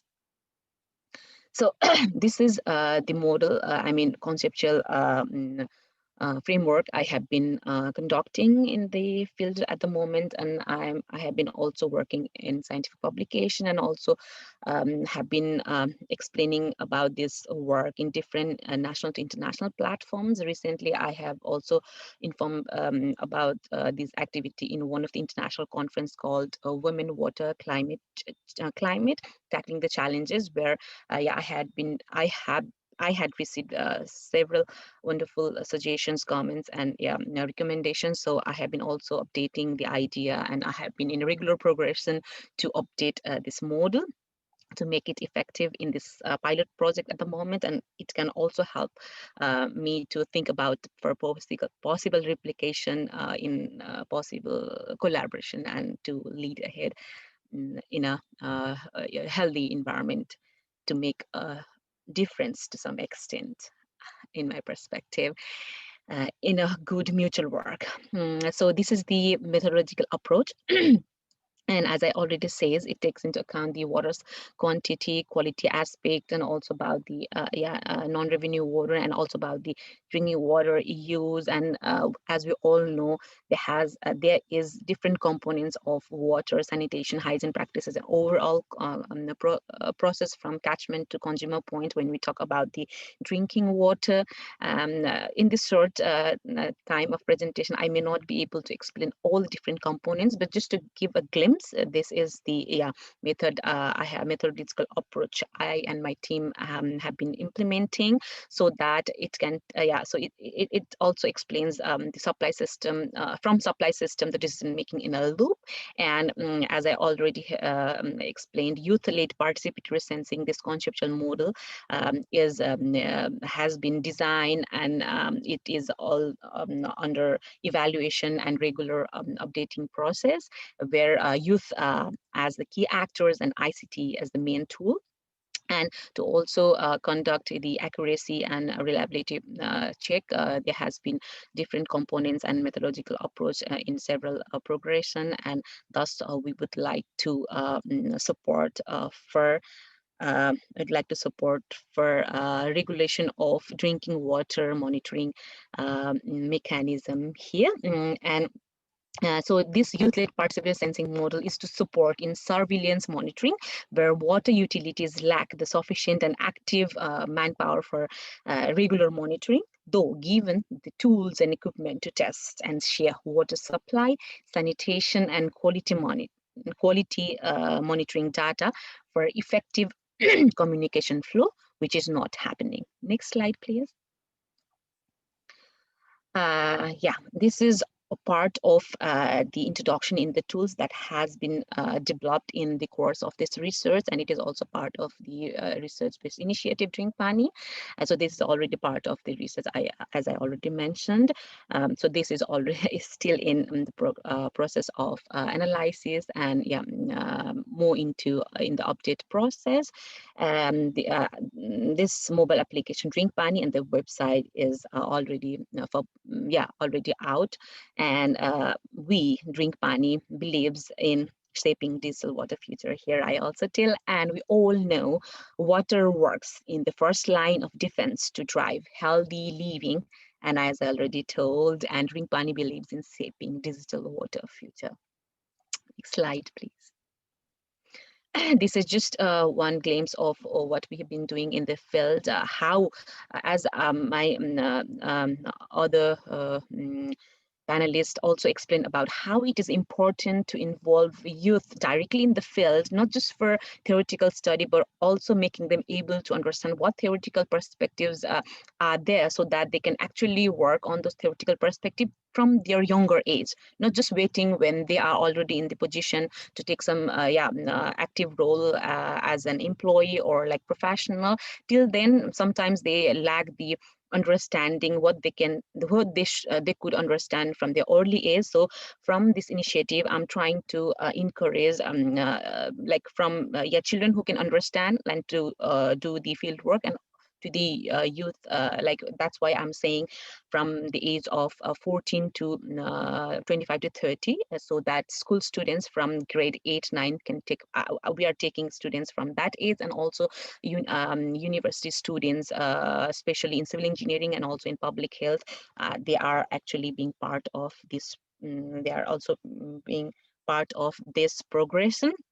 As research interns. So this is as I already told, it's not easy to explain all the methodological approach of the model, but there is the systematic approach to involve students in the field visit, also for sanitation inspection, data collection, water sampling, and data analysis and reporting with digital tools that we have been encouraging. So this is just one glimpse where young water volunteers, they are given the name Young Water Volunteers, and they are officially assigned in the club, Drink Pani Club, according to their institution name. And here is one glimpse where young water volunteers have been taking data, and one indication was that more than 80% of sampling points detected with E. coli, and we all know how E. coli can be detected and what is the reason behind it with this like poor sanitation practices. And and also hygiene, like lack of proper hygiene practices and so on, and also other factors involved in between. Yeah, one student, she is using this membrane filtration test directly in her school lab that we have been supporting with our initiative in the research, and there are just some glimpses of like this membrane filtration disc with the E. coli detection, and also this presence and absence of E. coli, and the students are directly working in the field. Next slide. I'm already in a few of the last slides, just 1 minute more and I will be done. So these are just a few glimpses of students who are working in the field with the active involvement of local stakeholders, because I really believe youth has got, as all of us, we are also young professionals, we have got energy, we have got ideas, we would like to work together, but I really feel intergenerational dialogue is really important to understand the experiences already that lies in the area, and so that like all different components can take its place in a really good form. That's why I always say with my team, this technological, institutional, and governance framework should work together so that it can really bring a change, not just from one side, but from all possible sides. And that's why we also advocate local women and their indigenous knowledge should be also tapped in accordance to make a balance in the society for the development. Next slide, please. As we all know, pandemic has given us very given us problem, and we cannot do field work regularly in a regular progress, and that's why this pandemic has also given me and my team a huge problem. But in a accepting this challenge, we have been driving our energy and have been using digital tools, and this is just one glimpse how we are empowering or capacitating our youth with different boot camps sessions to encourage them what they can do for this from their home, inspecting like sanitation condition, hygiene practices, and also empowering other people in their community to use water at their best to fight for pandemic, and also taking the data within their reach, and also giving them all the different factors they need to know according to our plan and the methodology. And we are also have been taking drink fun stories with the video storytelling series. Yeah, so these are there are so many challenges, and but the important thing is that we are really focused to involve youth at their best, and we've been, as I already said, we have been updating the idea and model in regular progression. So we also expect more suggestions, comments, and recommendations from this platform as well, and look forward to hear from everyone who are interested to talk about this topic. Thank you so much. Next slide. Next slide. Yeah, this is the final slide. Thank you. Can you please? Yes. It's sorry, Wasif, I took a long time. Okay, so you have done, yes? Yes. Okay, thank you so very much for your excellent working experience about drink pani and technical sport and involving young people as a volunteer club and different other activities in Pakhura. It is very important in other region of the Nepal. So we wish you all the best for your project, and thank you so very much for joining us today. As we all know that around the world, almost 4.2 billion people have not access to safely managed sanitation, according to the recent data. In this way, although it's technical and scientifically, it is very important to engage people and develop the youth-led participatory approach for the startups, but we cannot ignore the social sector, social background as well, because when we are going to talk about the water and sanitation, it is the business of everyone. So yes, although science and technology have its own significance, but the culture and traditions and social values and taboos are there existing in the societies. So here we have another very excellent panelist from Oxford University, and he is an anthropologist, and that his name is Honorable Dalton Price, and he is the PhD candidate in anthropology at University of Oxford, where he is studying the response of domestic and international aid organization to the humanitarian crisis, and he has previously worked on global health project with World Health Organization. And he is going to discuss about the cultural and traditional barriers and inequalities to achieve the sanitation and water related commitments. So dear Dalton Price, it's over to you, please. Yes, thank you so much. I really appreciate it. I just want to say thank you to all the panelists who spoke before me. You really set the stage talking about incredible engineering, technology, activism, climate change, all important topics. So I really appreciate that.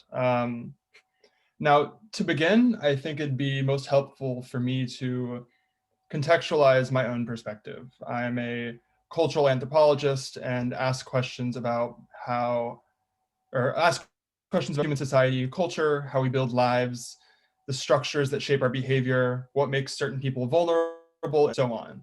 Anthropology kind of demands this special attention to human experience. And in my work, I apply these perspectives to global public health.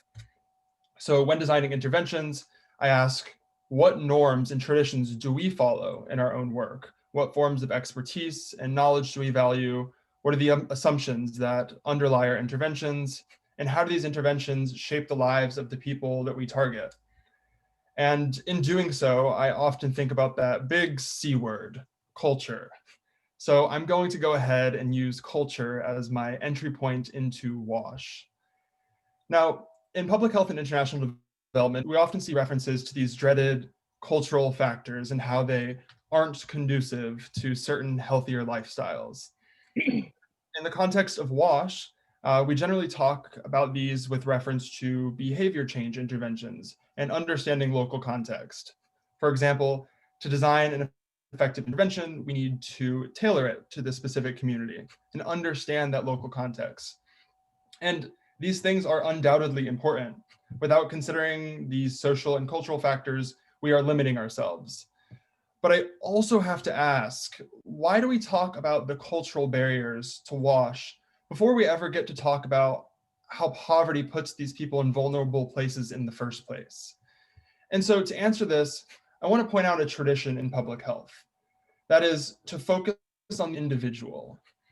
Individuals are often responsible for their own health, and if things go wrong, then they're the ones to blame.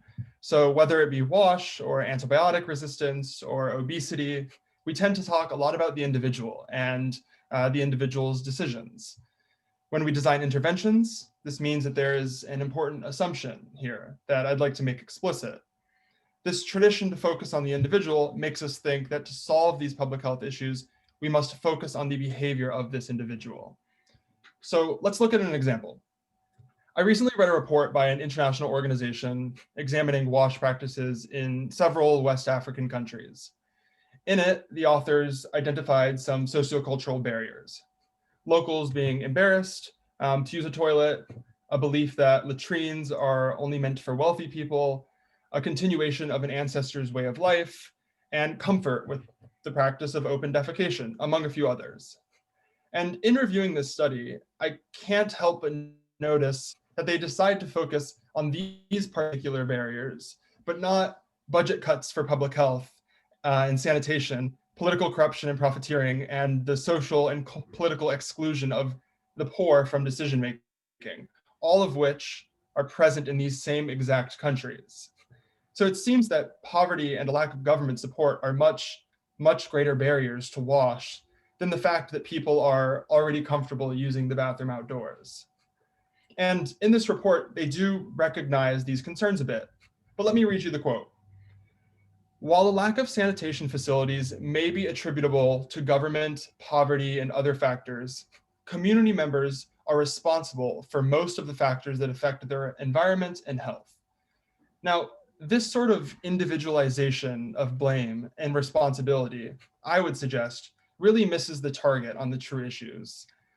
It isn't that it's entirely problematic to look at the individual, right? Or to take the individual as our unit of analysis. But we need to ask, what is obscured when we talk about the individual, when we talk about behavior change, when we talk about culture in public health and in WASH programs? That's an important question. When we think about an issue in a certain way, we are actively though usually unintentionally, obscuring another way of thinking about the issue. In this case, I would suggest that by focusing on the individual, we obscure the structures, policies, and institutions that shape the lives of that individual, whether that be poverty brought about by market failures or political exclusion of the rural poor. And we needn't look further than a map of global income distribution to see that poor sanitation, poor hygiene follow the global economic lines. Rich countries generally don't face a severe problem with WASH, although there's plenty of within country diversity here. Yet of all of these people across the world who suffer from a lack of sanitation and hygiene, they likely differ in their sociocultural practices that are unique to their community. But what ties them together? Poverty, exclusion, and these other structural factors that dictate the terms of their lives before they're even born. And let's be very clear here. The exclusion of the poor from a basic set of human rights is not an anomaly or something exceptional to our system. This exclusion is characteristic of our system. Our current world order is grounded in this exclusion. So therefore, to have a meaningful conversation about WASH and sustainable change, I'd argue that we need to recognize the limits of this culture argument, as I'm calling it, and go beyond interventions that focus on the individual. It feels in some ways unjust to say that the main contributing factors that people, for example, don't practice good hygiene habits like washing their hands with soap, at least before we mention these structural forms of exclusion, right? And poverty, again, I would argue, doesn't just appear. It doesn't just happen in a vacuum. Poverty is created, and more importantly, it's maintained in the long term. These same nations where many don't have access to basic sanitation are also some of the nations with the greatest level of wealth and income inequality. New types of economic policies over the past several decades have only allowed this income gap and inequality to expand, with rich often getting richer and the poor still lacking access to basic human rights. We can quite literally sit back and watch public spending being cut and programs being privatized out, making these basics less affordable for many people. And so, if you couldn't tell up until this point, I am a strong believer that governments must step up and help us address these problems. If we want to improve WASH, at least sustainably and for the long term, governments need to remedy the problems like severe wealth inequality and political exclusion of the poor, especially the rural poor. When we talk about clean water supply and sanitation systems, we aren't just talking about private households. We're talking about schools, hospitals, clinics, public spaces, and so on. Governments need to step up and ensure quality water, sanitation, and hygiene for all its population. And don't get me wrong, I'd be naive not to acknowledge the issues with the government. There's widespread corruption and economic mismanagement in all regions of the world. But this only supports my point that we need to demand improvements. Returning to the title of this panel, Youth for Sustainable WASH Development, we really need to emphasize that sustainable part. For me, one of the best ways to be sustainable is to build government capacity and ensure that these government policies are inclusive. Now, how do we get there, right? That's the question. Well, to conclude, I'd like to focus on another word in the title of this panel, youth. So up until this point, I haven't explicitly mentioned being a young person, but I do believe that being part of a younger generation has influenced every aspect of what I've said so far. While I do believe that youth have a big role to play in creating awareness about health and hygiene, building capacity of youth, encouraging the uptake of technology for sustainable toilets, and shaping the vision of SDG 6 more broadly, I do not believe that our work can stop here. First and foremost, we need strong and inclusive government institutions. And sometimes we have to fight for that. Fortunately, though, we have some really great examples to follow. Just look at Peru this past week. After dealing with decades of corruption and policies that only further entrenched inequalities in the country, Peruvians said enough is enough, and the nation exploded into protest. And the vast majority of the people in those streets were young people. Since then, the Peruvian president has stepped down and a transitional government is underway before upcoming elections. They're even talking about a constitutional rewrite that would forge a more prosperous and inclusive future for Peru. Their fight, of course, is not over. It's really just getting started. but we have a lot to learn from them. And in looking at one of the photos from one of these protests, I saw one young person holding a sign that said, La generación equivocada. In Spanish, that means the wrong generation. That's the power of youth. And we can look to similar movements in Chile, where indigenous people may be represented in their constitution for the first time ever in the coming months, or Black Lives Matter in the United States, or Roads Must Fall in South Africa. These social movements demand inclusion, and they're working, even if slowly. That's the power that I believe youth have.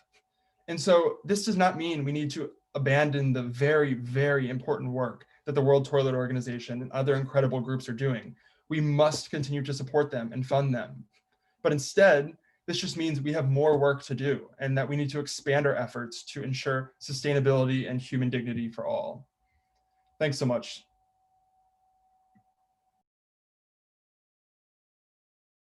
So thank you so very much, Mr. Dalton Price, for your excellent highlighting the social and cultural aspects of the water and sanitation, and especially to empower the governments to pace up the process to achieve sustainable development goals with focus on the sanitation.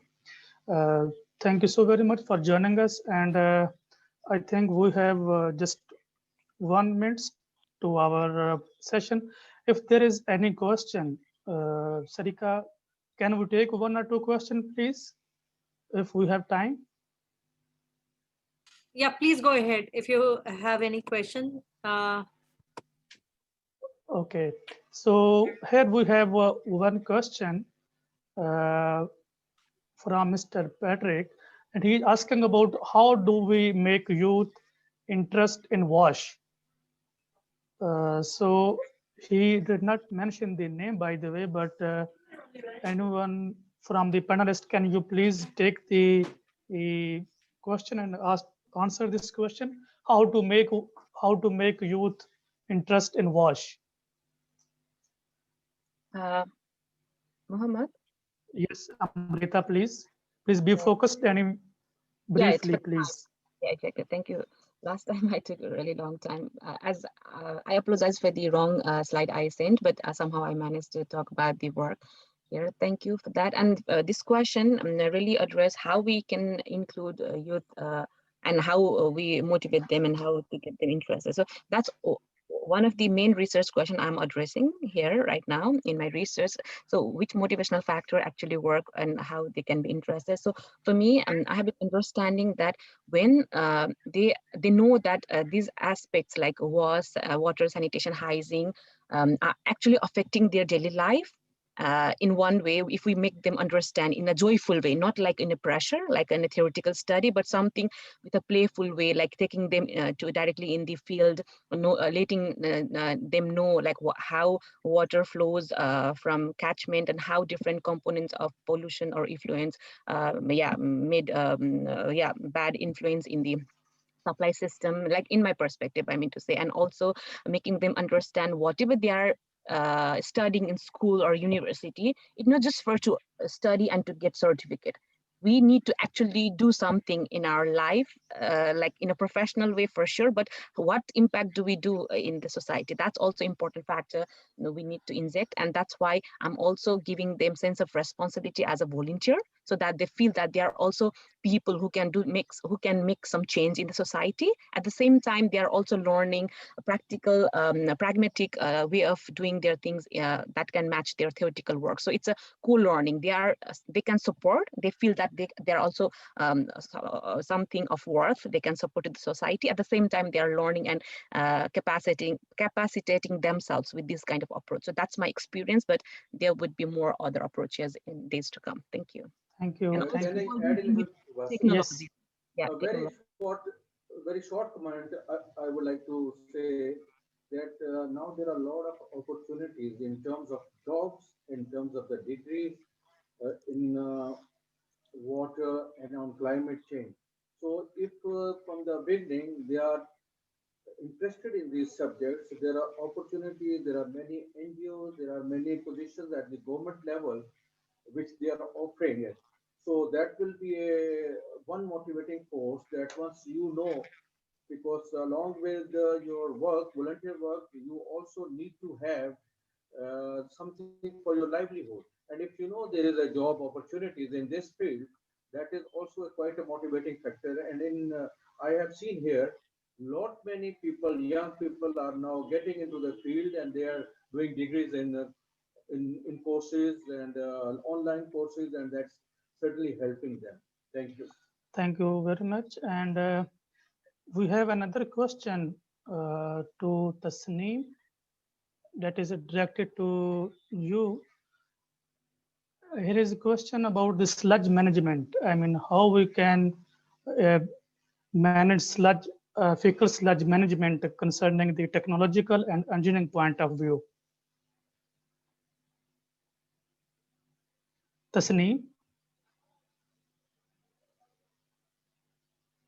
Hello? You hear me?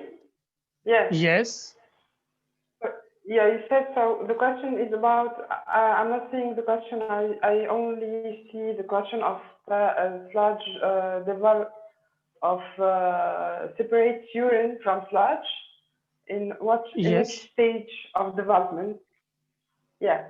So I just answered here in a message. The idea of this B-sloped conveyor belt toilet is to separate at the stage of this B-sloped conveyor belt toilet. So instead of flushing, the feces and urine are separated from the source using this kind of toilet. So the urine goes to a separated tank, creating biotank by adding fertilizers or additive or microorganisms. So to have the fertilizers which we can use after. So the use of this additive in the urine or fixed tanks can create a biotank, converting the urine and feces into fertilizers. So the separation here, we are talking about the separation in the B-sloped conveyor belt toilet. So in the first level of using this kind of toilets, of sustainable toilets. Okay, perfect. And thank you so very much. We have just two questions which are addressed already, and there is one request from a person from Nigeria, and he is working on the sanitation, and he's asking about the sharing of the contacts. And I hope our contacts detail are available, and our honorable organizing team will also share with it. So thanks once again to all the honorable panelists and the keynote speakers for the two-day session. And not but the least, I mean, I am going to express my heartfelt congratulations and excellent work the team of the Honorable Jackson and Sarika for the organizing this big event, which is very important of the today. And we also be sharing our activities on the social media networks. You can also reach to us. Any question, any comments, and any suggestion, always welcome to please write us. And we will be here to available to respond everybody. Thank you so very much. Once again, thank you very much, the panelists and the organizing team. Thank you. Thank you, thank you, Muhammad, for moderating this session. And thank you, participants, for bringing different perspectives. Thank you, Dalton, for bringing perspectives, especially from the government side, from the side of corporates, and how youth can play an important role despite of all the challenges. Thank you, Amrita, for bringing perspective from grounds, from your experiences in Nepal. They are quite insightful. The insights are quite interesting for us. Thank you, Tasnima, for bringing your experiences with regard to fecal sludge management. Thank you, Mr. Muhammad, for such an interesting philosophy that how important it is in life to bring different perspectives and lead the life with the dignity and helping others to lead the path. Thank you. Now I'll request Jack for his closing remarks. Over to Jack. Thank you. Thank you, everybody. I must just add to the last speaker point is that you should change government only if you have a better one standing by to take over. If you don't have, you fall from the frying pan into the fire. So when the youth, you can mobilize them quite fast because they are always very energetic. But when we see they are mobilized in some country just to burn down the shops and break the windows, it didn't help very much. So in your country, in Pakistan, now there is a very good prime minister. I think there is no perfect situation given that the history and background is still having a lot of weaknesses. So this is the time for the youth to get organized in a constructive manner that the people can build their country as if they are the government and then complement it with the government. Because if you ask the government, most of the time they don't have enough resource. They are very busy and they are also having a very long protocol, approval, bureaucracy. Not much can be done if we push them. If you break them, even worse.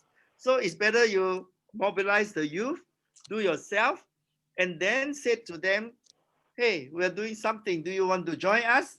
And then they can join you. Not you join them. It's hard to join them. It's easier they join you. Okay, so I like Thank you, to, Jack. yeah, if possible, I like to come to Pakistan. I've never been there. I heard so much. And if there is something we can meet some leaders who are passionate about sanitation, we would like to do that because we are into legacy work. And last year we went to Brazil and lobbied the Senate and the Congress to pass the law that all their water company which are owned by the government, 94% of them are owned by the government, can now receive private investment for the sewage treatment. 50% of their sewage treatment was not treated. They met the expert at the World Toilet Summit physically in Sao Paulo. 3 months before, we went to Brasilia to the government World Water Forum office, capital, and lobbied them. And then when we came back a few months later, that law was passed. So you can imagine this is the kind of impact. If we can do something in Pakistan, we'll be very, very happy to join force with Brigadier Muhammad. You know which button to push. Yeah. And you know when is the election time and it's over and who is the right person to go to. And then let's start working like that. Yeah. Yeah, you're most welcome. In fact, I invite all the team, including my own team, who are on the panelist and your team, and they're always welcome. And I will arrange your meetings with the people who matter, all the politicians, and including the Prime Minister. You're most welcome. So now to close, I would like to say every year we have World Toilet Summit in a different country, and physically we have never been doing this virtually. This is our first time. We think we did a reasonably good job. The physical meeting will be much better because people can actually, get to make deals and connect much personally. Drinking coffee and all that, but let's say it's a COVID time and everybody is doing virtual one, and we did quite a good job. Thanks to all of you and the audience who are very patient, and also the ones that are on social media, in Facebook, in all the streaming live. We have got speakers from Asia, from America, from Europe, from Japan, from Australia. It's spanning throughout the planet. And we are all in different time zone, and we found this particular time zone, which is 12 o'clock to 4 o'clock, 4:30 Singapore time, to be a little bit compromised, so that some people can wake up very early and some people can go to bed very late, and we are still able to to do an international meeting like that. So thank you so much. And I also like to thank ECHO India, who is been so nice facilitating us with this Zoom platform. And yesterday, Mr. Aurora, Dr. Aurora says that he would really like to continue to use this platform for us to share information together continuously. So I think this is a good start. There's a few pieces that are already in place for us to continue. Yeah, and so I would discuss. Sorry, Sarika. I was saying if we can, everyone from Eco team can have their videos, then it will be good. We can get a nice picture. Okay. We can click a nice picture if everyone. Yeah. Zoya, yes. Zoya is not there. Okay. So good. Yes. So yeah, Sadhvi. Who Sadhvi ji. Sadhvi ji. But her I think I'm not sure if she is there. Okay. So let's make a group picture. 1, 2, 3. 2, 3. Okay. So to close, we want to play the World Toilet Organization Manifesto video. Prashant is ready, and then we will end with the hip hop song that is so cool, and hope you enjoy it. Okay, over to you, Prashant. Goodbye and stay and enjoy yourself.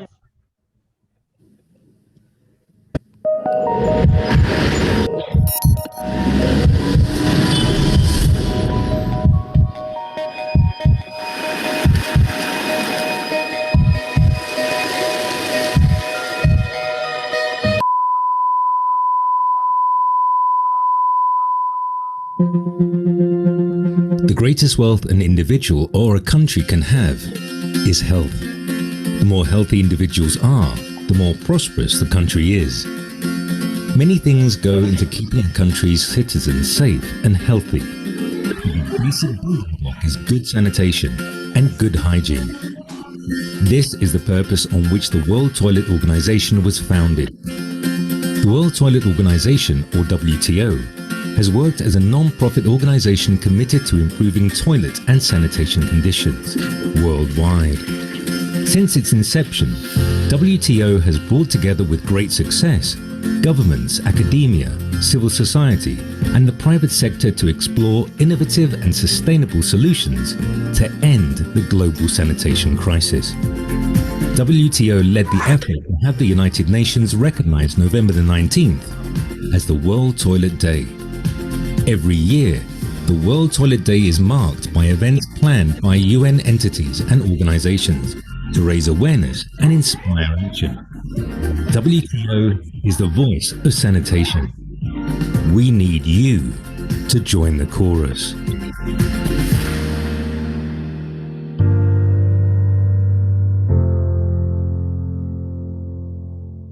Now we will have the song. We made a hip hop song for young people and very appropriate for the youth to play this, and we hope you will share it with all your social media. It's on YouTube.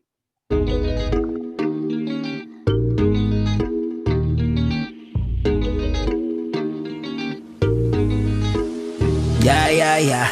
Told my homies, yo, we gon' make a hit, we gon' make a hit while we're talking shit, hey. Take a sip, shit, this shit is lit, bitch, yung manggigit, kaya lagi yung pirit, woo. Told my homies, yo, we gon' make a hit, we gon' make a hit while we're talking shit, hey. Take a sip, shit, this shit is lit, yeah. Bitch, yung manggigit, kaya lagi yung pirit, yeah.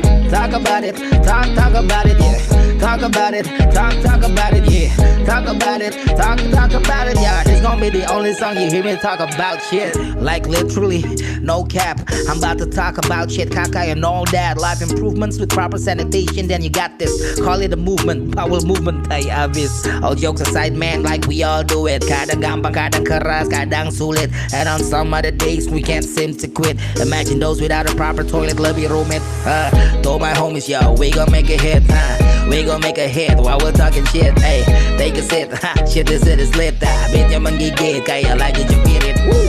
Told my homies, yo, we gon' make a hit, we gon' make a hit while we're talking shit, hey. Take a sip, shit, this shit is lit, bitch, yung manggigit, kaya lagi yung pirit, yeah. Talk about it, talk about it, yeah. talk about it, talk about it, yeah. Talk about it, talk about it, yeah. This gonna be the only song you hear me talk about, yeah. Man, without a toilet, Muji can select hey. About 2 billion people lives like that anyway. They squat, do them business, that's it, man. La mer, tawa goto, excrement. Shit goes down in the water, man. People use that. That means disease about to happen, man. That's too bad. I'm not trying to disgust nobody, but y'all must know. Cause in life, when you got to go, you got to go. Told my homies, yo, we gon' make a hit, huh? We gon' make a hit while we're talking shit, hey. Take a sit, ha. Shit, this shit is lit, da. Bet yung manggigit, kaya like it, you beat it, woo. Told my homies, yo, we gon' make a hit, huh? We gon' make a hit while we're talking shit, hey. Take a sip, ha. Shit, this shit is lit, yeah. Bet yung manggigit, kaya like it, you beat it, yeah. Talk about it, talk about it, yeah. Talk about it, talk about it, yeah. Talk about it, talk about it, yeah. This gonna be the only song you hear me talk about shit.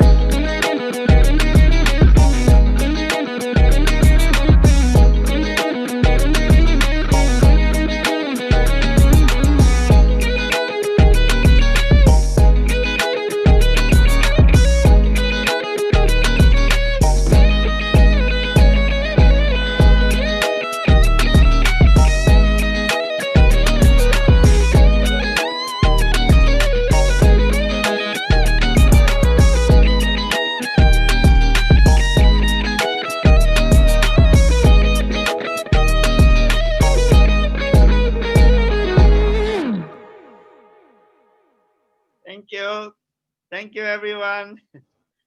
Goodbye and thank you, Jack. Thank you. Bye-bye. Thank you so Thank you. so inspirational. Yeah, that's so much, exactly. Thank you so much for the opportunity. Actually, I got information very last minute, and yeah, I got managed. I mean, I could manage at the time.